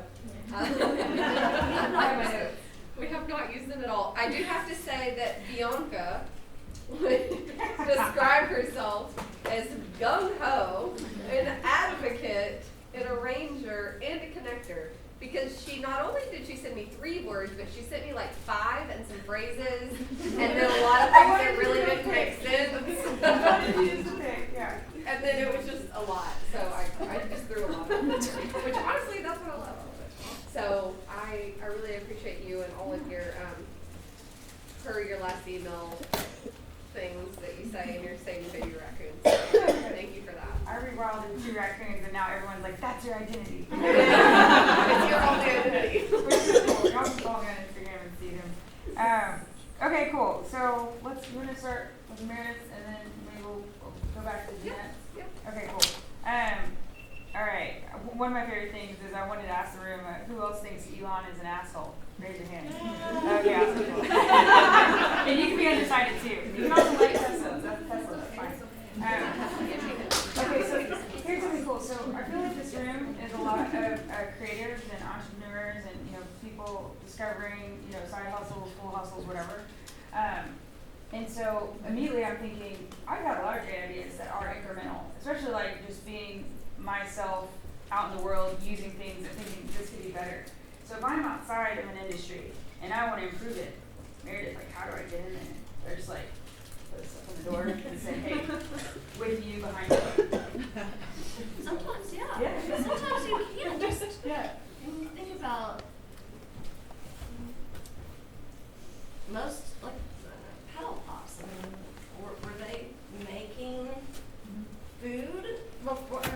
Were they in the food industry? Some industries are going to be way more open to entry than, say, if you wanted to sell fireworks, for example. That's highly regulated, by the way. I mean, when you start thinking, Okay.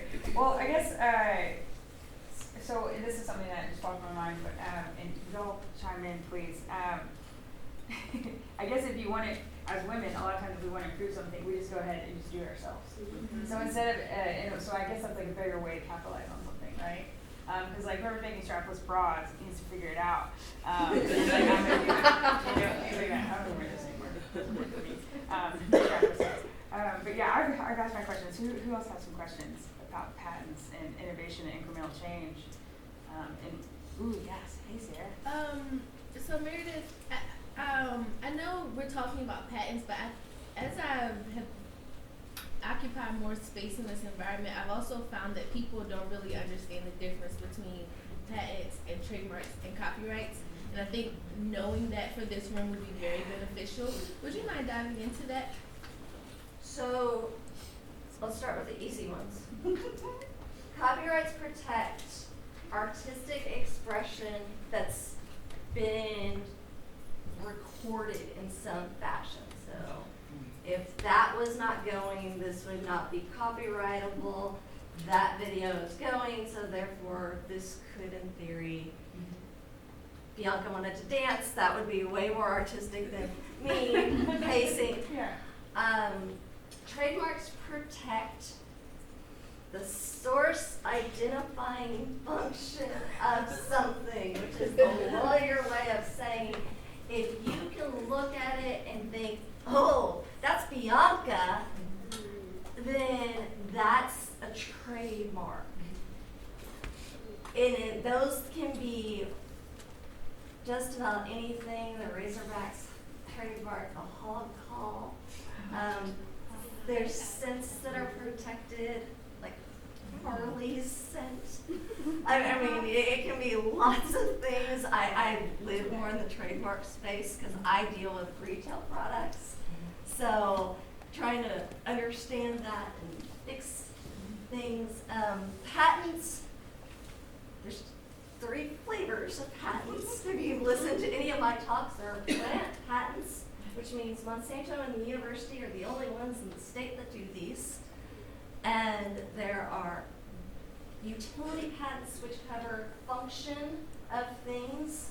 So The lovely J stripe on the back of my shoe is a utility patent because it is keeping my foot from going, I have to force my foot to do it right now, from going inward, which is what it wants to do. And then design patents, which are my favoriteest because I talk way too much about design patent law. They protect the ornamental appearance of something. So it could be a chair, my shoes, it could be the digital shoes that Nike protect. Okay, so copyright, trademark, patent, and then there's 3 types of patents. Yes. Okay, And then you start getting into the very big weeds of privacy. Yeah.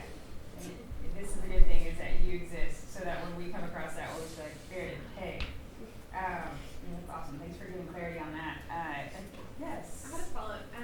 Let's say I throw copyright 2023 on my website. Is it actually protected under copyright? Because I feel like I see that a lot. So copyright and trademark exist once once it's in the minds of other people. Copyright exists once it's actually formed and recorded.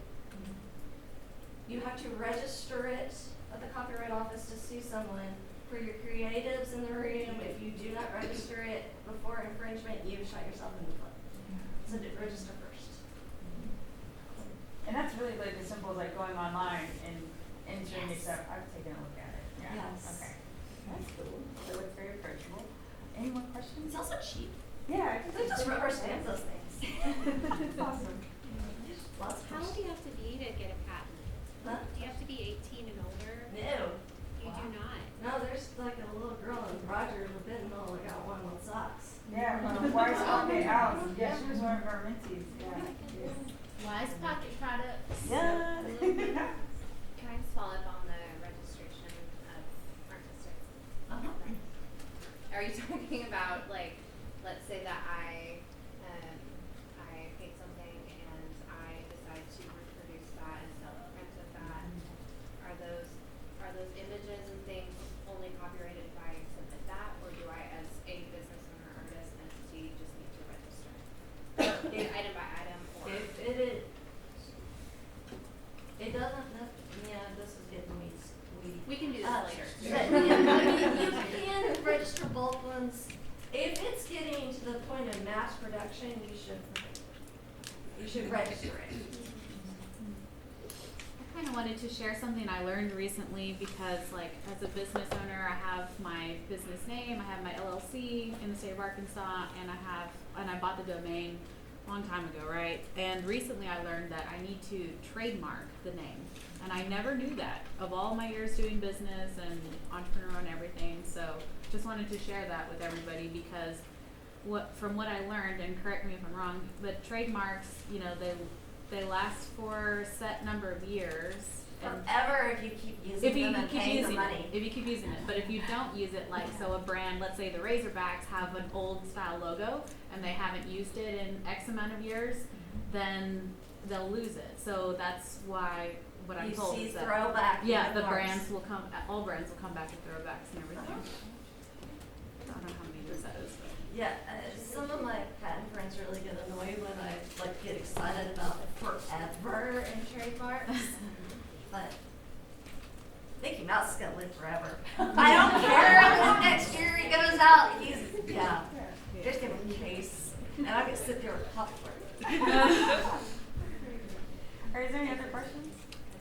I just have a question about, like, just because I know that your general passions beyond these, like, in the weeds kind of law things, when it comes to, like, women innovating in spaces that aren't so product based, right? Like, a lot of times I feel like innovation is talked about in, like, tech or product development or things like that, but, like, I think about my industry of filmmaking, right? That's so deeply problematic in misogyny and racism and just a lack of all representations, like innovating other spaces that don't necessarily have like products attached to them. Like, how is it just like start your business and do something differently? Like, whenever it comes to women that you're working with like Women Run or things like that, how are you hearing those conversations around innovating just any space that you want to take up? So I look at it backwards a lot of it. It's not the innovation, it's the infringement. And how are we putting up walls around what you're doing to then keep that from occurring? And that happens whatever it is. If it's a service, if it's a product, how's it going at?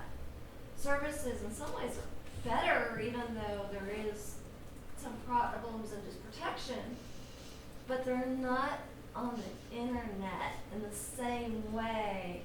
And like the trademark issue, I mean, pandemic did wacky things for infringement. I mean, it's bonkers what some of the stuff, infringement and within infringement and just fakeness. It's hard to explain, but yeah, I got stories. You have proprietary processors that you can protect.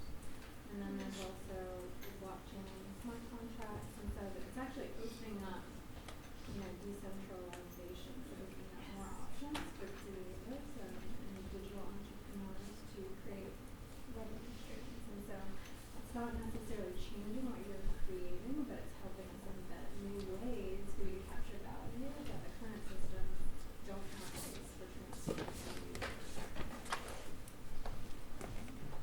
OSDAO, that's a plug for OSDAO. Yes, it is. OZDAO. That is a group on Discord. And it's close to 200 people, but there are a lot of folks there who are thinking about this and who could ask questions and get a lot of great technical assistance. Tiny plug, someone who was potentially going to speak today and then was not able to. Her name is Catherine Carlisle. She's with the University of Arkansas, and she is like wicked smart and super into Web3. We are going to have a session with her at some point in the future.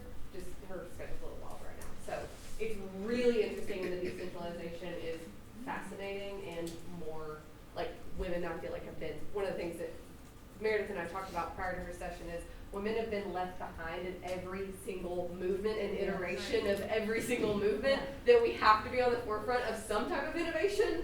So Web3 is one that we could all benefit from financially in a very huge way. And just knowing that like you can literally have that proprietary information with anything that you're creating, you are always getting the royalties no matter who gets it. It's really fascinating. I don't know enough about it, but yeah, we'll have a full session on that at some point. Any more questions? Did you have a question? I do, yeah. So as a yoga teacher, I understand that I have the capacity to patent my services, but I think it might be maybe an intrinsic problem for maybe some of the other like healers in the room.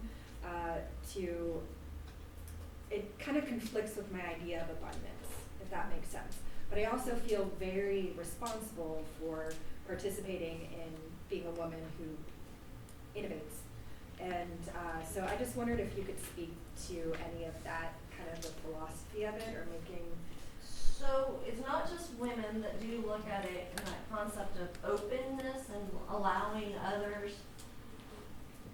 The way I look at it too is, what would happen if you've left it open and somebody does something with it you don't like?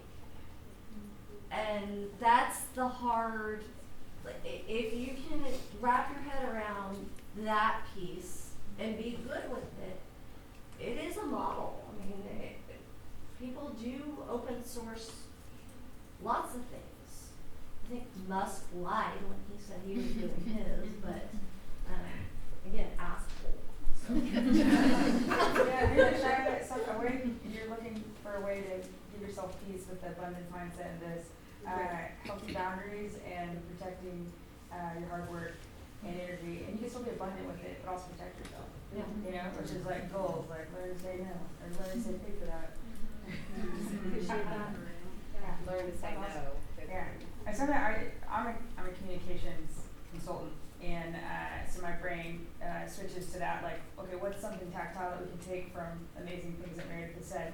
And Meredith and I got to spend a lot of time together in the before times and sit around tables and ideate and speak out for things that we like thought we should be doing this. And sometimes people would say, not really. We're like, no, we should be doing this. We're still doing this. At the table with.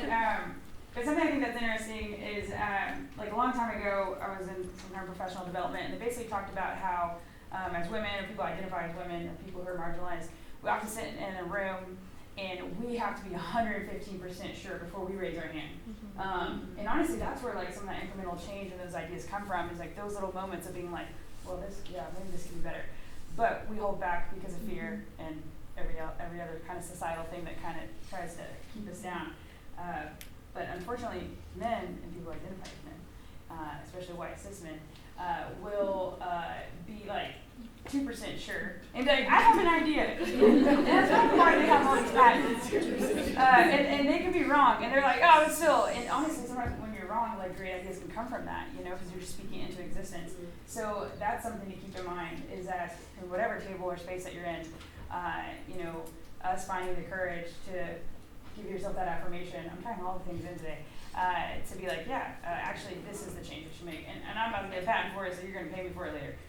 Something like that. I have to bring up a moment in which I experienced this firsthand with Bianca and her amazing communication skills. We were in I'll just say a board meeting, and one of the board members, who is I would say an affluent cis white male, I know now. is really spewing some pretty harmful things in this meeting, and literally sitting next to Bianca, who is not a white woman. I am so white. Yeah, presenting, but he's saying racially very. I don't even know what to call it. It was just very misguided. Yes. Yeah, misinformed. Misinformed. Yeah. But then saying this next to Bianca, I'm just sitting there who's gonna say something in this moment? Luckily, somebody else did. But Bianca was like, I think we gotta get him a book on white fragility. And said it loud enough, and I was just like, oh, this is amazing. But experiencing that firsthand was pretty incredible. So I found seeing this happen, and I'm like, what? And now we can tie it into what Jeanette said. I realized in that moment that this person did not have exposure to certain things, or maybe in his own head thought what he was saying made sense to him and was right. Maybe in his echo chamber it is. But I found ways to be graceful and challenge him by being inquisitive. And then I actually did tell him that he should read that book, White Fragility. That is a good starting point for you. Also, when Sarah said, do the Googles. Get in the Googles and figure it out. Do y'all want to switch over to, because we can I think that was kind of the segue. Can I I've kind of been playing with this all day, and I keep raising my hand and then not interrupting, because this is a really great conversation. But a thought experiment I've had a lot lately is I am in the room with identifying cis white males. It's do any of you just watch mainstream TV and somebody makes a joke and you're like, ugh, right? It hurts you. But then the person next to you is cracking up and you're like, I don't think it's cool to make fun of trans people in pop culture, right? I don't think it's cool to make fun of women, especially women of different races or people who identify as non-binary, right? And so I don't necessarily know how to do this incremental change effectively, but I would love to see that we just sort of phase out the Always Sunny in Philadelphia type shows and transition in things that are communally friendly and positive, right? Because I think that's the way that we're gonna see marginalized people succeed, is by not just casually making jokes at their expense, in person, in media and television, right? And so I don't have an answer by any stretch of the imagination other than just be no, sorry, I'm not gonna make that joke with you. But that's something that comes to mind, and I do think that this group can be conscious of and one of Simone's community guidelines kind of touches around that, and I always say that solutions in and begin with communication, and that there's 1,000 different ways you can say something.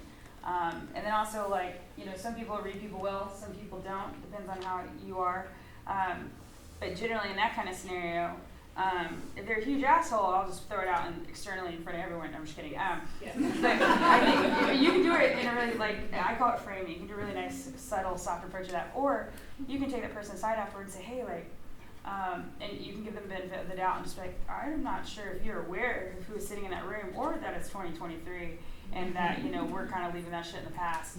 And just say, I respect you enough to give you that perspective. And you can do whatever you want with it.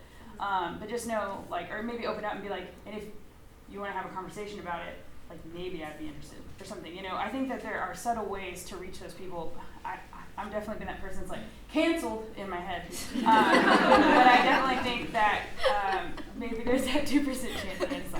There's like that 2% chance, and maybe you'll reach them. Maybe. And to be fair, it's not like I'm infallible or I've never used exclusive language because I just wasn't educated, and so like I shouldn't just like shut down like cis white males. Like they don't, you know, they probably haven't experienced half of what we have just identifying as female.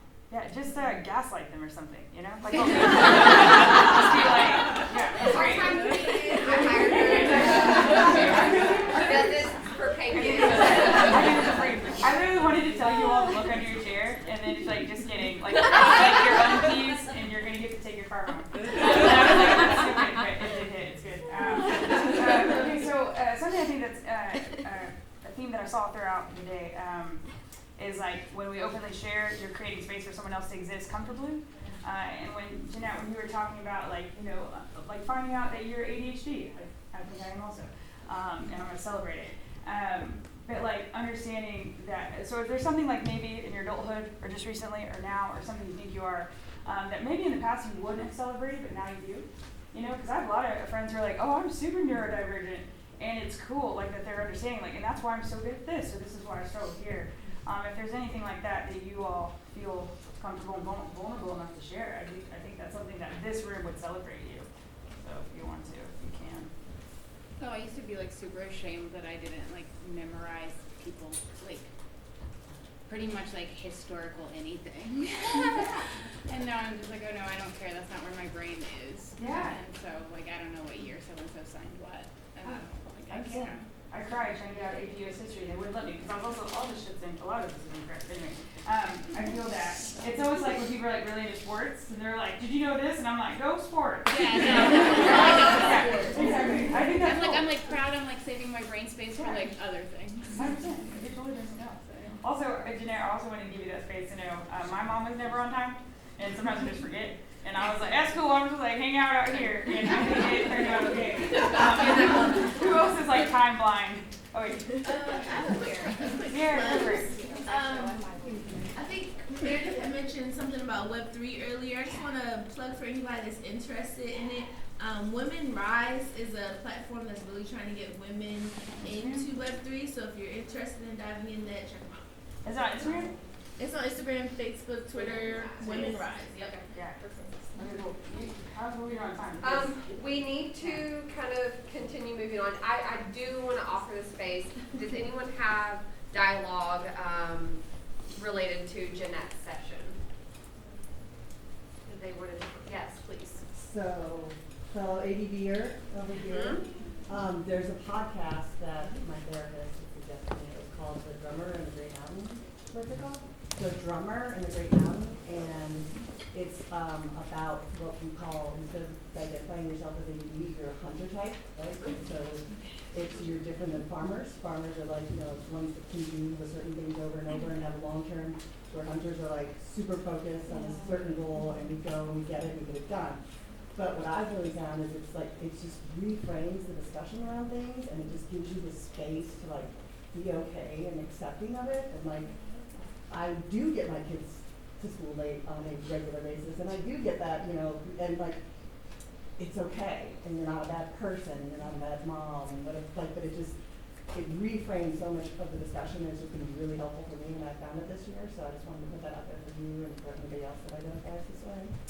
That can kind of help you like get rid of that shame that we often carry that gets really, really heavy, and try and think of our gifts in different ways. No, I think that's great, and I was also the child often left school for a really long time. Several times, like last teacher was like, They didn't have like cell phones and stuff back then either. So what in the world? Fend for ourselves. It's pretty sketchy.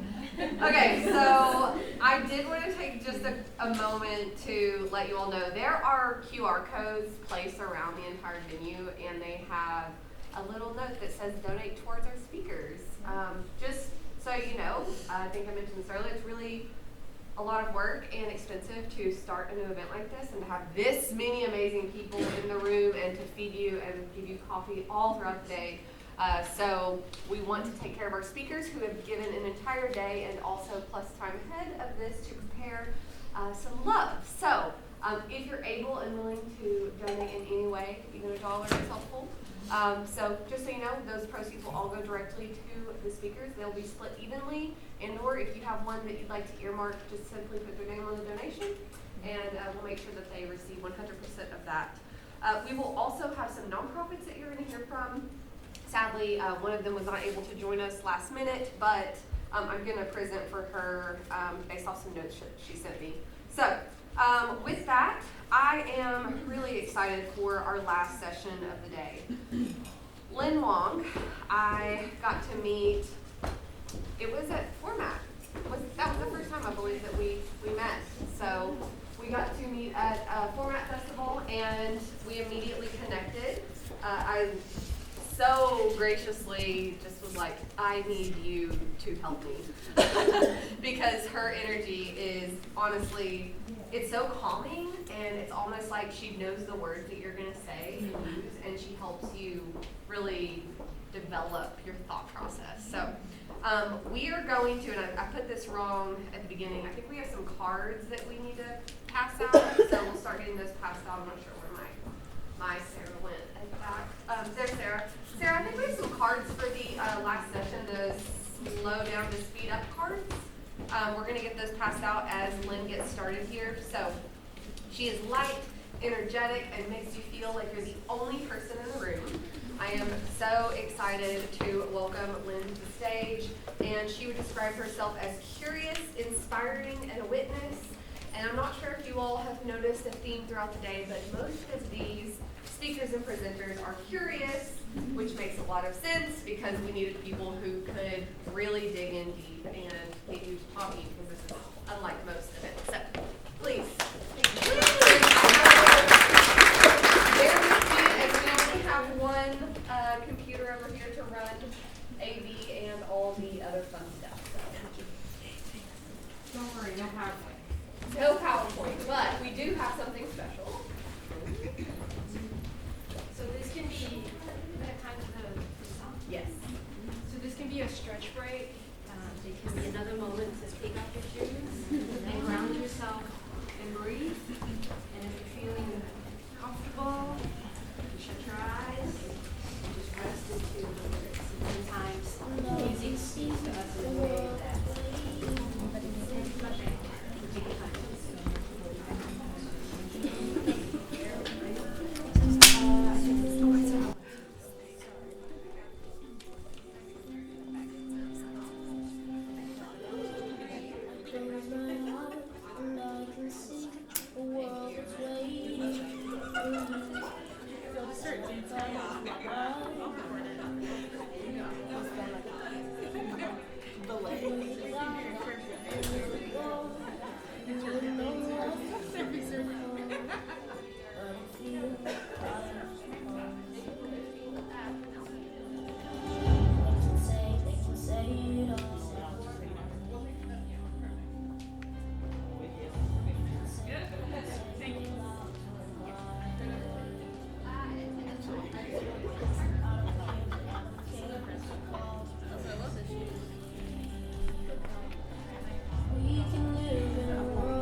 Probably my favorite spot because I got to learn, and as you know, one of my words is witness.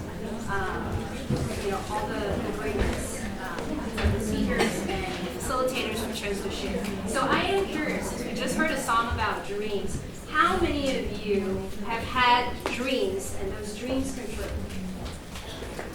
Awesome. Thank you. Dreams require a lot of doing. And today and in January, I know it's a little ironic that I'm suggesting that in January, and after a day of collecting insights, collecting things to do from vision boards to passion playbooks, that I ask you, invite you to slow down and speed up. So, my name is Lynn, and I have recently completed a sabbatical of 6 months where I chose to take some time to rest and regenerate. Prior to the 6 months, I completed over 2 decades of a pretty big life, big enough for all 4'13" of me in global corporate lives. I love being on teams, and I've had the privilege of playing on the biggest teams in some of the companies around the world, and been the beneficiaries of many people who have loved on me as mentors, coaches, and sponsors. Taking a break wasn't necessarily on my list of things to do, and as my coach mentioned to me very wisely, well, you had to learn the lesson, and if you don't take the break comes and takes you. So I implore you to include slowing down, to speed up, to meet your full potential. Because your full potential is a journey. It's a journey of a life. And for those of us who have been thoughtful about the global pandemic in one way or the other, we all had the moments to choose. To choose where to put our energy, to complete chapters, to start new dreams. And we're living in a dream come true today. Today is a dream come true. Today, Alex shared her dreams to bring all of us together some of us, like me, didn't meet her till last fall, and I get to be part of her dream come true. And if I hadn't slowed down to speed up, I would get this opportunity to share with you today.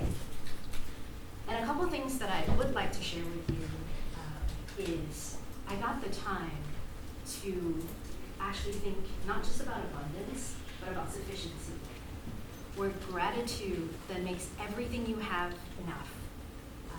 I'm not sure who the author of that quote is, but credit to the author of that quote. And it would be remiss if I didn't give gratitude to two very special women in the audience today. I met Shia because I was looking on Mindbody to answer a call that for some strange reason I had to just get on the yoga mat. I had no idea why. I'm not a self-professed yogi. One of my little accomplishments is being able to touch my toes. 6 months ago I couldn't do that. But what I discovered with Mishaya that it wasn't just another yoga studio. Through her patient guidance, and she really didn't have a choice. You know, I booked classes, I showed up, she couldn't say no. Right? But what she gave me was more than yoga. She gave me space to then help me manifest a lot of the learning and reflection I was going through. Because on the front side of the break, I thought I was broken. And I'm not. But I needed the lesson. And it was in Mishaya's yoga and her studio that I learned about life on the yoga mat, where I learned to feel safe on that little space and take up as much space as I could on the yoga mat and not take up anybody else's, but focus on taking up my own space and to let go of comparison. Because comparison is the thief of joy. And comparison can accidentally make it really, really hard to build sistership or sisterhood. And the space in her studio gave me that place to learn and integrate the lessons that came along the way. So if you're looking for more than a yoga teacher, I would highly encourage you to consider Mishaya Yoga. The other woman I have to thank in the room is my witness. And I wish for all of you more than one of this type of girlfriend in your life. And that is Jill McCarthy. Jill and I met in a strengths certification class, not the body pump kind, but the positive psychology kind. And Jill has gone on to lift many individuals and teams in her work as an executive strengths coach. What I did with my certification was put it in the corporate space. But Jill witnessed this journey that I've been on, and Mishaya helped me physically integrate it, because I am so excited to get this opportunity to tell all of you that I am beginning a new season of love and work. And Love and Work is the title of a book that I'd love for you to kind of take a look at. And the central theme about that book, redefining work, was so important to where I am today. And work is anything of value that you create for yourself and others. Work is anything of value that you create for yourself and others. So being an entrepreneur is work, being a friend is work. But Jill's magical. It never feels like work. She has held me, witnessed me, supported me, and today she has helped me arrive at aligning to the work I can't help but do.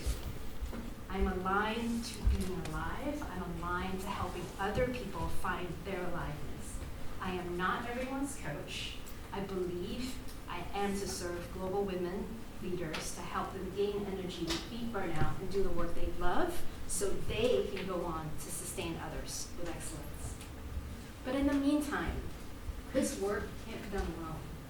So if I could, I'd take all of you with me to my happy place to slow down and speed up, and that is the beach. But the next closest thing I brought for all of you is a little bookmark that has a picture of the beach on it. That's a friendly reminder to slow down and speed up. So I'll be passing them around. Feel free to take them or not take them. But But then now, I invite all of you to take a moment to write down what you will do in your cards to slow down and speed up. Please write clearly. Do not leave your names on them. We will collect them. And when we gather at our very first happy hour after this event, we will use those as reminders for all of us to find a moment to slow down and speed up. So please let your creativity flow, and let's take a minute to write down how we will slow down to speed up.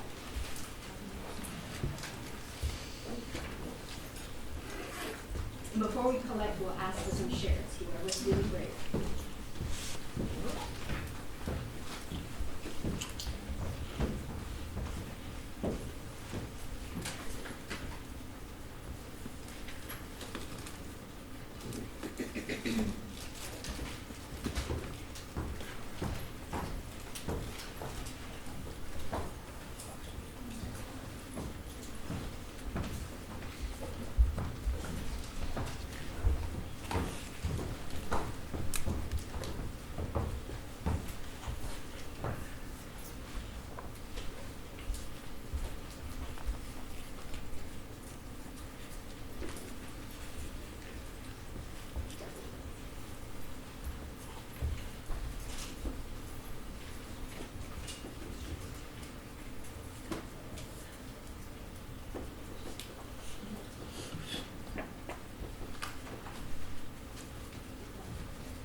Anyone inspired to share what slow down and speed up means to them?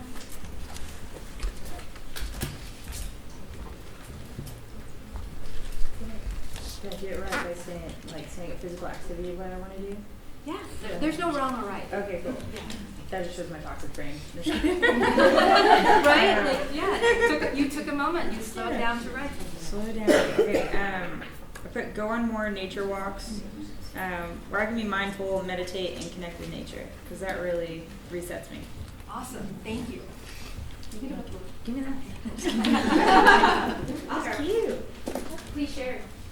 I said to have play and creative expression be protected time in my schedule. So it's not relegated. Thank you. I saw a hand there. I said walk every day. That's just Perfect. I said block time for what I need to do before I gift my time to others. Perfect. Easier said than done, right? Yes.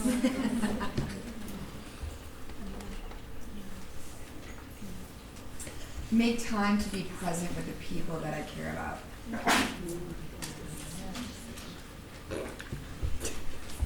One of the things that recharges me the most is spending time with my core friend group. They're incomparable, and just co-regulating with them. I think I gave somebody a hug the last time I saw them, and I said, thank you for the oxytocin. Right? Yeah, just slowing down with your friends, feeling safe and supportive. Thank you. Just to slow down my productivity, to speed up my efficiency. Fantastic. Thank you. Prioritize date nights with my partner. That's so important. That is so important. I will share that part of this new season of Love and Work for me too is when my husband of 18 years said, you know, since we moved to Arkansas 11 years ago, we've not been on the same work schedule. unfortunately, we joke about it. Maybe that's why we're happily married. Just in time. But the global pandemic gave us a lot of time together, which fortunately, because we are best friends, we were able to deepen our friendship. And we made a commitment that our legacy, our commitment, our energy would go towards growing happy, healthy communities. But our expressions would be distinctly different. Those of you who know him, and I think some of you do in the audience, if you saw the two of us in a room, you might not put us together. But together we are dorky and goofy and unstoppable. And for those of you that have supported Petal Pops, thank you very much. It has been 11 amazing years. And for those of you who do not know, part of us taking a stand during COVID was to come together to create Petal Park, which is physically holding space to celebrate common ground.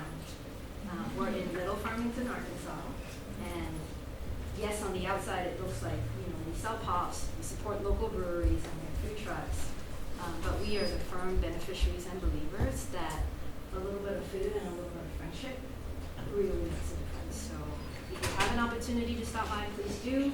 If you're looking for a space to showcase your entrepreneurial pursuits, please come by. And it's great to be here with all of you. So with that, thank you for your shares. Hopefully writing it down gave you a little bit of muscle memory. Hopefully speaking it out gave you a little bit more commitment. But we don't need to be the accountability police. I just implore you to make time to slow down, to speed up. And I wish you all the best for fulfilling 2023. Thank you.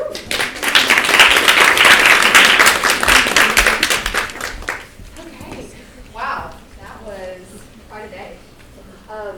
Does anybody need to return their cards? And if you need a bookmark, we have plenty of extras. Thank you, Lynn, for the bookmarks.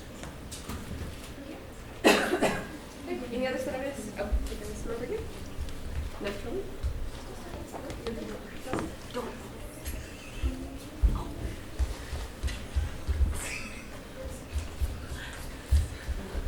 I remember I would have gotten fired for taking my shoes off in my life.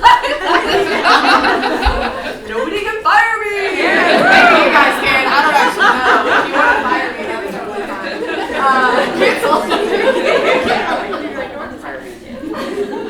Okay, so Lynn already made a little announcement about this, but we've actually already had several people reach out asking when the next event is, which I cannot do this every month, so I'm just gonna put that out there. I'm saying no, but Lynn has graciously offered their space at Petal Park, which is so cute. I can't wait to go. So we will have our first pop-up at Petal Park Friday, February 10th, 5:30 p.m. It'll be a happy hour. We'll have some food, drinks, and some, I think, local businesses and things of that sort. So be on the lookout for that. And I'm still holding it together. Okay, so next up, we are almost done for the day, but we have a few beautiful people that I'd really like to give them the opportunity to come up here and talk a little bit about what they're doing. Let's see here. Oh, we had to change some things up. So, as I mentioned a few minutes ago, we have QR codes around. These QR codes go directly to Rockin' Baker Academy. I'd like to invite the beautiful Tamara. And I thought Baker was a joke. I didn't realize it was her actual last name. And I asked her, is this okay for me to put on here? I thought it was all with Rockin' Baker. So I'm so glad to actually know. But, Rockin' Baker. So, please, you have the floor for about a minute or two, and just tell us a little bit about what you're doing. So, I bet with all the DEI conversation, some of you still may feel that you don't have a seat at the table, right? How many of you, even when you have a seat at the table, feel that your voices are not heard? Anytime, right? Well, our Rockin' Baker cadet feels that one every single day. Rockin' Baker is a life-changing, non-profit commercial bakery 100% operated by a neurodiverse team. They just happen to produce the most amazing artisan bread that is served by the leading restaurants in the area and also in our bakery. Sometimes we wonder why to count carbs when we can change life. So I asked Liz to consider Rocky Baker, the bread is amazing, and she can tell you, right? She has something. So I know that many people here are gluten intolerant, but for those who are not, please consider supporting them, because this is a place where they are welcome to bring their own self without judgment. They can be as they are. We accept them with individuals who just think differently than we neurotypically do. But I like to see them as individuals who have different talents, and I have a really personal hard time referring to them with someone with disability, because I don't see them with a disability. I see them with a lot of talent, and I think at the bakery they are really proven that they can do more than what sometimes we're giving them credit to. So I just ask you, when you are working with someone, if you feel them that they are hesitating, if they have a hard time making eye contact, if they have a hard time feeling anxious, just give them the space, give them the confidence that they can do it, and you're going to be totally surprised how a good job they can do and how loyal they're going to be to you, and how thankful they're going to be that they have someone who understands how they are. Thank you.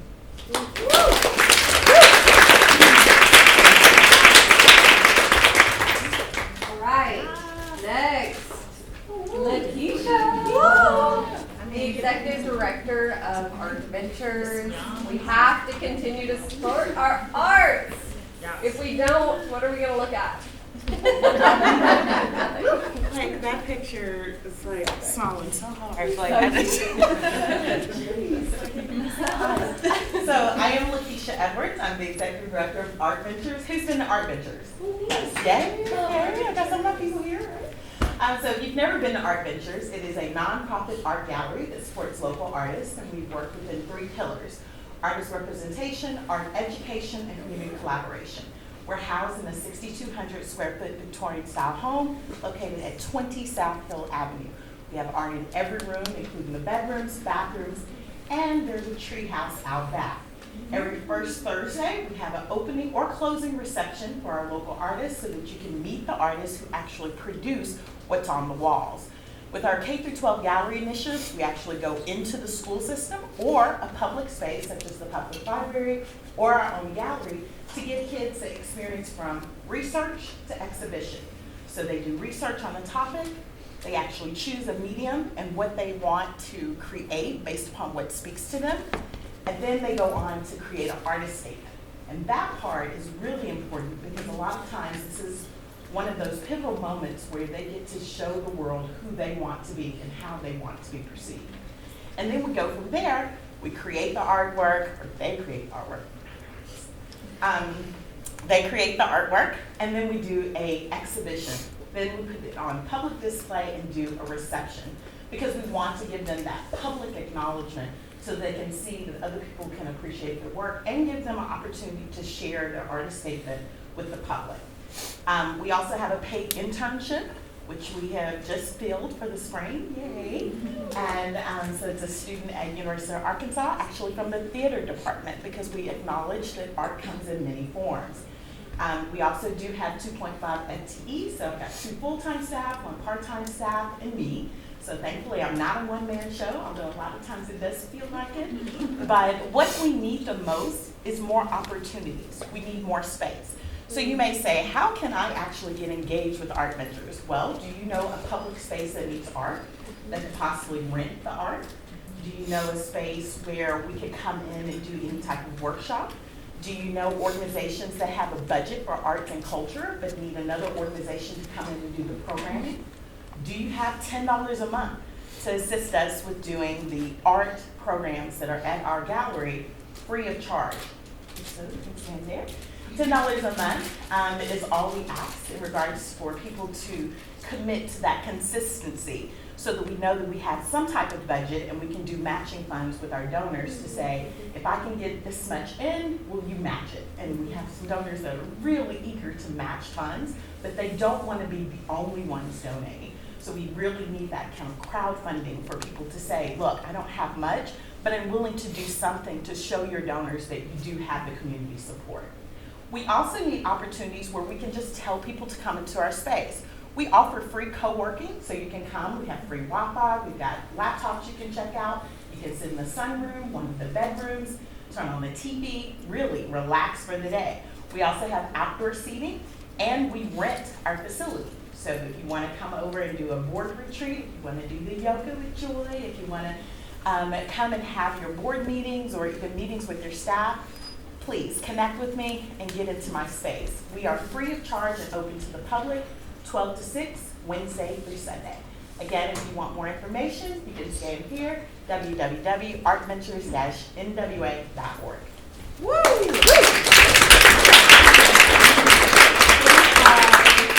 No, one of our next MCs. Oh no! Okay, well, you know, that happens. We will send all of these out in our follow-up email along with the survey. So I am so sad that Stacey Harper could not be here with us today. She is the executive director of Lighthouse Solutions, and she sent me just a tidbit about what they're doing.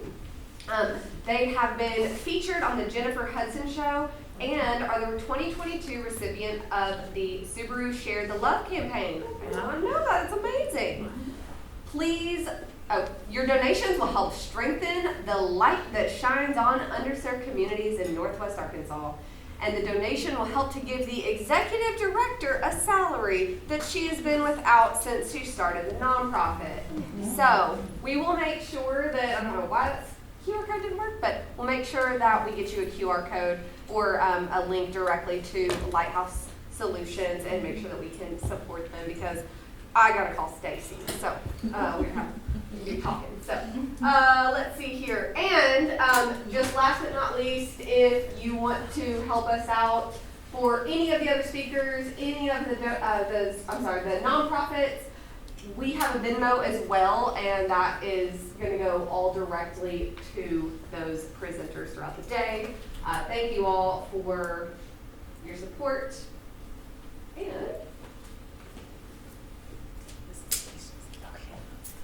okay, there we go.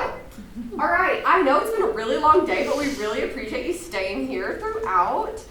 We do have a happy hour tonight. It is in collaboration with Woman Run, which is a Wright Lindsay Jennings initiative. Robin Atkinson, if you don't know, is the CEO of Interform and just a total badass, honestly. She is goals.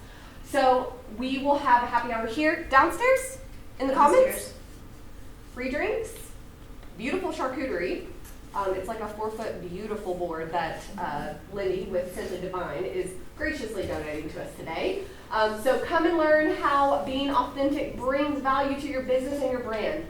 We're going to start at 5:30, so that will give you right about an hour break. So if you need to go do some other fun things, get caught up on emails, we really just appreciate all of your time throughout today. Thank you again to our sponsors. And I have a few rapid fire questions for door prizes. Leaving prizes? What are we doing? Door prizes. We didn't do it at the beginning, so. Okay, so does anybody remember the date of the pop-up that's going to be at Pedal Park? Feb 10? Yep. Sarah, can you get her a door prize? Beautiful. I love this. Okay, great. It's finally popcorn style. I want it all day. Okay, so let's see. What is, this is killing me, guys, as a really ADHD person and also has some problems with her brain. Sometimes it's killing me. Okay, what was the name of our Dove Song Award winner this year? Sugar Apple Baking Company. Boom. feel like you can I'm just kidding. I'm just kidding. Okay, let's see. Who can name one of the nonprofits that we're going to support through donations today? I saw Shay first. Sorry. Rocking Baker. Beautiful. Shay gets a door prize. We should have quite a few. And she raised her hand, sorry. Shay right here. We do have a couple Shays in the room, so let me be clear. Okay. Let's see here. Ooh, this was earlier in the day. Who was our speaker for the Dovetail affirmations? Oh, Zaina Gentle. Oh, sorry. Well, okay. You can have it. Were you gonna say that? Were you gonna say that? You said popcorn style. No, sorry, I did. You're right. But she just shut up before I even finished. Were you gonna say it? She was sitting next to me the whole time. Yeah, exactly. Okay, well, Yeah. I got you so. It is popcorn style, so you don't have to raise your hand, but people, she raised her hand so fast. Okay. Does anybody remember the name of the business who helped us with the community agreement? Say it out loud. It's popcorn style. Creative Consulting. I don't know if I said that correctly, but for sure. Is that how you say it? But I made it complicated on purpose because decolonized the English language. There we go. Okay. How many do we have left, Sarah? 3. 3? Oh, okay. We got 3 left. All right, let's see. Okay. Well, in here, there's probably more else. We a lot. Thank you to one of our amazing people who sponsored some prizes. Isn't there right here? Thank you. Okay, let's see. So, all right. Okay, I'm gonna do these as quick as I can. Okay, who spoke on building legacy? Emma Willis. It was up here. Oh, Sorry, I'm watching. Okay. Ooh. Does anybody remember the name of our amazing photographer? Shay. Oh my God! Everybody gets a bear try. Okay, that was amazing. I don't even know who got that one. What's your middle name? What's our middle name? Instagram name? What's our Instagram name? Ooh, what's her Instagram name? That's one of them. Who's that? Or I am the Shay. Thank you. Official I Shay. know that because I know you. No, That's cheating. Okay, y'all making this complicated. Okay. Just hold on. We're gonna find somebody because she's like our one. Unless she just give it to her. That was her. How many do we have left? 2, 3, 1. Ooh, okay. Okay. Biggest thing of the day. Let's see here. Okay. Oh my gosh. Okay, sorry. I had these all planned out, but then things got crazy. So, okay. Who helped run the? Okay, who did the open forum for Sierra Polk's passion planning session? Blanca Mama. Yep, did it. That was our last one? There you go. Okay, you should all get something. We have beautiful little gift bags outside, and I just wanted you to know that other than these giveaways, all of the items in the gift bags, for the most part, like 92%, were sourced either locally or women-owned or minority-owned businesses. So please show them some support. We really appreciate it. And just the last, like 2 things just before we go here. And we're trying to stay on time as much as possible so we can get you out of here. Thank you all. This is a long day, and I know we jammed a lot into a day, but this was a total experiment. We just wanted to see how it worked, and if we could do this many speakers in a day. We've already received some incredible feedback from a few different people in the room, so thank you.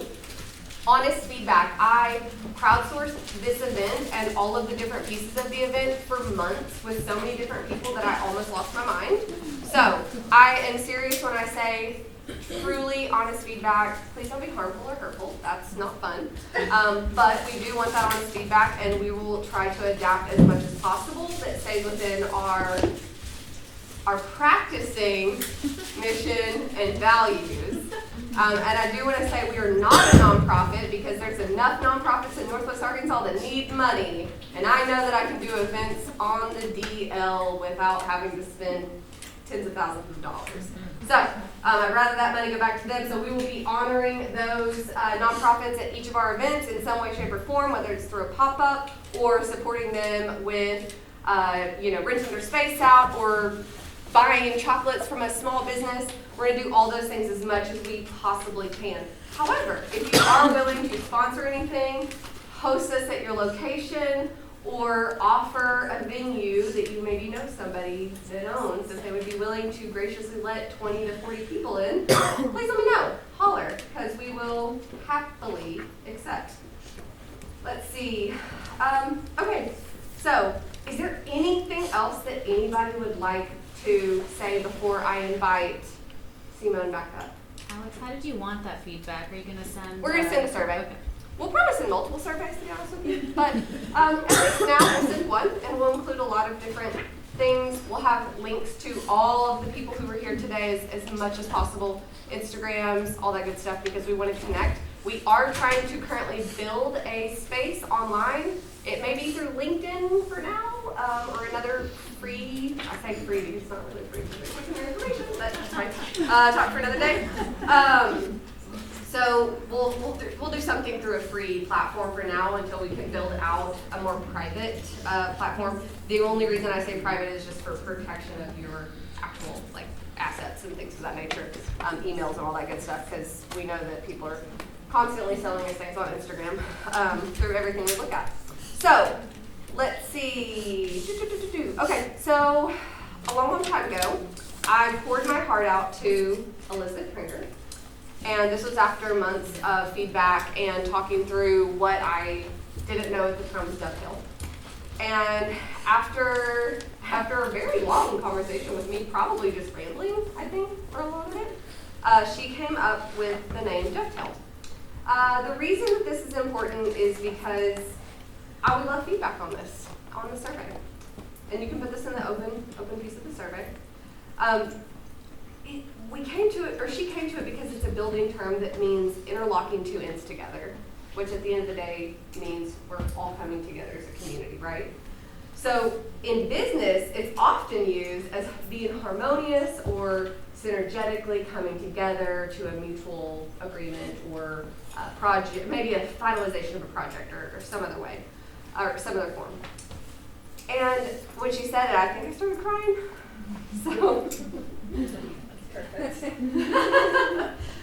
But I've heard things throughout the day, so we always want to be mindful of feedback, and if there's anything we need to change in the future, obviously there's some things that are set in stone right now, but I would love to honor that feedback from you. So without further ado, Simone, I believe we said you were going to come back up and help us with some closing remarks. I don't believe I have a slide for this, so you're going to just have a dovetail slide behind you. This is completely by surprise, and I am really excited. I finally can stop being like a consultant observer and teach a little bit, which I love, love, love. You know that there's this TikTok/Instagram video that's like, I'm this, and I'm this, and I'm this, and I'm this. So, yes, I am not creative consulting, but I'm also a multidisciplinary social practice theater maker who co-creates with vulnerable communities so that they can advocate for themselves. I came to this benchmark of, wow, I think I can do this kind of work in 20, is Amanda Driver still here?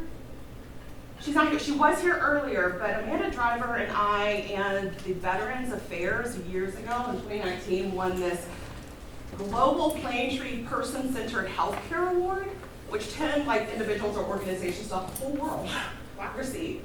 And I was like, man, this is like a benchmark moment for me as a creative of where can all these things that I do intersect with each other.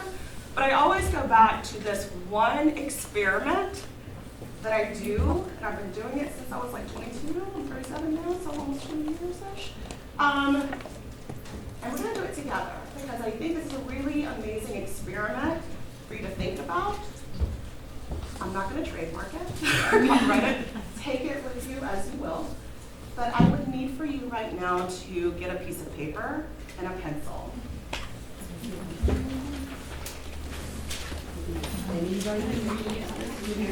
Are we turning this in, or?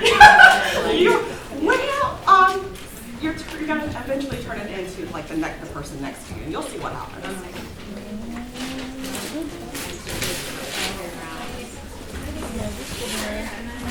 Thank you for sharing your paper.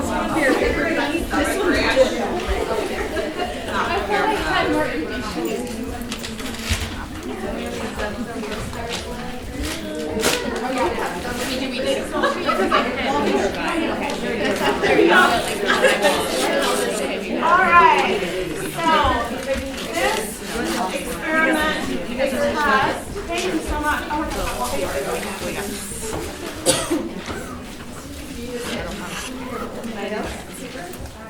Paper? Anybody need paper? I need paper. Yeah, so when I am in my theater making mode, I'm working with community or itty bitties, senior citizens, veterans, whoever it is, this is usually the first thing we do together before I say anything else. Because it creates kind of like this tone, this collective tone in the room, and you'll see why. This is called the home test. There are only 3 instructions. I cannot answer any questions that you will have. It's pretty simple. Are we ready? It takes about 30 seconds, fingers crossed. The first instruction is to draw a home.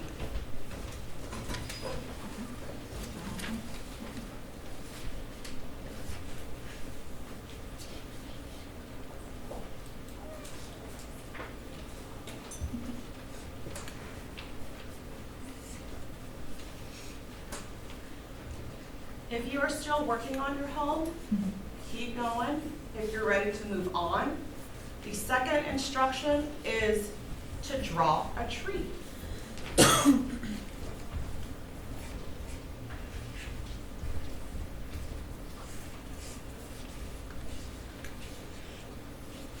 I'll repeat again. Number 1, draw a home. Number 2, draw a tree.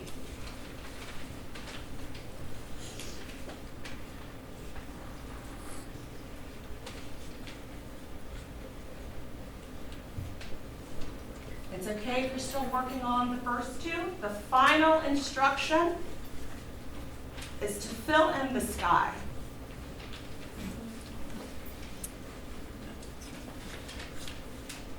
I'll give you about 10 more seconds.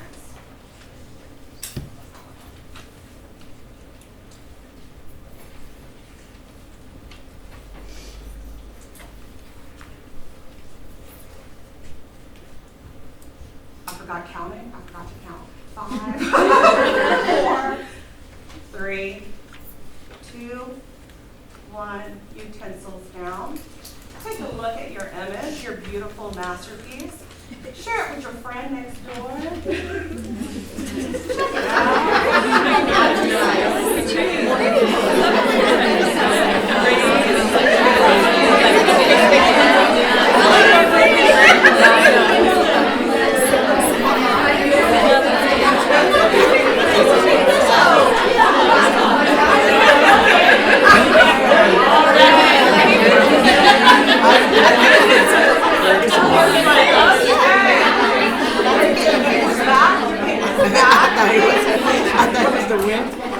And much like a magician, did you see me draw anything? No. Did you see me like turning around and skedaddling or anything? No, I stayed right here, right?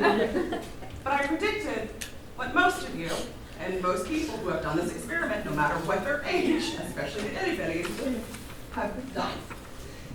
Does your image look anything like this?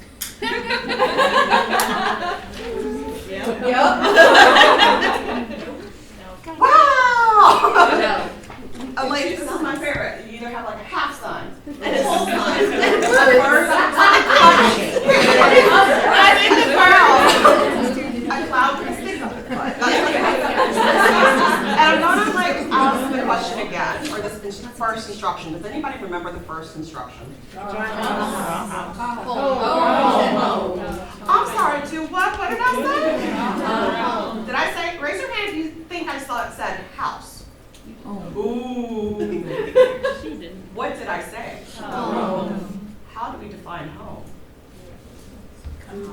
I initially drew a little stick figure. Mhm. And that's me. Right. And so imagine, again, I've said it before, when I've even done this with kindergartners, they all came up with this. At even a young age, someone is telling you what a home is. There are many definitions of home. This is a very simple way to disrupt what people have been telling you your entire life. Not everybody has this. I grew up in a single life. Oh man, the ice storms, the tornadoes, the things. Home for me is any public library. It smells good, it feels good, the lighting is great. My God, Fable Public Library is a dream. So I say this a lot because not only to kind of, every time you approach a problem, a solution, try not to go the easy, obvious route. There's other ways of being and other ways of knowing. I also want to say, like, the older we get, our imaginations become limited. My father told me this the other day. I quote my dad a lot. He's like one of 5 white men that I trust. But he also says, don't trust me, go figure it out for yourself, which leads to this quote. Your imagination is limited to your actual real experiences. The more that you experience things beyond your understanding, the more your imagination can be flexible, right? I also want to point out, I'm going to bring it back to nonprofits a little bit. I'm passionate and obsessed with nonprofits. I hate them and I love them. Foundations, I hate them and I love them. Why do nonprofits exist? To fill the gaps that our government can't. BAM! Yes. Or both. Or both. I don't know if you've seen an egg lately. Those things are expensive. I don't know what an egg looks like anymore. So bringing it back to the last point of there are so many nonprofits out here. I think in the last year, Chronicle of Philanthropy just put this out. The amount of donations have dropped in the last year. However, for Gen Z and millennials, the folks that feel really passionate towards your nonprofit, they have continued to give. Okay? I also want to say this because our communities are still in need, and these are the folks on the front line. Speaking of front lines, has anybody checked the news today? Do we know what's happening in the state of Arkansas right now? What's happening in the state of Arkansas right now that everyone's talking about? Well, Bill 43. Yep, 43, and then they just filed another terrible one on abortion. So like, it's bad. So just It's bad. It's not good. It's not good. Something else happened with SB 43 passed the Arkansas State Committee. Senate committee. Yeah. The Senate committee is going to the House probably either Thursday or next Wednesday, depending on what committee it's going to. Be the refuge for people who are really vulnerable right now. Show up for those nonprofits who are on the front line, the media. Also, remember that joyful resistance exists. That's why we need arts and culture, really. Joyful resistance exists. So if you are free, January 31st at 6 p.m., wear your most fabulous. A flash mob is occurring on the sidewalks of the WAC, facing Dixon Street. This is joyful resistance in action. I love you. Take care. Give it up for Alex Allen and hosting the space.